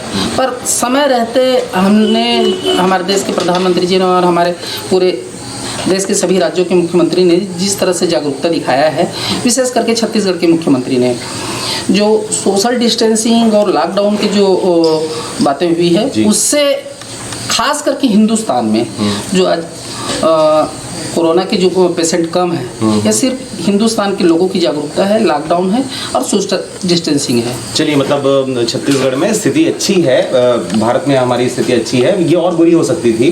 प्रधानमंत्री की बात करें, सभी राज्यों के हमारे मुख्यमंत्रियों की बात करें, उन्होंने समय रहते अच्छे निर्णय लिए, जिसकी वजह से स्थिति हम सुधार रहे हैं, या स्थिति हमारी अच्छी है। मैं आपसे जानना चाहूँगा, भारत में तो इस प्रकार की स्थिति है, छत्तीसगढ़ जहाँ पर 10 केस ही देखे गए थे और उसके बाद फिर अचानक से अब आज के डेट में अगर हम बात करें, 12 अप्रैल की बात हम कर रहे हैं, तो आज हमारे पास 14 नए केस आ गए हैं और पिछला एक केस तो है ही है। क्या कहेंगे इस विषय में? एक अच्छा पोजीशन हम गेन कर रहे थे, हम बाकी राज्यों के लिए एक उदाहरण पेश हो रहे थे कि हमने किस प्रकार से अपने क्षेत्र को लॉकडाउन करके रखा हुआ है, लोगों को ऐसा जागरूक करके रखे हुए हैं, लेकिन अचानक से जो केस आए हैं सामने, क्या कहेंगे इस विषय में? दरअसल क्या है कि ये केस का जो लक्षण है एक दिन में नहीं पता चलता। ये केस का लक्षण 12 से 14 दिन के बाद पता चलता है। ये केस और भी ज़्यादा हो सकता है। दरअसल हमारे यहाँ लॉकडाउन तो पूरे हिंदुस्तान में सबसे पहले अगर लॉकडाउन हुआ है तो छत्तीसगढ़ में हुआ है। शायद यही वजह है कि दूसरे प्रदेश से हमारे यहाँ लोगों का आना कम हुआ है और इसका संक्रमण कम हुआ है। तबलगी जमात के कुछ साथी जो गए हुए थे, उनके कारण ये जो अभी जो कोरबा जिला में जो 15 केसेस मिला है, वो तबलगी जमात से रिलेटेड लोग हैं। और ये मुंगेली जिले में भी इस तरह से आइसोलेट किए थे 4 लोगों को। मुझे अभी पता चला है, अधिकृत रूप से तो मैं नहीं जानता, लेकिन मुझे जो जानकारी मिल रही है उससे पता चला है कि ये नेगेटिव आया रिपोर्ट। तो छत्तीसगढ़ की स्थिति वो एक तरह से पूरे देश के और विदेश के हिसाब से छत्तीसगढ़ काफ़ी कंट्रोल में है। काफ़ी कंट्रोल में है। चलिए ठीक है। तबलीगी जमात, ये बातें सामने आ रही है। वैसे मीडिया ने इस शब्द को परिभाषित नहीं किया है अब तक, इसलिए जिस हिसाब से जिस इस शब्द का यूज़ किया जा रहा है, लगातार लोग यही कह रहे हैं Tablighi Jamaat in the sense ये सामने आ रहा है कि ये एक विशेष कौम से बिलोंग करते हैं, ये एक विशेष धर्म से बिलोंग करते हैं। आप क्या कहना चाहेंगे इस विषय में? तबलीगी जमात आपकी नज़र में क्या है? जी देखिए, ये तो शुरू से है तबलीगी जमात के लोग हैं, इनका जमात चलता है पूरे हिंदुस्तान में, पूरी दुनिया में जमात चलता है। हुआ क्या कि ये तबलीगी जमात या इस तरह से लोग जो एक साथ नमाज अदा करते हैं, और अभी सोशल डिस्टेंसिंग की जो बात हुई, इसके बावजूद भी जिस तरह से भीड़ भाड़ की स्थितियां बनी, इसके कारण एक दूसरे में ये जो वायरस है फैला है, उसके कारण ये तीसरे स्टेज पर आने की स्थिति में हुई है। जो आज हम देख रहे हैं, एक व्यक्ति से दूसरा और दूसरे से फिर तीसरे व्यक्ति में, ये थर्ड स्टेज में है। हालांकि छत्तीसगढ़ में थर्ड स्टेज काफ़ी कमज़ोर है, ईश्वर की कृपा है समझ लीजिए, और हमारे डॉक्टर और हमारे मुख्यमंत्री जी के, स्वास्थ्य मंत्री जी के सूझबूझ है, और जिसके वजह से यहाँ काफ़ी नियंत्रण में है। अच्छा है, नहीं कहना चाहिए, नियंत्रण में है। नियंत्रण में, चलिए ठीक है। अब जैसे मैंने आपसे सवाल किया तबलीगी जमात करके, मेरे पूछने का उद्देश्य ये था सर, तबलीगी जमात कहने से तात्पर्य जो लोग समझ रहे हैं, आम जनमानस जो समझ रहे हैं, वो एक मुस्लिम कौम को लेके समझ रहे हैं कि इनके द्वारा ही, इस जमात के द्वारा ही लगातार इसको फैलाया जा रहा है। मैं जिनको जानकारी नहीं उनको जानकारी दे दूँ कि जमात का मतलब होता है एक संगठन, एक संस्था, एक जमा हुआ 2-4 लोगों का झुंड, एक तरह से हम कह सकते हैं। तो ये जमात है। जैसे हम मीडिया से बिलोंग करते हैं तो ये मीडिया जमात हो गई, आप अगर राजनीतिक से बिलोंग करते हैं तो आपकी जो जमात है वो राजनीतिक जमात हो गई। तो ये जो जमात शब्द है ये किसी एक कौम के लिए नहीं है, ये अलग अलग सेक्टर में काम करने वालों को, ये उर्दू शब्द है, उसको हम जमात कहते हैं। रही बात तबलीगी जमात की, तो जो बाहर से आने वाले लोग हैं, जो दिल्ली गए हुए थे, नमाज अदा करने गए हुए थे और नाना प्रकार के काम काज करने गए हुए थे, ये जो जमाती लोग हैं, ये जो झुंड है, ये सभी जब वापस अपने अपने राज्य पहुंच रहे हैं, अपने अपने गांव जब पहुंच रहे हैं, तो एक्चुअल में इनके द्वारा ही वो जो वायरस है वो फैल रहा है। लेकिन चूंकि जिस प्रकार से मीडिया में, पेपर में, पत्र पत्रिकाओं में इस शब्द का प्रयोग किया जा रहा है, तो उससे एक विशेष धर्म को आघात पहुंच रहा है। सबके द्वारा ये बातें करी जा रही है। आप भी शायद, अगर लोग आपसे मिल रहे होंगे, फ़ोन में बात हो रही होगी, तो मुसलमानों के द्वारा फैलाया जा रहा है, मुसलमान आ रहे हैं, तबलीगी जमात के लोग आ रहे हैं। तो तबलीगी जमात का मतलब केवल एक धर्म से नहीं है। जो बाहर खाने कमाने गए हुए हैं, बाहर किसी प्रकार से गुजर बसर करते हैं, वो अगर आ रहे हैं अपने देश, अपने राज्य आ रहे हैं, तो उनके द्वारा ये वायरस फैल रहा है।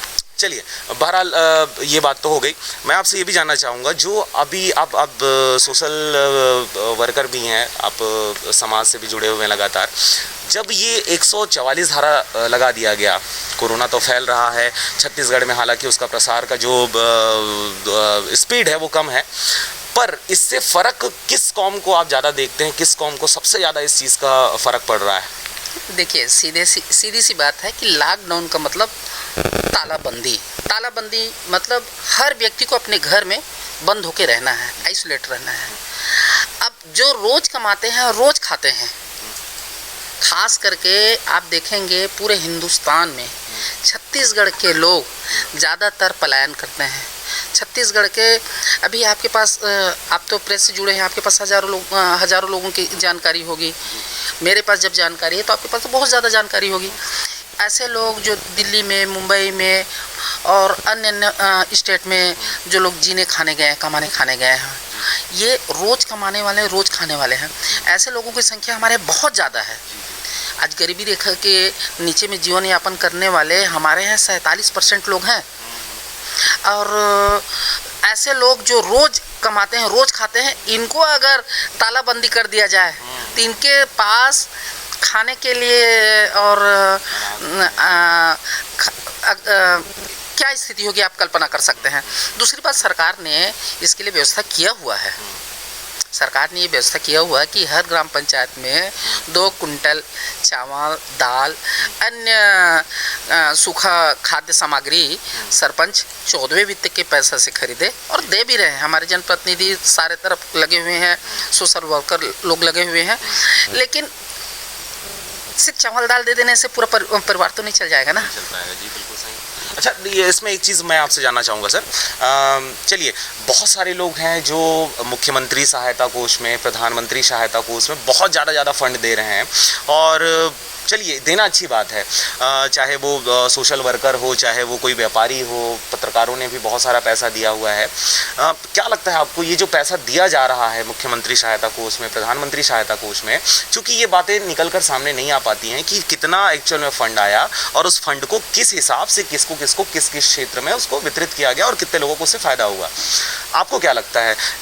मुख्यमंत्री सहायता कोष में पैसा देना सही होगा, प्रधानमंत्री सहायता कोष में देना सही होगा, या फिर डायरेक्टली जो आज की जो जनरेशन कर रही है, बहुत सारे ऐसे कौम के लोग हैं जो सीधे जाकर गरीबों को, जो क्वारंटाइन में रखे गए लोग हैं, उनको जूस पिलाया जा रहा है, उनको खाने पीने की चीज़ें उपलब्ध कराई जा रही हैं, आपको क्या लगता है कि सहयोग किस हिसाब से किया जाना चाहिए, एक राजनीतिज्ञ के रूप में, एक कॉमन पर्सन के रूप में? जी देखिए, सहयोग तो दोनों तरह से किया जाना चाहिए। अगर हम प्रधानमंत्री या मुख्यमंत्री राहत कोष में अगर पैसा देते हैं तो वो प्लान करेंगे, सामान परचेज करेंगे, खरीदेंगे, फिर जाके केंद्र स्टेट को, स्टेट फिर डिस्ट्रिक्ट को, डिस्ट्रिक्ट फिर ब्लॉक को, फिर ब्लॉक ग्राम पंचायत और ग्राम पंचायत से ज़रूरतमंद लोगों तक पहुंचाएंगे राहत। अगर हमारे देश के जो सोशल वर्कर हैं, जागरूक लोग हैं, ये सीधे अगर किसी के लाभ पहुंचा रहे हैं तो उसमें बुराई क्या है? बहुत अच्छी बात है, पर ये एक सीमित संसाधन तक पहुंचाएंगे। बड़े और लार्ज स्केल पर बड़े प्रोग्राम बनाने के लिए प्रधानमंत्री रिलीफ फंड है, मुख्यमंत्री रिलीफ फंड है, ऐसे कोष में पैसा जाना चाहिए। लेकिन मैं ये कहना चाहता हूँ आपके चैनल के माध्यम से, मीडिया के माध्यम से, ये पूरी तरह से पारदर्शी होना चाहिए। बड़े बड़े इसमें आता है कि ये क्या बोलते हैं, आप जो दान कर रहे हैं इनके इनकम टैक्स के धारा 80 या क्या किस इसके अंतर्गत ये टैक्स से फ्री रहेगा। ये बातें तो ठीक है, ये तो आप कर रहे हैं, लेकिन आप ये बात भी तो लिखें कि आपका एक एक पैसा का हिसाब भी हम देंगे। आपके पैसे से हमने मास्क खरीदा, चावल खरीदा, कि हमने क्या किया? हम अगर दे रहे हैं, दरअसल क्या है, हमारे देश की अवधारणा है दान अगर दिए तो दान का क्या हुआ ये नहीं पूछते, इसलिए दान कर रहे हैं इसलिए कोई पूछता नहीं। लेकिन अगर दान के जगह में सहयोग अगर कहा जाए तो हम अगर सहयोग देते हैं तो आपने क्या किया? दान और सहयोग में हमारे देश में दान का उदाहरण अलग है, हमने दान कर दिया भाई, दान देने के बाद क्यों पूछना? लेकिन ये सहयोग है, दान नहीं है। इसमें कहीं ना कहीं पारदर्शिता होनी चाहिए, सरकार को ऐसा कुछ प्लेटफॉर्म करना चाहिए। दान शब्द के हटा के सहयोग राशि होना चाहिए, है ना? और सहयोग राशि कहने से हम खुल जाते हैं कि हम जो पैसा दिए हैं उसका आपने क्या किया, ये हमको पता चलना चाहिए। अच्छा, इससे एक बात चीज़ और समझ में आती है, जैसे कि हर कोई अपील कर रहा है, प्रशासन अपील कर रहा है, राजनीतिज्ञ लोग अपील कर रहे हैं, बड़े बड़े नेता हैं, मंत्री हैं, सभी अपील कर रहे हैं कि दान करें, डोनेट करें, अपने आसपास में जो ज़रूरतमंद लोग हैं उनका सहयोग करें। अच्छी बात है, सब लोग अपने आगे आके वो लोग मदद करने की कोशिश कर भी रहे हैं, लेकिन ये बातें सामने आती है कि अभी बहुत सारे मंदिर हैं, हमारे बड़े बड़े मंदिर हैं जहाँ पर अरबों खरबों और बिलियनों पैसा वहाँ पर इकट्ठा है। छोटे छोटे मंदिरों से लेकर बड़े बड़े मंदिरों तक सब जगह पे दान पात्र भरे हुए हैं, सभी मंदिरों को बंद कर दिया गया है, और उस पैसे को ना निकाल कर और जो गरीब हैं और जो व्यापारी वर्ग हैं उनसे पैसे लिया जा रहा है और उसको उस चीज़ में रिलीज़ किया जा रहा है। जबकि होना ये चाहिए था कि भाई ईश्वर से हम अपने अच्छाई के लिए वहाँ पर मांग करते हैं, लोगों को अच्छा रखें, समाज को अच्छा रखें, इसलिए हम वहाँ पर दान करते हैं अपनी खुशी के लिए कि चलिए आपने ये काम किया तो हम खुशी खुशी आपको दे रहे हैं। वहाँ पर वो पैसा जमा है, आपको नहीं लगता कि उस पैसे को समाज हित में अभी यूज़ करना चाहिए था? देखिए, आपको याद होगा इमरजेंसी लगने से पहले देश के 18 बैंकों का स्वर्गीय श्रीमती इंदिरा गांधी जी ने, पूर्व प्रधानमंत्री जी ने राष्ट्रीयकृत कर दिया था, और उससे इस देश को, उद्योगपतियों को, बड़े बड़े पूंजीपतियों को बहुत आघात लगा था। दूसरा, उसने राजाओं को जो ये मिलता था, प्रिविलेंस बोलते हैं कि उसको मैं शब्द नहीं, एक हाँ वो मिलता था, उनको भी बंद करा दिया उसने। साहस का काम किया उसने। पेंशन जो दिया जाता था, पेंशन जो दिया जाता था, आज ज़रूरत है देश की वो तमाम जो बड़े मंदिर हैं उनका राष्ट्रीयकृत किया जाना चाहिए। ये राष्ट्र की संपत्ति है, इसलिए सारे मेरा अपना निजी राय है, देश के तमाम मंदिर, मस्जिद और गिरजाघर, ऐसा सिर्फ मंदिर की बातें नहीं कर रहा हूँ, मंदिर, मस्जिद, गिरजा, धार्मिक संस्थान, सारे धार्मिक संस्थान जो ईश्वर को कुछ ज़रूरत नहीं है, इंसान को ज़रूरत है। और अगर हम हमारे छोटे बच्चे गुल्लक में पैसा डालते हैं, बाद में हम उनको उपयोग करते हैं, ऐसा नहीं कि गुल्लक को गड़ा देते हैं, छोड़ देते हैं। वैसे ही ईश्वर को दिया हुआ दान ईश्वर के बनाए हुए इंसान के लिए, ईश्वर के बनाए हुए सारे लोगों के लिए खर्च होना चाहिए, उनकी भलाई के लिए। अभी आपने गुल्लक की बात करी सर, तो बिलासपुर में कुछ बच्चे हैं जो 7 साल के हैं, 8 साल के हैं, वो जो बच्चियां हैं, छोटी छोटी बच्चियां, वो गुल्लक में एक एक का सिक्का डाल डाल के वो जमा किए हुए थे, और अपने बर्थडे के दिन एक बच्ची है बिलासपुर की, अपने बर्थडे के दिन वो चली गई सीधा कोतवाली, और वहाँ पर टीआई से मिलकर उन्होंने कहा कि मैं ये जो पैसा है मेरा जमा किया हुआ गुल्लक, इस पैसे को मैं जो पीड़ित हैं हमारे, जो शोषित हैं, अभी के टाइम में जो शोषित हो रहे हैं, जिनको काम करने नहीं दिया जा रहा, घर में अनाज नहीं है, ऐसे लोगों को मैं हेल्प करना चाहती हूँ। ये ऐसे छोटे छोटे बच्चे सामने आ रहे हैं, तो ये अच्छी बात है। चलिए, लगातार ये बातें सामने आ रही है कि भाई बच्चों को प्रेरित करो, बड़ों को प्रेरित करो, व्यापारी वर्ग को प्रेरित करो, लेकिन ये एक बात अपने अच्छी कही कि भाई मंदिरों को, मस्जिदों को, गिरजाघरों को, जो धार्मिक हमारे क्षेत्र हैं, उनको भी सामने आना चाहिए और उनको भी इस समय कम से कम मदद करना चाहिए। चलिए, हमारे साथ जागेश्वरी वर्मा जी भी हैं, हम इनसे भी बात करते हैं। मैडम, पहले तो बहुत बहुत स्वागत है चैनल में। धन्यवाद आपका जी। अभी के इस वैश्विक महामारी को देखते हुए आप क्या कहना चाहेंगे अपने क्षेत्र के लोगों को, अपने राज्य के लोगों को, अपने देश के लोगों को? मैं आपके चैनल के माध्यम से मेरे क्षेत्रवासी, प्रदेशवासी और देशवासी को संदेश देना चाहती हूँ कि जितना ज़्यादा हो सके सावधानी ही बचाव है। हमको सोशल डिस्टेंसन का पालन करना चाहिए। लॉकडाउन में अभी हमको ज़्यादा ज़रूरी हो तभी घर से बाहर निकलना चाहिए। अच्छी तरह से साबुन से हाथ धोना चाहिए, ये सब है। और रही बात लॉकडाउन में सबसे ज़्यादा परेशानी तो दैनिक जीवन जीने वाले जो गरीब परिवार हैं, जो रोज़ कमाते हैं, रोज़ खाते हैं, इन लोगों को ज़्यादा परेशानी हो रही है। तो हमको सब इनके मदद के लिए ज़्यादा से ज़्यादा आगे आना चाहिए। चलिए, आपका अपील तो लगातार चैनल में आप देख ही रहे होंगे, जागेश्वरी घनश्याम वर्मा जी हैं, इनका अपील लगातार आ ही रहा है, हाथ धोते रहें। बहुत हो गया। अच्छा, हाथ धो के ये घिस नहीं रहा है क्या हाथ? क्या लगता है आपको? नहीं, संतुष्टि होती है ना हाथ धोने से, कहीं जर्म्स कीटाणु हमारे हाथ में आ तो नहीं गए हैं, अच्छी तरह से धोए। ऐसा अभी आप समझ रहे हैं कि जो वैश्विक महामारी कोरोना है, हम नहीं जानते कि कैसे हवा के माध्यम से, टच के माध्यम से हमारे शरीर में टच हो जाए, आ जाए, इसलिए हमको सावधानी बरतनी तो जरूरी है ना। बिल्कुल सावधानी बरतनी है। बहुत सारा अपील आप देख रहे होंगे लगातार चल रहा है। चलिए, मैं आपसे पूछना चाहता हूँ, चलिए, सावधानी तो लोगों के द्वारा बरती जा रही है, जो कहा जा रहा है 4-6 लाइनों में कि आप मास्क लगाएं, सोशल डिस्टेंसिंग का पालन करें, साथ ही साथ सैनिटाइज का यूज़ करें, साबुन कम से कम आप यूज़ करें, सारी चीज़ें हो रही हैं। लेकिन जब बात आती है कि सवेरे से लेके शाम 5 बजे तक दुकान खुले रहेंगे सर, जहाँ पर आप दूध ले सकते हैं, आप सब्जी ले सकते हैं, आप अनाज ले सकते हैं, तो ऐसे जब दुकानों की बात आती है, जब मेडिकल स्टोर्स की बात आती है, तो वहाँ पर जिस समय दुकान को खुला होना चाहिए था, उस समय खुलता तो है, लेकिन उस समय अगर दुकानों की स्थिति आप देखेंगे तो वहाँ पर ना ही सोशल डिस्टेंसिंग दिखती है, ना ही इक्का दुक्का मास्क लगाए हुए दिख जाते हैं, और सैनिटाइज़र की अगर बात करें तो दूर दूर तक नज़र नहीं आता, इक्का दुक्का दुकानों को छोड़ के। क्या कहेंगे इस विषय में? इस समय शासन क्या करे, प्रशासन क्या करे?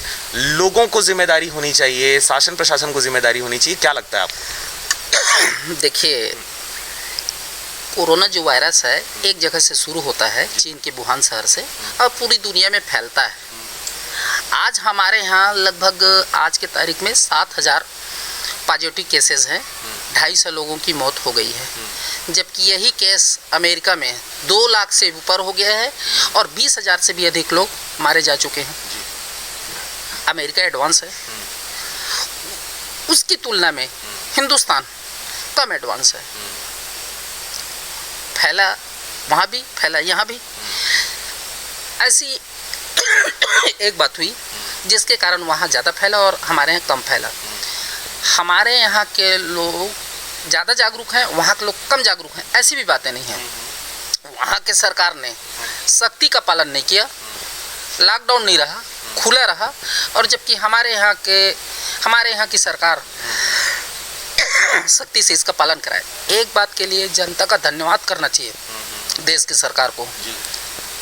यहाँ सिर्फ सैनिटाइजर और मास्क के भरोसे हिंदुस्तान सुरक्षित है, जबकि इटली, पूरा यूरोप और अमेरिका चिकित्सा के क्षेत्र में काफ़ी एडवांस है, बावजूद वहाँ इतनी मौतें हो रही। तो नहीं लगता कि हिंदुस्तान के लोग ज़्यादा जागरूकता का और ज़्यादा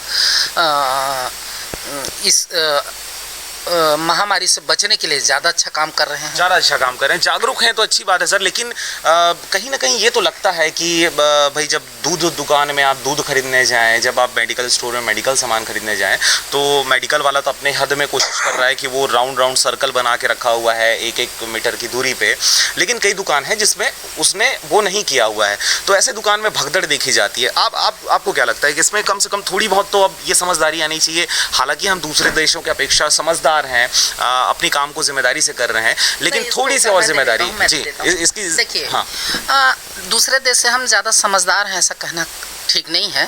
दरअसल इस बीमारी के बारे में ऐसी में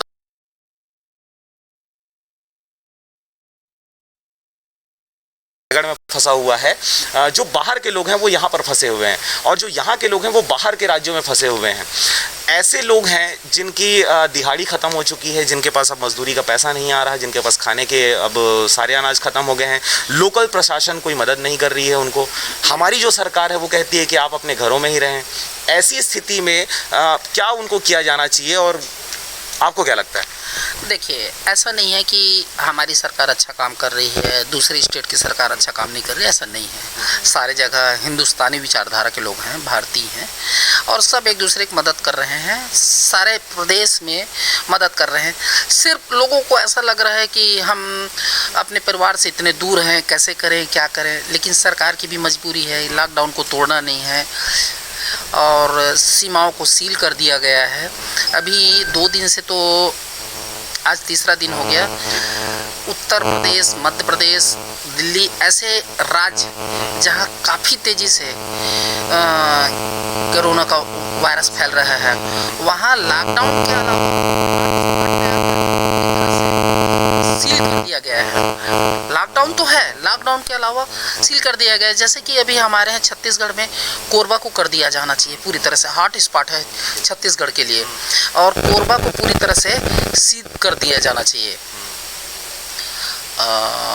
बस मैं सरकार से एक चीज़ की अपील और करूँगा मैं कि ठीक है, हम उनको अपने राज्य में नहीं ला पा रहे हैं, अपने ज़िले में हमारे डीएम साहब या हमारे जनप्रतिनिधि नहीं ला पा रहे हैं। जिस प्रदेश में है उनके लिए हम बात तो कर सकते हैं, बात कर रही है सरकार, और भी किया जाना चाहिए। जो लोग पीड़ित हैं उनको दिलासा दिया जाना चाहिए, बहुत जल्दी ठीक होगा, आप आ जाएंगे, आपकी चिंता सरकार कर रही है, ऐसा लगातार संदेश जाना चाहिए। बिल्कुल, और यहाँ की प्रशासन को, वहाँ के लोकल प्रशासन को कहना चाहिए कि भैया आप उनको हेल्प करें। चलिए ठीक है सर, चलिए अब ये तो बहुत प्रशासन को हमने बात कर ली, प्रशासन पर हमने लोगों की बात कर ली। अब जो एक अमूमन चीज़ें आती हैं कि हम घर में बैठ के करें क्या, क्योंकि लगातार सारे के सारे बोल रहे हैं कि आप घर में रहें, घर में रहें, घर में रहें। जिन लोगों को आदती हो गया है, जो अपने घर में केवल रात में सोने के लिए आते हैं और उसके बाद फिर बाकी टाइम बाहर ही रहते हैं, अब उनको ज़बरदस्ती अब इतने दिनों तक घर के अंदर रहना पड़ रहा है। वो समय कैसे काटे? आपका समय कैसे कट रहा है सर? अभी हमने देखा कि आप गाड़ी सिखा रहे थे जागेश्वरी जी को, क्या ऐसा सब कर रहे हैं और क्या करना चाहिए ऐसे समय में? देखिए, कई ऐसा काम है जिनको हम समय अभाव कारण नहीं कर पाते। खूबियाँ बहुत होते हैं इंसान के अंदर, लेकिन ऐसा समय है कि वक्त थम गया है, ऐसा कहना चाहिए। परिवार के साथ, देखिए मेरे 2 बच्चे हैं, मेरे भांजा भांजी आए हुए हैं, सभी लोग मेरे साथ बेड में बैठ के हम पिक्चर एक साथ देखते हैं, एक साथ खाना खा रहे हैं, 24 घंटे एक साथ हैं, मज़ा आ रहा है। दूसरी बात यह है कि समय कैसे कटे, समय काटने के लिए सिर्फ इतना ही नहीं है कि मज़ा करना है, इस समय का उपयोग अच्छा साहित्य पढ़ने के लिए, टेलीफोन से एक दूसरे का सुख दुख पूछने के लिए, साथ ही जैसे अभी जागेश्वरी कार चलाना सीख रही है और अन्य चीज़ों को सीख रही है, मेरे बच्चे मुझे लैपटॉप और अन्य चीज़ों को सिखा रहे हैं, तो ऐसे समय को अभी वो तो कार चलाना सीख रही हैं, मोटरसाइकिल, वो स्कूटी चलाना सीख रही हैं, ठीक है। आप भी भजिया वजिया बनाना ऐसा कुछ नहीं, मैं एक्चुअली क्या है, इनको ड्राइविंग सिखा रहा हूँ। अच्छा।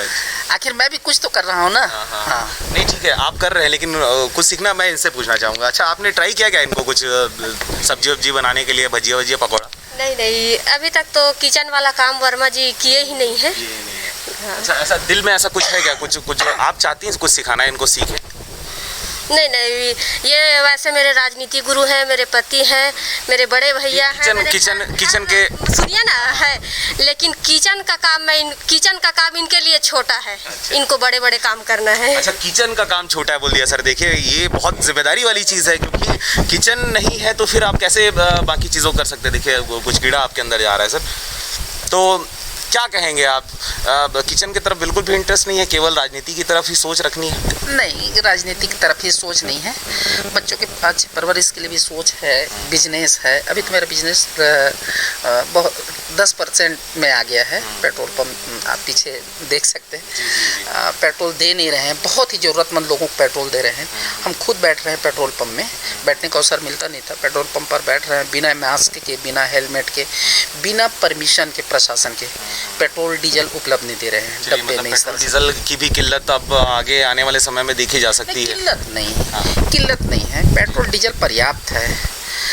लोगों को हम उपलब्ध नहीं करा रहे हैं, अनावश्यक जो गैर जरूरतमंद है उनको हम नहीं दे रहे हैं, सिर्फ और सिर्फ जरूरतमंद लोगों को दे रहे हैं। इससे हमारा बिजनेस बहुत लॉस में 10% में आ गया, 10% में आ गया है सेल, 10 से भी कम हो गया है, मतलब कुछ नहीं है। चलिए, मतलब बिजनेस लॉस में जा रहा है, और वो तो लगातार सभी क्षेत्रों की बात है। चलिए ठीक है, ये वाली बात तो हो गई। मैं आपसे जानना चाहूँगा, अब आगामी दिनों में किस प्रकार की चीज़ों को आप एक्सपेक्ट कर रहे हैं? जैसे कि छत्तीसगढ़ सरकार ने अभी पीएम मोदी से बात करी, उन्होंने कहा कि 30 तारीख तक लॉकडाउन का डेट बढ़ा दिया जाना चाहिए। ये किंवदंतियाँ आ रही थी कि भाई 14-15 को हो सकता है लॉकडाउन खुल जाए, अभी भी बातें सामने आ रही है। आपको क्या लगता है, खुलना चाहिए अभी लॉकडाउन की और बढ़ा दिया जाना चाहिए? जी नहीं, लॉकडाउन तो अभी बढ़ना चाहिए, इस महीने तक तो पूरा देखना चाहिए। जब तक के पूरे देश में आज कल 1000 केसेस हुआ, मिला 1000 से भी ऊपर 24 घंटे में। आज अभी मैं देख रहा था 500 केसेस हो गया है। जब केसेस की संख्या कम होते जाए और प्रदेश में नया केसेस ना मिले, तब लॉकडाउन खुलना चाहिए। और अगर किसी ज़िले में स्पेशली ज़्यादा केसेस मिल रहे हैं तो उस ज़िले को हॉट स्पॉट तैयार करके उनको सील करना चाहिए। चलिए, अन्य राज्यों की अपेक्षा अगर हम छत्तीसगढ़ सरकार की अगर बात करें, कैसे देखते हैं आप छत्तीसगढ़ सरकार किस प्रकार से इसको हैंडल कर रही है? हम प्लस में जा रहे हैं कि माइनस में जा रहे हैं? भूपेश सरकार किस प्रकार से इस चीज़ों को हैंडल कर रही है और क्या कुछ नया सोच रही है? जी देखिए, भूपेश सरकार तो इसमें बहुत अच्छा काम कर रही है। माननीय स्वास्थ्य मंत्री जी टी.एस. सिंहदेव जी तो बहुत पहले ही इसका एक्शन प्लान तैयार कर लिए थे पूरे प्रदेश में, किस तरह से हमको अगर इस तरह की कोई बातें होती हैं तो हमें किस तरह से तैयारी करनी चाहिए। अच्छा हुआ है। और देखिए क्या है, आने वाले समय के लिए हमें किसी भी तरह के स्वास्थ्य संबंधी एक बीमारी के लिए और इस तरह से महामारी या किसी तरह के रोग के लिए हमको ज़्यादा से ज़्यादा चिकित्सीय सुविधा को तैयार करना चाहिए। आने वाले समय के लिए सुविधा को तैयार करना चाहिए। चलिए, एक अच्छी बात हो गई। मैं आपसे जानना चाह रहा था, अभी जैसे कोरोना महामारी ने अभी पूरे विश्व को अपनी आगोश में लेके रखा हुआ है। इस समय पे राजनीतिक लोग अपने घरों में हैं, जो एक्टर्स हैं वो अपने घरों में लॉकडाउन है, किसी का कोई काम धाम चल नहीं रहा। ऐसे समय पे अगर आपको कुछ करने की अगर आवश्यकता पड़ती है, जैसे लोग अपने घरों से निकलकर कोई फाइनेंशियल सपोर्ट कर रहा है, कोई पूड़ी दान कर रहा है, कोई सब्जी बना कर दे रहा है, आप समाज सेवी भी हैं, राजनीतिक हस्ती भी हैं, तमाम चीज़ें आपके द्वारा की जाती हैं। आपके द्वारा कुछ ऐसा किया गया क्या अपने क्षेत्र के लोगों के लिए? आपने किसी को ऐसा पॉइंट आउट किया गया कि इनको इनके घर में खाने की आवश्यकता है, इनके यहाँ रोटी नहीं है, अनाज नहीं है, तो ऐसा कुछ आपके द्वारा किया गया क्या विशेष? देखिए, ये सब चीज़ें हम तो रोज़ कर रहे हैं, लोगों से बातें कर रहे हैं, लोगों की ज़रूरत पूरा कर रहे हैं, खुद कर रहे हैं। दान देने के बाद अभी बताया ना, सहयोग की बातें हो तो ओपन करता है आदमी, लेकिन दान की जब बातें होती तो फिर दान को नहीं बताया जाता है। श्रम दान, बुद्धि दान के अलावा जो अन्न दान और अन्न दान जो चीज़ हम कर रहे हैं, अपने स्तर पर हमको काफ़ी आत्मसंतुष्टि मिल रही है कि हम लोगों के काम आ रहे हैं और कर रहे हैं। दूसरा एक चीज़ और कहूँगा, लोगों के सहयोग करने के बजाय खुद का सहयोग अगर करें, हम सारे लोग नियम का पालन करें।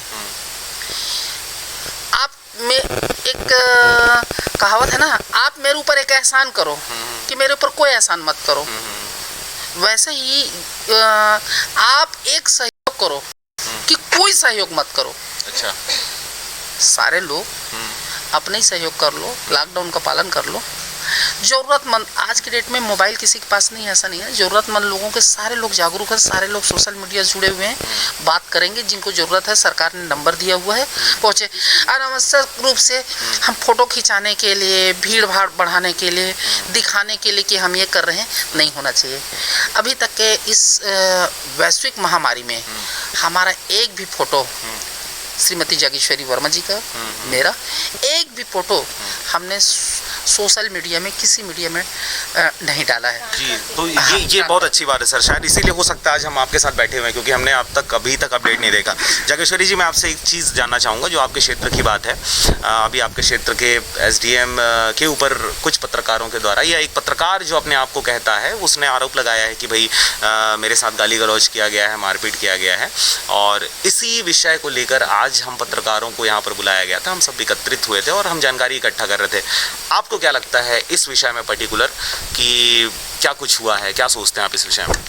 देखिए, धारा 144 का पालन हम सबको करना है। अगर जरा सा सख्ती नहीं बरतेंगे तो कैसे चलेगा। हमको पत्रकार और अधिकारी को एक दूसरे का कॉपरेट करके चलना चाहिए। और थोड़ी बहुत तो नोक झोंक होती रहती है, ऐसी कोई बात नहीं है। व्यवस्था बहुत अच्छा है, व्यवस्था बहुत अच्छा है। लेकिन देखिए, इसमें जो बातें सामने आ रही हैं, एसडीएम तो भाई अपनी जिम्मेदारी का वो पालन कर रहे हैं, वो अपने इच्छा से तो वहाँ पर नहीं गए हुए हैं। वो लगातार आपके भलाई के लिए वो लगातार कोशिश कर रहे हैं कि भाई लॉकडाउन रहें। जिस व्यक्ति को पकड़ा गया था वो अपने आप को पत्रकार बताया, लेकिन उसके तरफ से कोई आइडेंटिटी प्रूफ नहीं वो बता पाया कि मैं पत्रकार हूँ। और उसके बाद भी मान लीजिए अगर वो पत्रकार है भी, तो क्या आपको लगता है कि घर से जबरन निकलना, बिना नंबर के गाड़ी से घूमना, एक बार नहीं 2 बार 3 बार उसने लिखित में दिया हुआ है ये सारी चीज़ों को कि मैं भाई आया हूँ, गया हूँ, इस बात के लिए मैं माफ़ी मांगता हूँ। और उसके बाद फिर उसने आरोप लगाया कि इसने मेरे साथ मारपीट किया। अगर एसडीएम है तो क्या लगता है आपको कि एसडीएम के साथ, उसके साथ कोई दल बल नहीं रहा होगा, कोई पुलिस प्रोटेक्शन नहीं रहा होगा? अगर वो किसी को हाथापाई करेंगे भी, तो क्या वो एसडीएम करेंगे कि पुलिस वालों के द्वारा किया जाएगा? क्या लगता है आपको? आपको एकदम सटीक जानकारी वर्मा जी दे सकेंगे इसके बारे में, आप उनसे पूछिए। वर्मा जी से हम जानते हैं। सर, क्या कहेंगे इस विषय में? देखिए, हम सब लोगों का लॉकडाउन का पालन करना चाहिए, चाहे अधिकारी हो, चाहे पत्रकार हो, चाहे जनप्रतिनिधि हो। कुछ हमारे मित्र जनप्रतिनिधि सहयोग अच्छा कर रहे हैं, लेकिन सोशल मीडिया में इतना जिस तरह से दिखा रहे हैं, बस होना नहीं चाहिए। एक दूसरा, सोशल मीडिया में नहीं दिखेगा तो लोग इंस्पायर कैसे होंगे, प्रभावित होना चाहिए ना। जैसे आप बताए थे, एक बच्ची अपने जन्मदिन के दिन अपने गुल्लक का पैसा निकाल के कलेक्टर को या एसपी किसी को बता रहे थे, अब थाने में। वैसे ही पथरिया में भी हुआ है। पथरिया में हमारे 2 बच्चे थाना गए, 2100 या 2200 रुपये थाना में प्रधानमंत्री राहत कोष में दिए। हमारे भी हो रहा है। अगर हम इनको नहीं दिखाएंगे तो इससे संदेश कैसे जाएगा? तो दिखाना भी जरूरी है, लेकिन ज़्यादा दिखाना भी अच्छा नहीं है। खैर एक पहलू है। दूसरा पहलू ये कह रहा हूँ, हम सब लोगों को सोशल डिस्टेंसिंग का पालन करना चाहिए। आपको भी करना चाहिए, मुझको भी करना चाहिए, और हम अभी कर नहीं रहे हैं, जैसा कि दिख रहा है। कैमरा का फ्रेम में नहीं आ रहा। वैसे हम सैनिटाइज हैं, हमने हाथ धो लिया। हाँ, सैनिटाइज हैं। तो हम सब लोगों का सरकार के गाइडलाइन का पालन करना चाहिए। रही बात पत्रकार, कौन पत्रकार है तो मुझे परफेक्ट आइडिया नहीं है, लेकिन चाहे जो भी पत्रकार हो, पत्रकार लोगों को ऐसे खुले में घूमने का कहीं ये है क्या? आप तो पत्रकार हैं, आप ज़्यादा बेहतर बता पाएंगे कि आपको खुले में घूमना और जैसा चाहे उधर ऐसा है क्या? जैसे मैं एक यहाँ का जनप्रतिनिधि हूँ, ऐसा कहीं लिखा है क्या? इसका आइडेंटिटी होना चाहिए ना। हो सकता है कि उस पत्रकार का कहीं पैसा लिखा हुआ हो या उनके पास ऐसा कुछ। तो और रही बात एसडीएम के द्वारा मारपीट या कोई प्रशासनिक अधिकारी के द्वारा, प्रशासनिक अधिकारी के साथ तो पुलिस होता है, खुद ही क्यों करेगा? पुलिस से करवा देगा। और भी बहुत सारे ये, मुझे नहीं लगता कि ऐसा कर सकते एक जिम्मेदार अधिकारी। जी जी, मतलब जो आरोप लगाए गए हैं वो एकदम आरोप निराधार है। इस प्रकार के आरोप लगाया भी नहीं जाना चाहिए और ऐसे समय में तो बिल्कुल नहीं लगाया जाना चाहिए सर, क्योंकि शासन हो, प्रशासन हो, मीडिया हो, चाहे डॉक्टर्स हो, किसी अधिकारी का किसी व्यक्ति से व्यक्तिगत रंजिश क्या हो सकता है? 4 महीना आया हुआ, किसी से रंजिश क्यों हो सकता है? तो मुझे नहीं लगता कि ऐसे कोई बात हुई होगी और इस तरह का अगर आरोप लगाया जा रहा है तो जांच होनी चाहिए, लेकिन मुझे लगता है कि ये मिथ्या और निराधार है। निराधार है। चलिए एक चीज़ मैं और जागेश्वरी जी मैं आपसे जानना चाहूँगा, सोशल मीडिया पे जैसे अभी बगबुड़िया आपका क्षेत्र आता है, पथरिया क्षेत्र में बगबुड़वा नाम का गाँव है, वहाँ पर कुछ जो मुस्लिम फैमिली हैं बाहर से आए हुए थे, कटघोरा से वो घूम के आए हुए थे या किसी कारण से वो वहाँ से आए हुए थे, तो उनको क्वारंटाइन कर दिया गया था, उनका सैंपल ले जाया गया था और किसी के द्वारा उनका फ़ोटो वीडियो बनाकर सोशल मीडिया पे उसको लगा दिया गया था, सोशल मीडिया पे डाल दिया गया था, लगातार वो प्रसारित हो रहा था। ऐसा किया जाना कितना हद तक आपको सही लगता है? ऐसा किया जाना चाहिए, नहीं किया जाना चाहिए? जी देखिए, ऐसे विपत्ति के समय में अभी तो हमको जाति धर्म इन सब की बात ही नहीं करनी चाहिए। और बगबुड़वा के जो 4 लोग थे हमारे यहाँ पथरिया में गर्ल्स हॉस्टल में, उनको आइसोलेशन में रखे थे, उनका सैंपल निगेटिव आया है। और बाकी जिस तरह से मुसलमान ऐसा जमाती है ये कर रहे हैं, फैला रहे हैं, इस तरह से कुछ अफवाह ज़्यादा हो रही है। मैं आपके चैनल के माध्यम से पूरे भारत देश के लोगों को एक संदेश देना चाहती हूँ कि इस विपत्ति के घड़ी में अभी हम सिर्फ हमें बीमारी से लड़ना है, न कि आपसी। जी बिल्कुल, ये बहुत बड़ी बात आपने कही कि हमें इस समय किसी जमात से लड़ने की आवश्यकता नहीं है, हमें इस बीमारी से लड़नी है और लड़नी है अपने घरों में रहना है, क्योंकि सबसे ज़्यादा जो आपको जिस चीज़ का ख्याल रखना है वो यही है कि आपको घर से नहीं निकलना है, अपने आप को क्वारंटाइन रखें, अपने आप को होम आइसोलेशन में रखें। ये आपकी व्यक्तिगत चीज़ भी है। अब जब तक आप लोगों से नहीं मिलेंगे तब तक इस बीमारी का प्रसार नहीं होगा। वो कहते हैं ना, लगातार जो आप लोगों के द्वारा अपील आ रहा है चैनल में, उसमें ये बातें आती हैं कि बीमारी आपके घर नहीं जाएगा, आप अगर उसको लेने बाहर जाएंगे तभी बीमारी आपके साथ घर आएगी।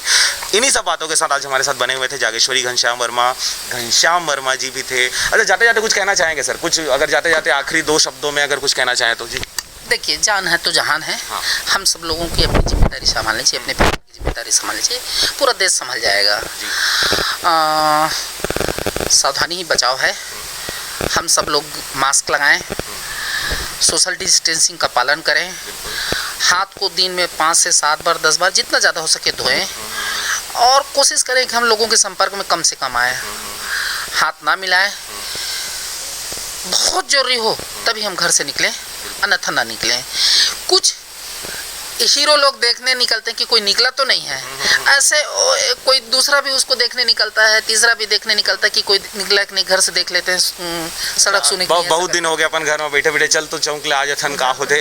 इस तरह के जो सोच के लोग हैं उनको मैं ये कहना चाहूँगा कि किसी के देखने की ज़रूरत नहीं है। आप नहीं निकलेंगे, ये सोच लीजिए कि कोई नहीं निकला है और सब लोग इस तरह सोचेंगे तो कोई नहीं निकलेगा। बहुत ज़रूरी हो तभी हम निकलें। चलिए, बहुत ज़रूरी हो तभी आप घरों से निकले। चलिए, आप क्या कहेंगे घर में बैठे बैठे क्या किया जाए भजिया पकौड़ा के अलावा? जी क्या कहेंगे? सबसे पहले तो मैं उन तमाम माताओं और बहनों को धन्यवाद देना चाहूँगी। पुरुष लोग तो ठंडी हवा खाने छत के बाहर ऊपर चले जाएंगे, कहीं और टहल लेंगे, टीवी देख लेंगे, लेकिन माताएं बहनें किचन में जो है, जो हर आधे घंटे में 1 घंटे में पूछती है कि मैं क्या बनाऊं आप लोगों के लिए, तो उन लोगों को मैं धन्यवाद देना चाहूँगी।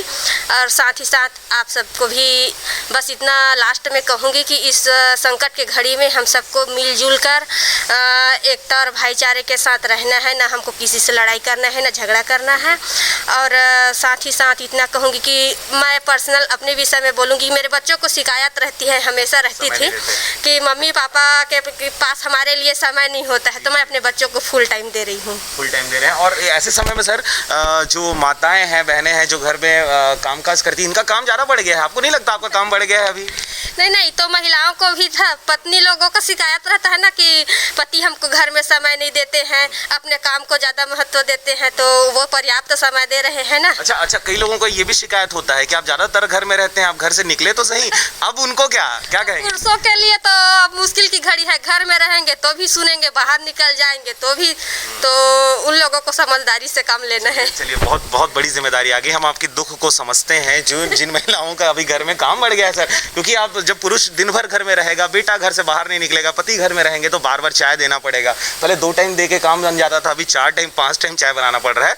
बहुत सारी समस्याएं हैं, पर सभी समस्याओं से बड़ी समस्या है कोरोना वायरस वाली महामारी, कोविड-19 है।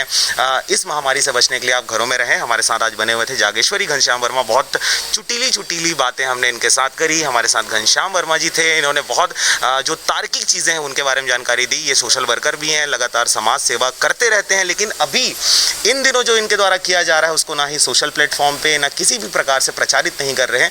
ये एक बड़प्पन है सर। चलिए, इन्हीं सब बातों के साथ आप देख रहे थे आरजे रमझाझर सामान्य परिचर्चा। मैं हूं पुखराज सिंह, नमस्कार।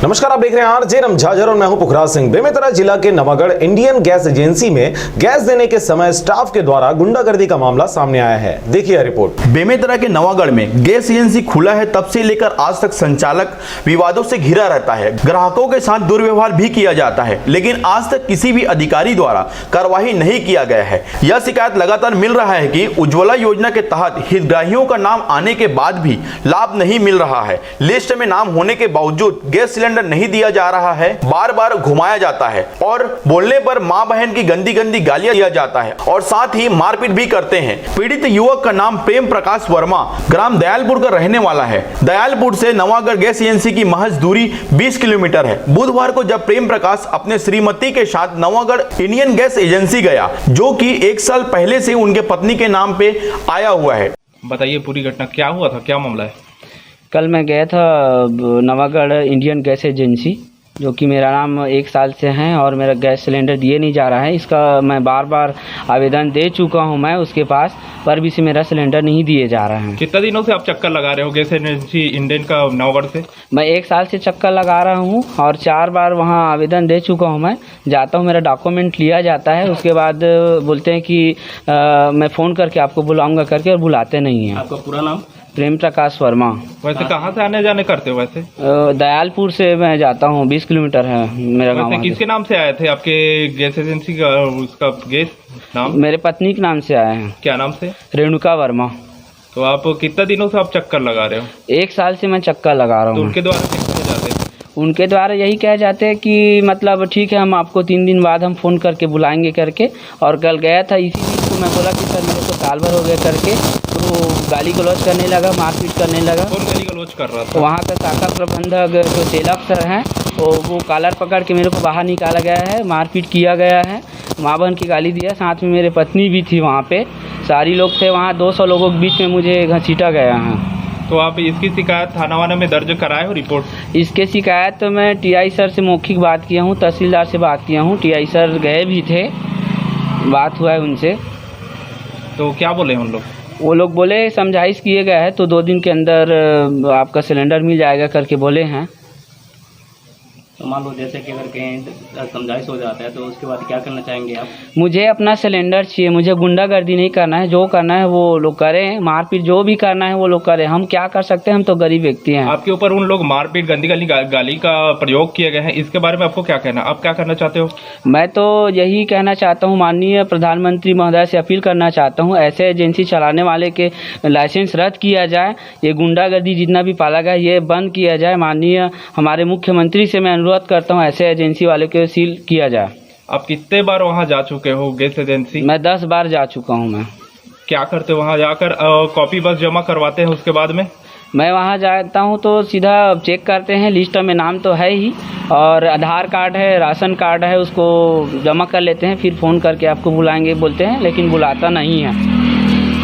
लेकिन संचालक के द्वारा 1 साल से घुमाया जा रहा है। गैस एजेंसी आने पर दस्तावेज को जमा करवा लिया जाता है, उसके बाद संचालक द्वारा बोला जाता है 3 दिन बाद हम आपको फोन करेंगे। उसके बाद संचालक द्वारा बोला जाता है कि 2 से 3 दिन बाद हम आपको फोन करेंगे, उसके बाद आप आकर गैस सिलेंडर ले जाना। लेकिन 2 से 3 दिन बाद भी गैस एजेंसी से कोई फोन नहीं आता।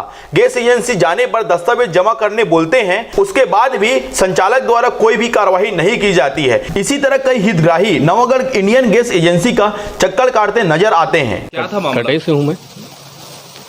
कल गैस एजेंसी में भी गया था जितने टाइम ये वारदात हुआ। उस वक्त आप मौजूद थे? मौजूद था मैं। क्या हुआ था? सब लोग, पूरा ग्रामीण लोग आए थे वहाँ पे, पूछ रहे थे कि मेरा नाम आया है कि नहीं, लिस्ट में मेरा नाम है कि नहीं, आधार कार्ड, सबके आधार कार्ड को फेंक दिया। किसके द्वारा? वहाँ के संचालक ने फेंक दिया। अब फेंक दिया पूरा। मैं भी वहीं दिखवाने गया तो मेरा भी फेंक दिया आधार कार्ड, जाओ बाद में आना करके। फिर बाद में गया, फिर वही तो हर लोगों के साथ वैसे कर रहा था। हर लोगों के साथ ऐसी बर्ताव करते हैं और दुर्व्यवहार से बात करते हैं, मतलब एकदम उत्तेजना से। तो क्या थी कल घटना, कैसे हुआ, क्या हुआ, बताइए कुछ। ये भाई प्रेम प्रकाश गया था। हाँ, तो क्या हुआ वहाँ? फिर ये प्यार से पूछ ही रहा था कि हाँ प्रबंधक मेरा आया है कि नहीं। प्रबंधक से पूछ? प्रबंधक से। तो क्या बोले प्रबंधक? तो उतने में बौखला गए। 1 बार हो गया, 2 बार, तेरा रोज की कहानी है। फिर पूछने आ गया करके भड़क उठा, मारने के लिए दौड़ गया प्रबंधक, गाली गलौज करते हुए। मैं भी वहीं बगल में खड़ा था, देख रहा था। किसके द्वारा मारने के लिए दौड़े गए थे? चेलक शाखा प्रबंधक। अच्छा, चेलक जी के द्वारा। अच्छा, तो इस पर कार्रवाई होनी चाहिए। आज इसके साथ कर रहे हैं, कल मेरे साथ हो सकते हैं और किसी के साथ, तो इस पर कड़ी से कड़ी कार्रवाई होनी चाहिए। बेमेतरा से रंजीत बंजारे के साथ ब्यूरो रिपोर्ट RJ रमझाझर।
सभी मुंगेली जिलावासियों को मेरा नमस्कार।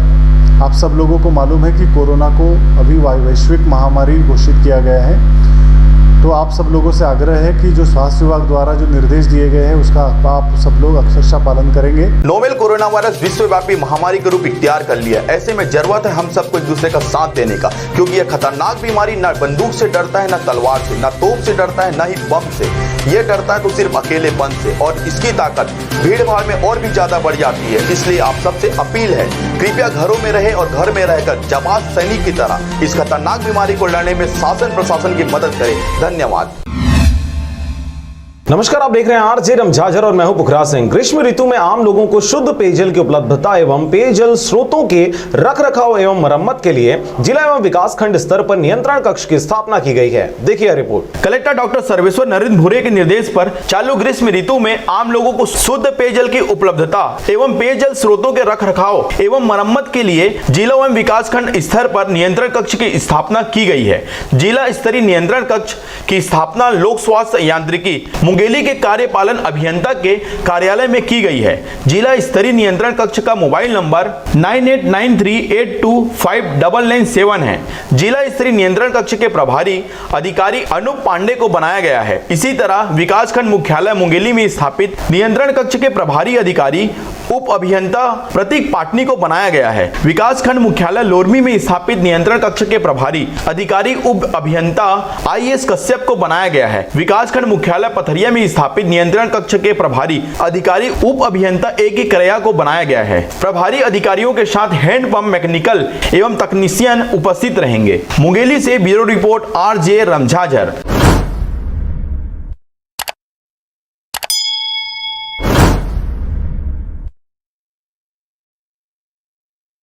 और अब एक खास बात, RJ रमझाझर के दर्शकों से निवेदन है, ताबड़तोड़ बेबाक व बेझिझक खबर देखने व जानने के लिए आज ही चैनल को सब्सक्राइब करें। लाल कलर का बटन सब्सक्राइब बटन है, उसे दबाते ही बेल आइकन आ जाएगा, उसे क्लिक करके ऑल ऑप्शन सेलेक्ट कर दें, जिससे सबसे पहले हमारे द्वारा डाले गए वीडियो आपके पास पहुंचेंगे और आप निर्बाध तरीके से इस चैनल के माध्यम से सारी खबर सबसे पहले देख सकते हैं। नमस्कार। सभी मुंगेली जिला वासियों को मेरा नमस्कार। आप सब लोगों को मालूम है कि कोरोना को अभी वैश्विक महामारी घोषित किया गया है, तो आप सब लोगों से आग्रह है कि जो स्वास्थ्य विभाग द्वारा जो निर्देश दिए गए हैं उसका आप सब लोग अक्षरशः पालन करेंगे। नोवेल कोरोना वायरस विश्वव्यापी महामारी का रूप इख्तियार कर लिया। ऐसे में जरूरत है हम सबको एक दूसरे का साथ देने का, क्योंकि यह खतरनाक बीमारी न बंदूक से डरता है, न तलवार से, न तोप से डरता है, न ही बम से। ये डरता है तो सिर्फ अकेलेपन से, और इसकी ताकत भीड़ भाड़ में और भी ज्यादा बढ़ जाती है। इसलिए आप सबसे अपील है, कृपया घरों में रहे और घर में रहकर जाबाज सैनिक की तरह इस खतरनाक बीमारी को लड़ने में शासन प्रशासन की मदद करें। धन्यवाद। नमस्कार, आप देख रहे हैं RJ रमझाझर और मैं हूं पुखराज सिंह। पुलिस अधीक्षक मुंगेली डी श्रवण के निर्देशन में कोरोना संक्रमण से रोकथाम हेतु लोगों को जागरूक करने एवं लॉकडाउन को प्रभावी बनाने हेतु लगातार प्रयास जारी है। देखिए रिपोर्ट। इसी क्रम में दिनांक 10 अप्रैल को शाम 4 बजे से अतिरिक्त पुलिस अधीक्षक कमलेश चंदेल के नेतृत्व में ASP CD Tirkey, DSP Navneet Kaur Chhabra, DSP Monika सी परिहार, DSP साधना सी सहित पथरिया अनुविभाग में लगे 7 पेट्रोलिंग पार्टी द्वारा पथरिया, सरगांव सकेत क्षेत्रों में फ्लैग मार्च किया गया। फ्लैग मार्च में जिले के बॉर्डर क्षेत्रों के विभिन्न नाकाबंदी पॉइंट में जाकर वहां लगे पुलिस बलों एवं पुलिस वॉलेंटियर को सतर्क रहते हुए ड्यूटी करने हेतु निर्देश किया गया। साथ ही उनका हौसला अफजाई भी किया गया। थाना सरगांव में एक संक्षिप्त कार्यक्रम के दौरान स्थानीय पत्रकार बंधुओं द्वारा कोरोना संक्रमण के दौरान पुलिस के द्वारा किए जा रहे अच्छे कार्यों की प्रशंसा की गई। अतिरिक्त पुलिस अधीक्षक कमलेश चंदेल द्वारा उन्हें धन्यवाद ज्ञापित करते हुए कोरोना संक्रमण से लड़ने में पुलिस प्रशासन के सहयोग करने की अपील की।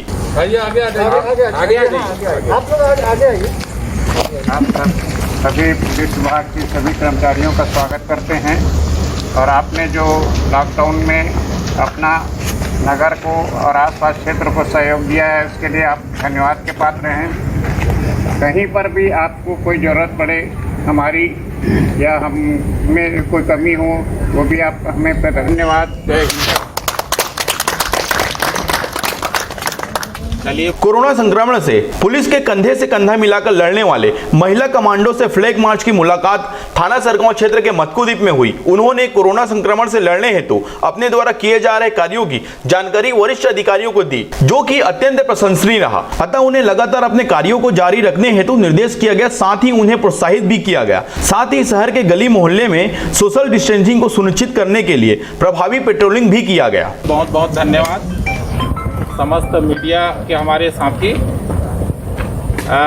जिला पुलिस मुंगेली पुलिस अधीक्षक महोदय के मार्गदर्शन में लगातार ये कार्य कर रही है और जैसा कि मालूम है कि देश में एक बहुत बड़ी समस्या आई है, उसका एकमात्र हल है सोशल डिस्टेंसिंग और इसीलिए लॉकडाउन किया गया है। लॉकडाउन के नियम का पालन कराने के लिए हम सब वचनबद्ध हैं और जिला पुलिस के सभी अधिकारी कर्मचारी इसका प्रचार प्रसार और जन जागरूकता के लिए ये कार्य कर रहे हैं। आज जो मुंगेली से फ्लैग मार्च निकाला गया था, मुंगेली से पथरिया, साकेत, सरगांव होते हुए वापस अपेक्षा करते हैं, क्योंकि मीडिया जो है चौथा स्तंभ कहा जाता है।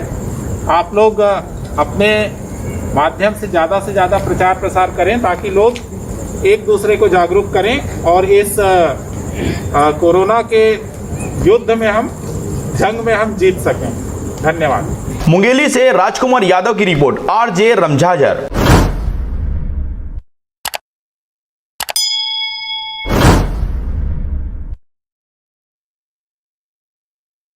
आप सब जान रहे हैं नोवेल कोरोना वायरस भारत देश के लिए महामारी का रूप ले लिया है। ऐसे में जरूरत है हम सबको एक दूसरे का साथ देने का। कोरोना वायरस की ताकत भीड़ भाड़ में और भी ज़्यादा बढ़ जाती है, इसलिए आप सबसे अपील है कृपया घरों में ही रहें। आप सभी इस खतरनाक बीमारी को हराने में शासन प्रशासन की मदद करें। इसके अलावा दूसरे राज्यों से आए हुए आगंतुकों की जानकारी टोल फ्री नंबर 104 पर जरूर दें। धन्यवाद।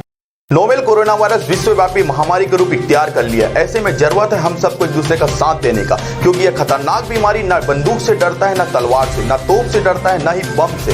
ये डरता है तो सिर्फ अकेलेपन से, और इसकी ताकत भीड़ भाड़ में और भी ज्यादा बढ़ जाती है। इसलिए आप सबसे अपील है कृपया घरों में रहे और घर में रहकर जाबाज सैनिक की तरह इस खतरनाक बीमारी को लड़ने में शासन प्रशासन की मदद करें। धन्यवाद। नमस्कार, आप देख रहे हैं आरजे रम झाझर और मैं हूं पुखराज सिंह। जनधन खातों में जमा राशि निकालने उमड़ रही भीड़। उज्ज्वला योजना के तहत भी सरकार कर रही मदद। देखिए किस प्रकार भीड़ के सामने 144 धारा और कोरोना हुए साइड। कोरोना वायरस की विश्वव्यापी आपदा से उत्पन्न संकट में राहत के लिए भारत सरकार की घोषणा के अनुसार राज्य की महिलाओं के प्रधानमंत्री जनधन योजना के अंतर्गत खोले गए समस्त खातों में 3 माह तक प्रति माह 500 रुपए जमा होना प्रारंभ हो गया है। इस संबंध में रायगढ़ जिले के मुखिया यशवंत कुमार ने बताया कि महिला प्रधानमंत्री जनधन खातों से राशि आहरण के लिए महिलाओं को खाता संख्या के अंतिम अंक के अनुसार बैंक, एटीएम, बीसीसी केंद्र में जाना चाहिए। खातों से राशि ग्राहक सेवा केंद्र अथवा एटीएम से रुपए कार्ड द्वारा भी निकाली जा सकती है।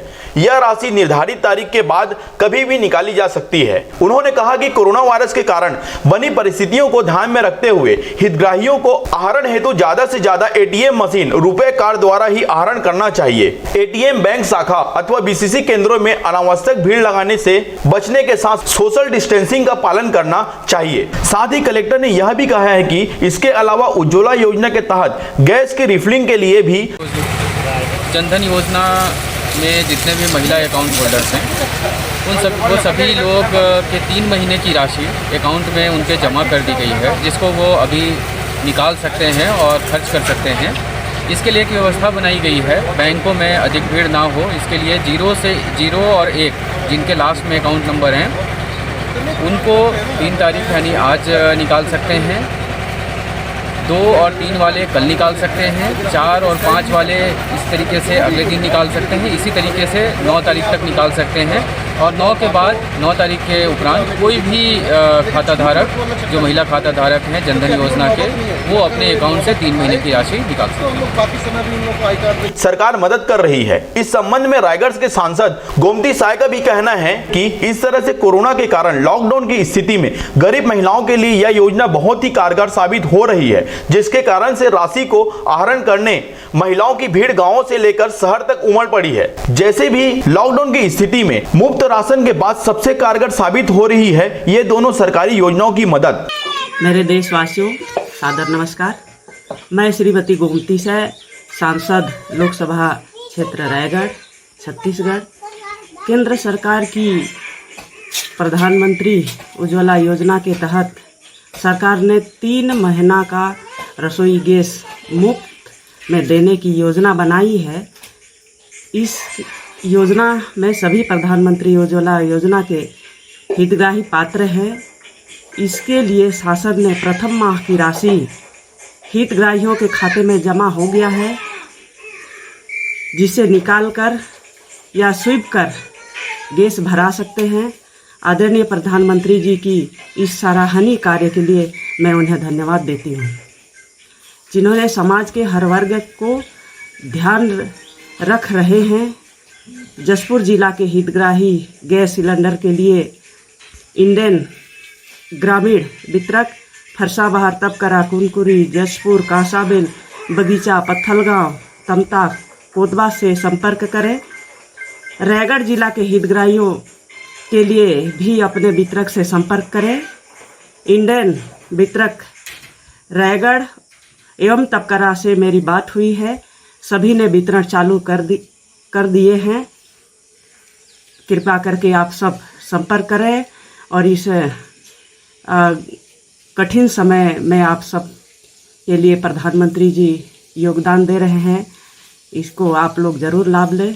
धन्यवाद। रायगढ़ से मोहन नायक की रिपोर्ट, आरजे रम झाझर।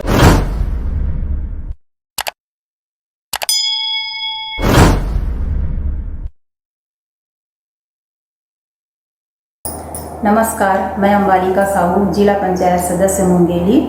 जैसे कि आप सभी को जानकारी है, अभी कोरोना वायरस नाम की महामारी हमारे पूरे विश्व में अपना कहर बरपा रहा है और इसका कोई भी इलाज नहीं। इससे हम तभी बच सकते हैं जब अपने शासन प्रशासन के द्वारा दिए गए निर्देश का कड़ाई से पालन करें, पूरे परहेज में रहें, 24 घंटे अपने घर में रहें। अति आवश्यक होने पर ही हम घर से बाहर निकलें, वो भी पूरी सुरक्षा के साथ, जैसे कि सैनिटाइजर का उपयोग करें, मास्क का उपयोग करें और किसी दूसरे व्यक्ति से कम 100 मीटर की दूरी बनाकर रखें। ये बीमारी हम तक तभी पहुंच सकता है जब इसे लेने के लिए हम खुद ही बाहर जाएं।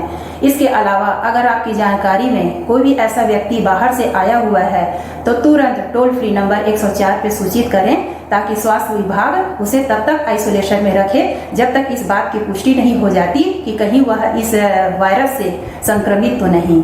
और अपने सभी व्यापारी भाइयों से मैं निवेदन करना चाहती हूँ, जब देश इस संकट पे है तो उस वक्त आप एक अच्छे व्यापारी होने का, एक अच्छे नागरिक होने का परिचय देते हुए उन सब की मदद करें जिनको आपकी ज़रूरत है, ना कि किसी तरह की कालाबाजारी करें। अगर किसी भी व्यापारी के द्वारा कालाबाजारी करते हुए पाया जाता है तो आप प्रशासन के द्वारा हेल्पलाइन नंबर बनाया गया है, उस पर आप सूचित कर सकते हैं 07755274274। इसके साथ ही मैं आप सबसे फिर एक बार विनती करती हूँ कि आप पूरे टाइम घर में रहें, अपने लिए, अपनों के लिए और उन सब के लिए जो अपने जान को जोखिम में डालकर हम सब को 24 घंटे अपनी सेवा दे रहे हैं। जय हिंद, जय छत्तीसगढ़। बेवजह घर से निकलने की जरूरत क्या है? मौत से आंख मिलाने की जरूरत क्या है? जिंदगी बहुत कीमती है, इसे संभाल के रख। कब्रगाहों को सजाने की जरूरत क्या है? सबको मालूम है बाहर की हवा है कातिल, यूं ही कातिल से उलझने की जरूरत क्या है? दिल बहलाने के लिए घर में वजह है काफी, यूं ही गलियों में भटकने की जरूरत क्या है? पूरे परिवार की सुरक्षा आपकी समझदारी है। अभी बहुत उम्र बाकी है सैर सपाटे के लिए, इतनी जल्दी घबराने की जरूरत क्या है?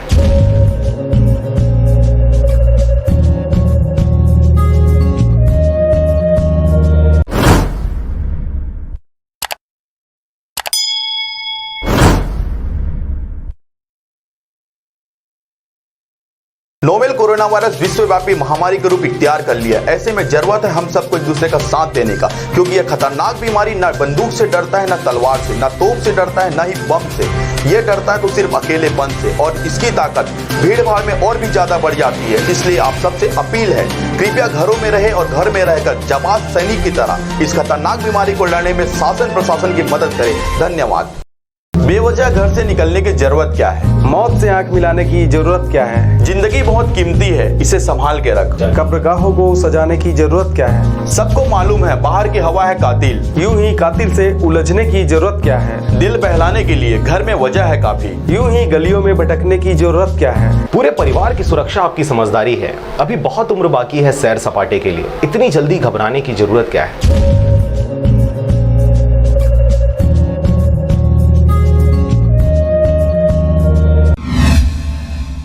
नमस्कार, स्वागत है आपका आरजे रमझाझर में और मैं हूं पुखराज सिंह। सभी धार्मिक स्थलों में आम व्यक्तियों के लिए पूजा, आराधना एवं दर्शन पर प्रतिबंध। जिले के तबलीगी जमात के अनुयायियों के लिए भी जारी हुए निर्देश। देखिए रिपोर्ट। कलेक्टर श्री यशवंत कुमार द्वारा पूर्व में जारी आदेश के तहत समस्त धार्मिक, सांस्कृतिक एवं सामाजिक कार्यक्रमों पर रोक लगाई है। इसी तारतम्य में यह भी स्पष्ट किया गया है कि सभी धार्मिक स्थलों में आम व्यक्तियों के लिए पूजा, आराधना एवं दर्शन पर प्रतिबंध लगाया गया है। केवल धार्मिक क्रिया या अनुष्ठान करने वाले धार्मिक गुरुओं को ही पूजा अर्चना करने की अनुमति प्रदान की गई है। उक्त आदेश का सभी धार्मिक संगठन कड़ाई से पालन करें। आदेश में यह भी कहा गया है कि जिले में तबलीगी जमात के बहुत से अनुयायी हैं। जमात के लोगों का कई स्थलों पर संक्रमण अवधि में आना जाना है। विगत दिनों में तबलीगी जमात के लोगों में कोरोना संक्रमण की दर बहुत अधिक पाई गई है। अतः तबलीगी जमात के समस्त अनुयायियों को यह आदेश दिया गया है कि 1 मार्च 2020 के पश्चात वे अपने निवास स्थल से छत्तीसगढ़ अथवा छत्तीसगढ़ से बाहर कहीं पर भी प्रवास किए हो अथवा उनके निवास स्थल पर किसी दूसरे स्थल का निवासी निवास कर रहा हो तो उसकी विस्तार सूचना संबंधित अनुविभागीय दंडाधिकारी को तत्काल देना सुनिश्चित करे। यदि किसी के द्वारा सूचना छुपाई जाती है तो भारतीय दंड संहिता 1860 की धारा 188, जिले के लोक सेवा द्वारा जारी विधान का उल्लंघन 269, किसी जानलेवा बीमारी को फैलाने के लिए किया गया आघात के तहत दंड के भागी होंगे। रायगढ़ से ब्यूरो रिपोर्ट आरजे रमझाझर।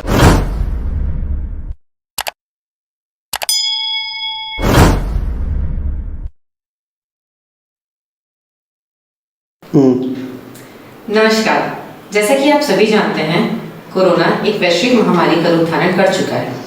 इस बीमारी को हम तभी हरा सकते हैं जब हम शासन के समस्त निर्देशों का कड़ाई से पालन करेंगे। अतः आप सभी से विनम्र निवेदन है कि कृपया घर से बाहर न निकलें। यदि अति आवश्यक हो और घर से बाहर निकल रहे हैं तो सावधानी से निकलें, हाथ हमेशा धोते रहें, एक दूसरे से दूरी बनाकर रखें और मास्क पहनें। सावधानी और जागरूकता ही इस बीमारी को दूर भगा सकती है और हम यह जंग जीत सकते हैं। अतः घर पे रहें, सुरक्षित रहें। धन्यवाद। आप सब जान रहे हैं नोवेल कोरोना वायरस भारत देश के लिए महामारी का रूप ले लिया है। ऐसे में जरूरत है हम सबको एक दूसरे का साथ देने का। कोरोना वायरस की ताकत भीड़ भाड़ में और भी ज़्यादा बढ़ जाती है, इसलिए आप सबसे अपील है कृपया घरों में ही रहें। आप सभी इस खतरनाक बीमारी को हराने में शासन प्रशासन की मदद करें। इसके अलावा दूसरे राज्यों से आए हुए आगंतुकों की जानकारी टोल फ्री नंबर 104 पर जरूर दें। धन्यवाद।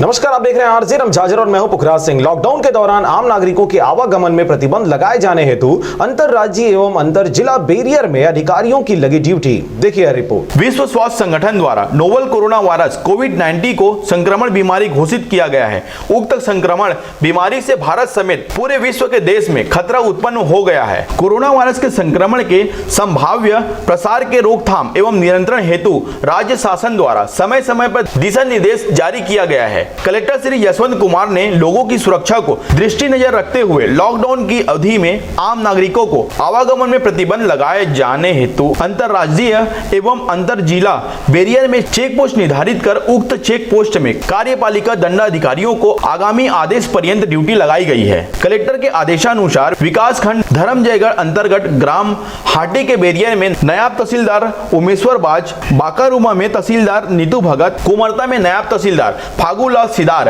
एवं उदा में नायब तहसीलदार हितेश कुमार साहू की ड्यूटी लगाई गई है। इसी तरह विकासखंड घर घोड़ा अंतर्गत ग्राम कुडुम केला हरिमपुर में तहसीलदार तिरित कश्यप, पुंजी पथर्रा में नायब तहसीलदार अनुराधा पटेल की ड्यूटी लगाई गई है। रायगढ़ से ब्यूरो रिपोर्ट आरजे रमझाझर।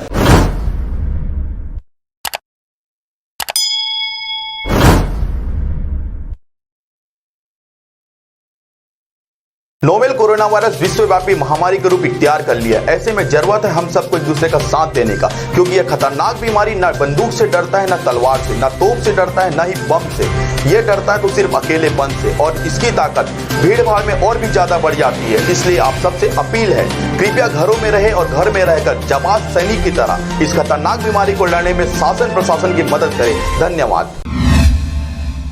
नमस्कार, आप देख रहे हैं आरजे रमझाझर और मैं हूं पुखराज सिंह। लॉकडाउन में लोगों का जीवन आसान बना रही नारी शक्ति, पोषण दूध बनकर हितग्राहियों तक पहुंच रही रेडी टू ईट और सूखा राशन, वित्तीय राशन के लिए बैंक सखी भी पहुंचा रही लोगों के घरों तक। 10 अप्रैल 2020 कोरोना वायरस कोविड-19 के संक्रमण के प्रभावी रोकथाम के लिए लॉकडाउन प्रभावशील है। अति आवश्यक सेवाओं के लिए अतिरिक्त समस्त कार्य प्रतिबंधित हैं। गैर जरूरी व्यवसाय, प्रतिष्ठान, कार्यालय बंद हैं। लोगों के लिए सोशल डिस्टेंसिंग का पालन करना अनिवार्य है। ऐसे चुनौतीपूर्ण समय में भी प्रशासन जनहितैषी एवं कल्याणकारी योजनाओं का लाभ हितग्राही तक लगातार पहुंचा रहे हैं। मुख्यमंत्री श्री भूपेश बघेल ने प्रदेश को कुपोषण मुक्त बनाने के संकल्प के साथ मुख्यमंत्री सुपोषण अभियान प्रारंभ किया है। इस कठिन समय में उनके संकल्प को पूर्ण करने के प्रयासों को अनवरत जारी रखने का बीड़ा आंगनबाड़ी कार्यकर्ताओं ने उठाया है, जो पूरी कर्तव्य निष्ठा के साथ पोषण दूत बनकर हितग्राहियों के घरों तक पहुंच रही हैं तथा उन्हें पोषण आहार एवं रेडी टू ईट प्रदान कर रही हैं। इस कार्य को करने के लिए कार्यकर्ताओं को कई विषम परिस्थितियों का सामना भी करना पड़ रहा है, फिर भी उनके जज्बे में कोई कमी नहीं आ रही। महिला बाल विकास परियोजना कापू के पहाड़ी अंचल में बसा एक गांव है टेढ़ा सेमर। इस गांव में मुख्यतः पहाड़ी कोरवा निवास करते हैं। आंगनबाड़ी कार्यकर्ता श्रीमती रेखा लॉकडाउन के चलते खाने पीने की समस्या से जूझ रहे इन लोगों तक पोषण आहार के साथ राशन पहुंचाने में मददगार साबित हो रही हैं। इनके साथ ही ग्रामीणों को पोषण के साथ कोरोना महामारी से लड़ने के लिए हाथों की सफाई, व्यक्तिगत स्वच्छता, सोशल डिस्टेंसिंग का पालन जैसे स्वास्थ्य सुरक्षा के गुर भी सिखाए जा रहे हैं। महिला बाल विकास विभाग से मिली जानकारी के अनुसार जिले के समस्त विकास खंडों में सुपोषित बच्चों, गर्भवती व शिशुवती माताओं को मिलाकर कुल 1,23,534 हितग्राहियों तक 15 दिनों का सूखा राशन व रेडी टू ईट पोषण आहार पहुंचाया गया है। रायगढ़ से ब्यूरो रिपोर्ट आरजे रमझाझर।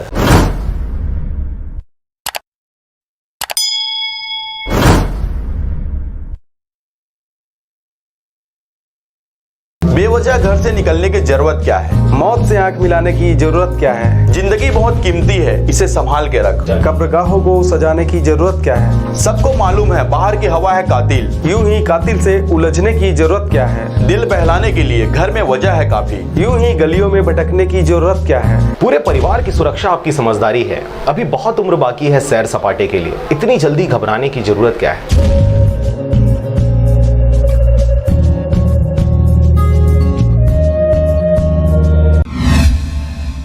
नमस्कार, आप देख रहे हैं आरजे रमझाझर और मैं हूं पुखराज सिंह। बैंक सखी हितग्राहियों के घरों तक जाकर कर रही राशि का भुगतान। रायगढ़ विकास खंड में एक दिन में बैंक सखियों ने किया लगभग 5,87,000 का भुगतान। देखिए रिपोर्ट। कोरोना महामारी के चलते लागू देशव्यापी लॉकडाउन के बीच लोगों की वित्तीय समस्याओं को दूर करने बैंक सखी लोगों के घरों तक जाकर उन्हें राशि का भुगतान कर रही है, जिससे लोगों का घर बैठे ही आर्थिक मदद मिल रही है। इस दौरान बैंक सखी कोरोना वायरस से बचाव के सुरक्षात्मक उपायों का भी पालन कर रही है। रायगढ़ विकास खंड में बैंक सखियों द्वारा एक दिन में ही 5,87,700 रुपए का भुगतान किया गया है। जनपद कार्यालय से मिली जानकारी के अनुसार 8 अप्रैल को कुल 13 बैंक सखियों ने 482 ट्रांजैक्शन करवाए हैं, जिनमें 152 लोगों को 2,22,600 रुपए का पेंशन राशि का भुगतान किया गया है। इसी प्रकार मनरेगा के 11 हितग्राहियों को 25,000 रुपए, प्रधानमंत्री जनधन योजना के 192 खाता धारकों को 96,000, प्रधानमंत्री किसान मानधन योजना के 33 हितग्राहियों को 75,000 रुपए, उज्ज्वला योजना अंतर्गत 37 लोगों को 41,000 रुपए, एक व्यक्ति को धान का बोनस 3,500 रुपए तथा 52 लोगों को अन्य भुगतान अंतर्गत 1,24,600 रुपए का भुगतान किया गया है। रायगढ़ से ब्यूरो रिपोर्ट आरजे रमझाझर।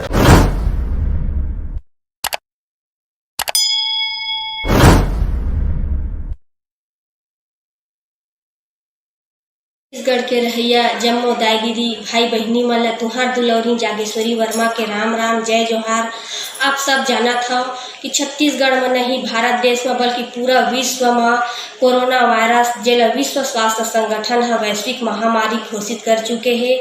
ओखर संक्रमण तेजी से फैला थे। हमारे छत्तीसगढ़ के मुख्यमंत्री आदरणीय भूपेश बघेल जी एवं स्वास्थ्य मंत्री आदरणीय टी.एस. सिंहदेव जी है आप सबसे अपील करे है कि कोरोना वायरस संक्रमित बीमारी है, एखर से बचना है और हमला बार बार साबुन से हाथ धोना है, सैनिटाइजर के उपयोग करना है, मुंह में मास्क लगाना है, घर से निकलना है तो अति आवश्यक हो तभी हमला घर से निकलना है।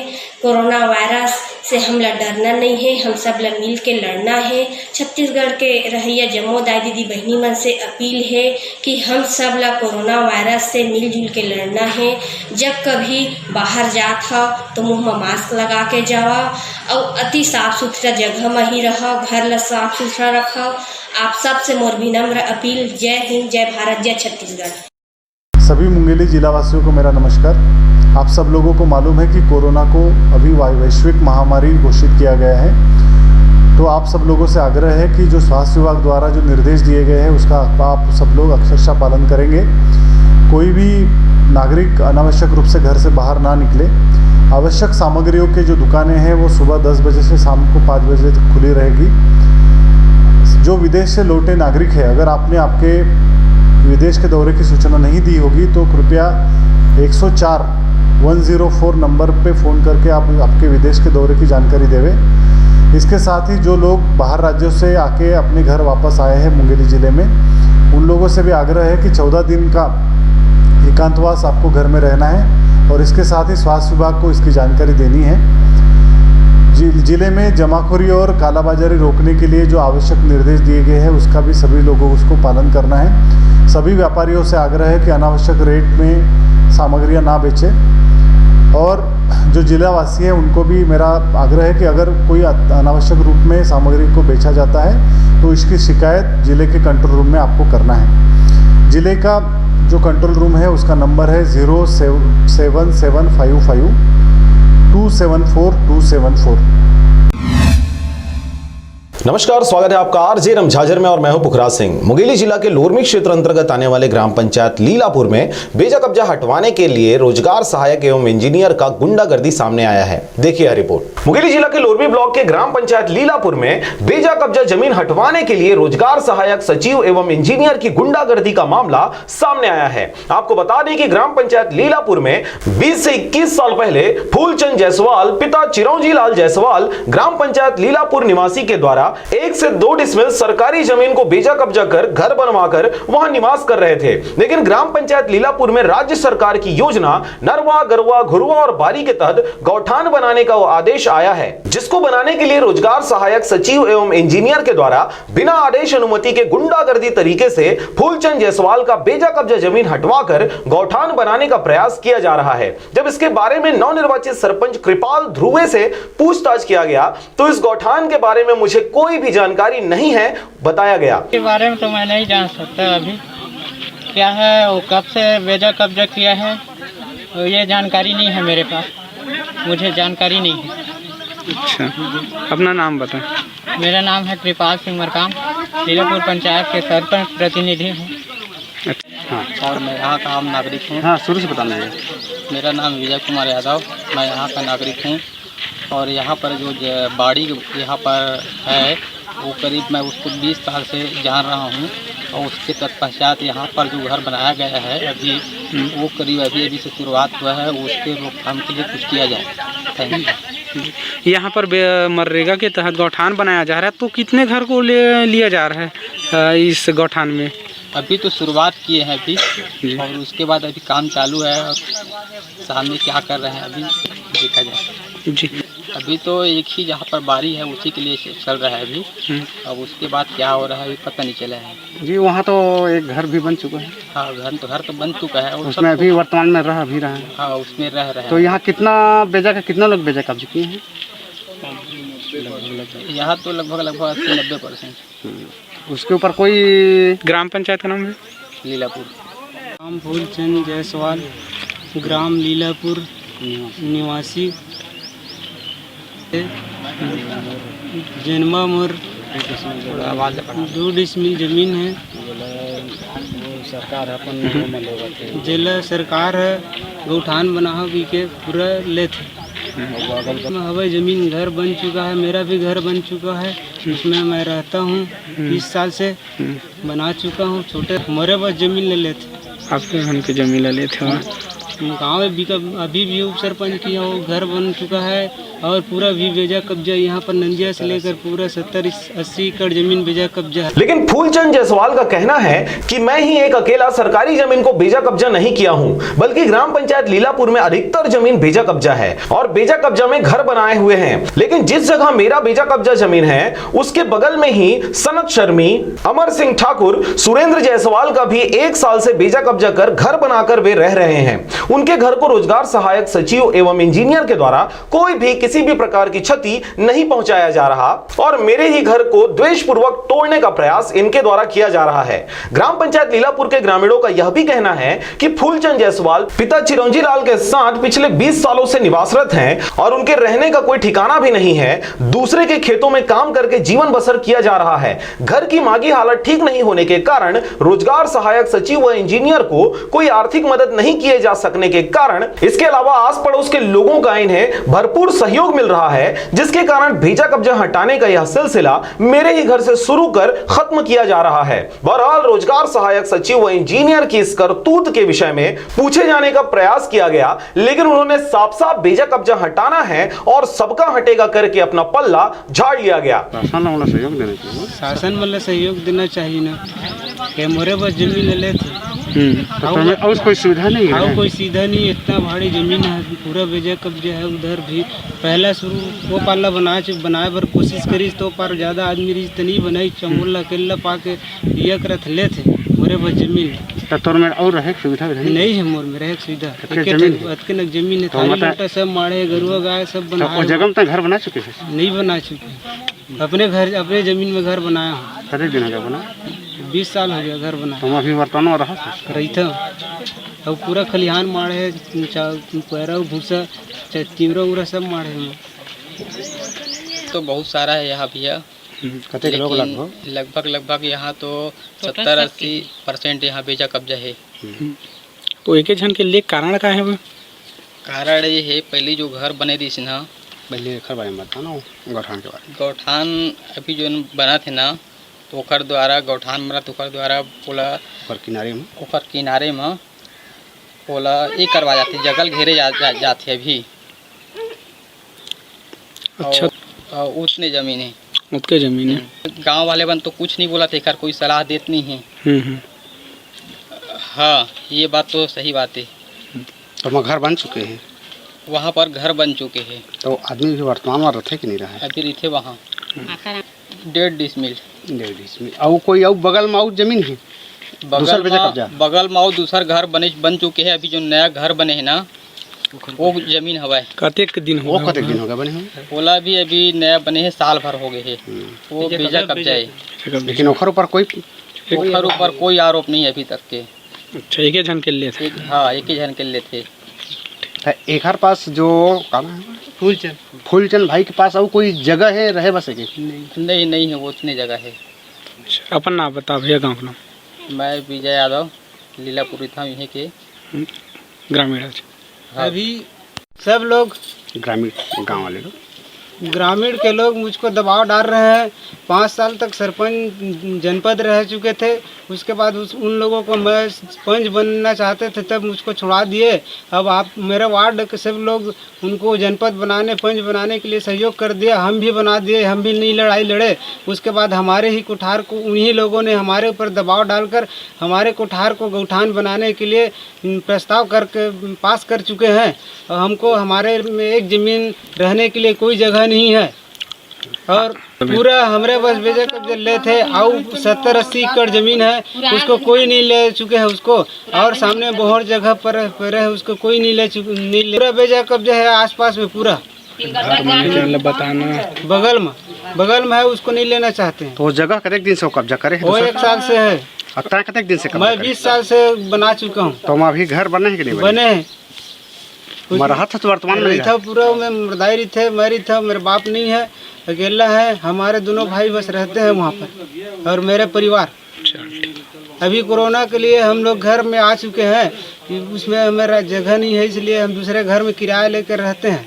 अब खबर के प्रसारण उपरांत यह देखने वाली बात होगी कि रोजगार सहायक सचिव व इंजीनियर की गाज किन किन पर गिरती है। क्या सिर्फ फूलचंद जायसवाल का घर तोड़कर उसे बेघर कर दिया जाता है, या फिर बाकी धनधान्य से परिपूर्ण लोगों पर भी कोई कार्रवाई होती है? वैसे पूरे क्षेत्र में कोरोना के कारण लॉकडाउन व्याप्त है, ऐसे में सारे कामकाज ठप हैं। फिर भी मनरेगा के अलावा यह कौन सा काम है जिसे सरकार ने लीगल किया है, यह भी सोचनीय विषय है। लोरमी से हरजीत भास्कर की रिपोर्ट, आरजे रमझाझर।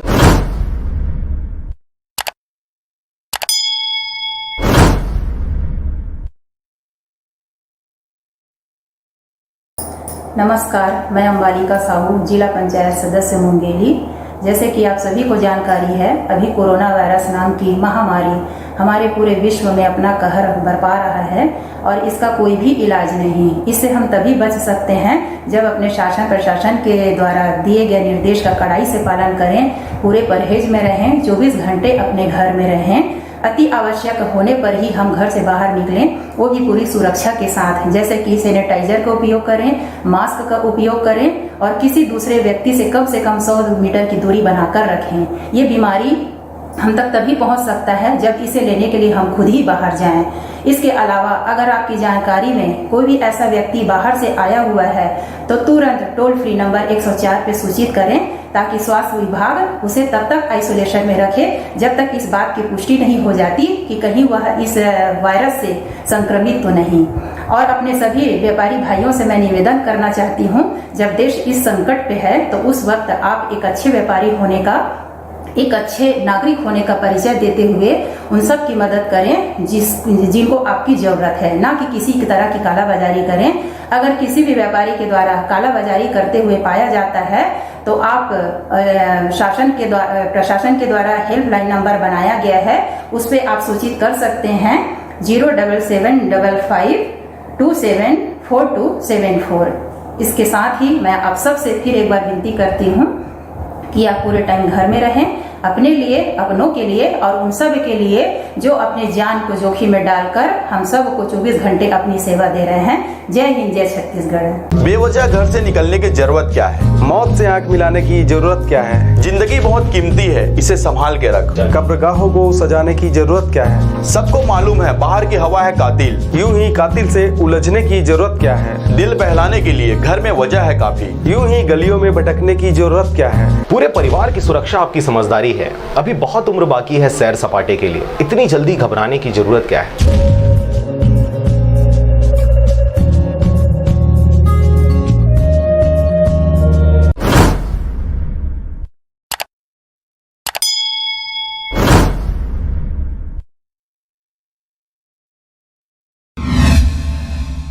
नमस्कार, आप देख रहे हैं आरजे रमझाझर और मैं हूं पुखराज सिंह। छत्तीसगढ़ सरकार के लाख दावों और वादों के बाद भी हर जरूरतमंदों तक राशन का सहयोग नहीं पहुंच पा रहा है और यही वजह है कि क्षेत्रीय सक्षम लोगों व युवा कांग्रेसियों के एक सार्थक पहल से लोगों को मदद की जा रही है। देखिए यह रिपोर्ट। रायगढ़ जिले के नगर पंचायत बरमकेला में युवा कांग्रेस एवं एनएसयूआई के युवाओं द्वारा कुछ ऐसे ही परिवारों को चिन्हांकित किया गया जिनकी माली हालत लॉकडाउन की स्थिति में ठीक नहीं है और कहीं से कोई मदद भी नहीं मिल पा रही, जिनमें तकरीबन 25 परिवार ऐसे भी थे जिनका राशन कार्ड भी नहीं बना है। इन परिवारों को इस विषम परिस्थिति से निजात दिलवाने युवा कांग्रेस और एनएसयूआई के युवा नेता सामने आए। इनके द्वारा द्वार द्वार जाकर राशन सामग्री के अलावा दिनचर्या की सामग्री का भी वितरण किया गया। आज के कार्यक्रम के कोरोना वायरस के कार्यक्रम में हम लोग निश्चित ही अत्यंत गरीब झोपड़पट्टी आदि लोग को चावल, सब्जी, तेल, दाल वितरण किया है। ये नगर में पहली बार युवा कांग्रेस एनएसयूआई के नेतृत्व में हुआ है। नगर के इतने अध्यक्ष हैं, पार्षद हैं, लेकिन अभी तक किसी के द्वारा कुछ नहीं हुआ है, लेकिन युवा कांग्रेस के नेतृत्व में पहली बार वितरण किया गया है नगर में। इसमें जिनका राशन कार्ड नहीं बना होगा, छूटा होगा, वैसे लोगों को क्या चिन्हांकित किया गया था? जी, उन लोग करीब 20 से 25 चिन्हांकित किया गया था। गरीब लोगों को, उन लोग को भी वितरण किया गया है। ऐसा ही कुछ देखने को मिला मुकेली जिला के लोरमी क्षेत्र के ग्राम पंचायत रामहेपुर में, जहां एन के सरपंच के द्वारा ग्रामीणों को लॉकडाउन के कारण घर से नहीं निकलने की स्थिति में गरीबों को सरपंच के द्वारा राशन सामग्री बांटा गया, जिसमें दाल, चावल, बिस्किट, साबुन, टमाटर, भिंडी आदि और सरपंच शीतल जायसवाल के द्वारा लॉकडाउन के चलते घर में है, जैसे कि जो जिसको इमरजेंसी जरूरी काम के लिए आना जाना है तो उसके लिए ना करवा रहे हैं। तबियत खराब है, राशन सामग्री आ जाए। अपना नाम बताएं। अपना हाँ, शीतला देवी जायसवाल, रामहेपुर। सरपंच के द्वारा दाल, चावल, सब्जी, टमाटर और भिंडी, बिस्कुट, साबुन के द्वारा वितरण। अच्छा थे। रामहेपुरे लॉकडाउन के चलते घर से बाहर मत निकले करके, उसमें इसके लिए हम अपने पंचायती स्तर से ना राशन सामग्री का वितरण किए हैं और बढ़िया से अपने सुरक्षित और नहीं रहे ऐसे करके। तो जैसे सामान आप वितरण किए तो ऐसे करके बढ़िया से अपने घर में परहेज के साथ में मैं दाल, चावल और हरी सब्जी में भिंडी है, पत्ता गोभी है, टमाटर जी। और लॉकडाउन गांव वालों को घर में ही रहकर धारा 144 एवं लॉकडाउन का पालन करने को कहा गया। ऐसे समय में जब कोई मदद सामने नहीं आ रहा था, एक छोटे से प्रयास ने इन परिवारों के मुस्कुराए चेहरों पर उम्मीद की किरण जगा दी है। इन युवाओं ने कहा कि हम ऐसे जरूरतमंदों के लिए जिनका कोई सहारा नहीं है, वहां हम हमेशा आगे भी सहारा बनेंगे। जैसा भी हो, आखिर कोरोना और लॉकडाउन की स्थिति में जब तथाकथित जनसेवकों और सेवाभावी लोगों का दर्शन बरमकेला सहित अन्य क्षेत्रों में दुर्लभ सा हो रहा है, तब इनका यह कदम निश्चय ही सराहनीय है। सहयोग किया गया, इसमें क्या क्या राशन सामग्री थी और आगे क्या करेंगे जैसे कोई जरूरतमंद रहेंगे? युवा कांग्रेस द्वारा और एनएसयूआई द्वारा जो गरीब जनताओं के बीच जाकर राशन सामग्री बांटी गई है, उसमें दाल, चावल, तेल, साबुन, सैनिटाइजर, मास्क और बहुत से ऐसे सामान थे जिसमें दैनिक जीवन में उपयोग के लिए थे। और उम्मीद करते हैं राजनीति से कहीं ऊपर मानवता के लिए सबको आगे आने की जरूरत है। जो भी इस घड़ी में प्रत्यक्ष और परोक्ष रूप से सेवा कर रहे हैं, ऐसे निस्वार्थ सेवा करने वालों को आरजे रमझाझर सलाम करता है और अपील भी करता है, जरूरतमंदों का जरूर मदद करें। यकीन मानिए आपका यह छोटा सा प्रयास किसी को बड़ी राहत दे सकती है और मलिन चेहरों पर खुशियां बिखेर सकती है। आओ मदद को हाथ बढ़ाएं। जिनको कहीं से राशन व्यवस्था नहीं हो रहा था, उसको राशन और विभिन्न व्यवस्था करने के लिए यहाँ के कुछ सामाजिक कार्यकर्ता और कांग्रेस के पदाधिकारी मौजूद हैं। आज उनके द्वारा मोहल्लों में जो वितरण किया गया उसके बारे में हम जानना चाहेंगे। आपका क्या नाम है? जी, मैं अभिनव पुजारी, जिला महासचिव युवा कांग्रेस रायगढ़। आज जो है आप लोगों के द्वारा कितने परिवारों को क्या क्या वितरण किया गया, किन लोगों को चिन्हांकित किया गया, इसके बारे में थोड़ा बताइए। जिस तरह हमारा देश, पूरा विश्व, हमारा राज्य कोरोना वायरस के संकट को झेल रहा है, इस संकट की घड़ी में जरूरतमंद एवं आवश्यकता अनुसार लोगों को हमने राशन सामग्री वार्ड क्रमांक 5, 6 और 15 में युवा कांग्रेस एवं एनएसयूआई के नेतृत्व में सामान वितरण किया गया है। रायगढ़ से मोहन नायक और लोरमी से हरजीत भास्कर की रिपोर्ट, आरजे रमझाझर।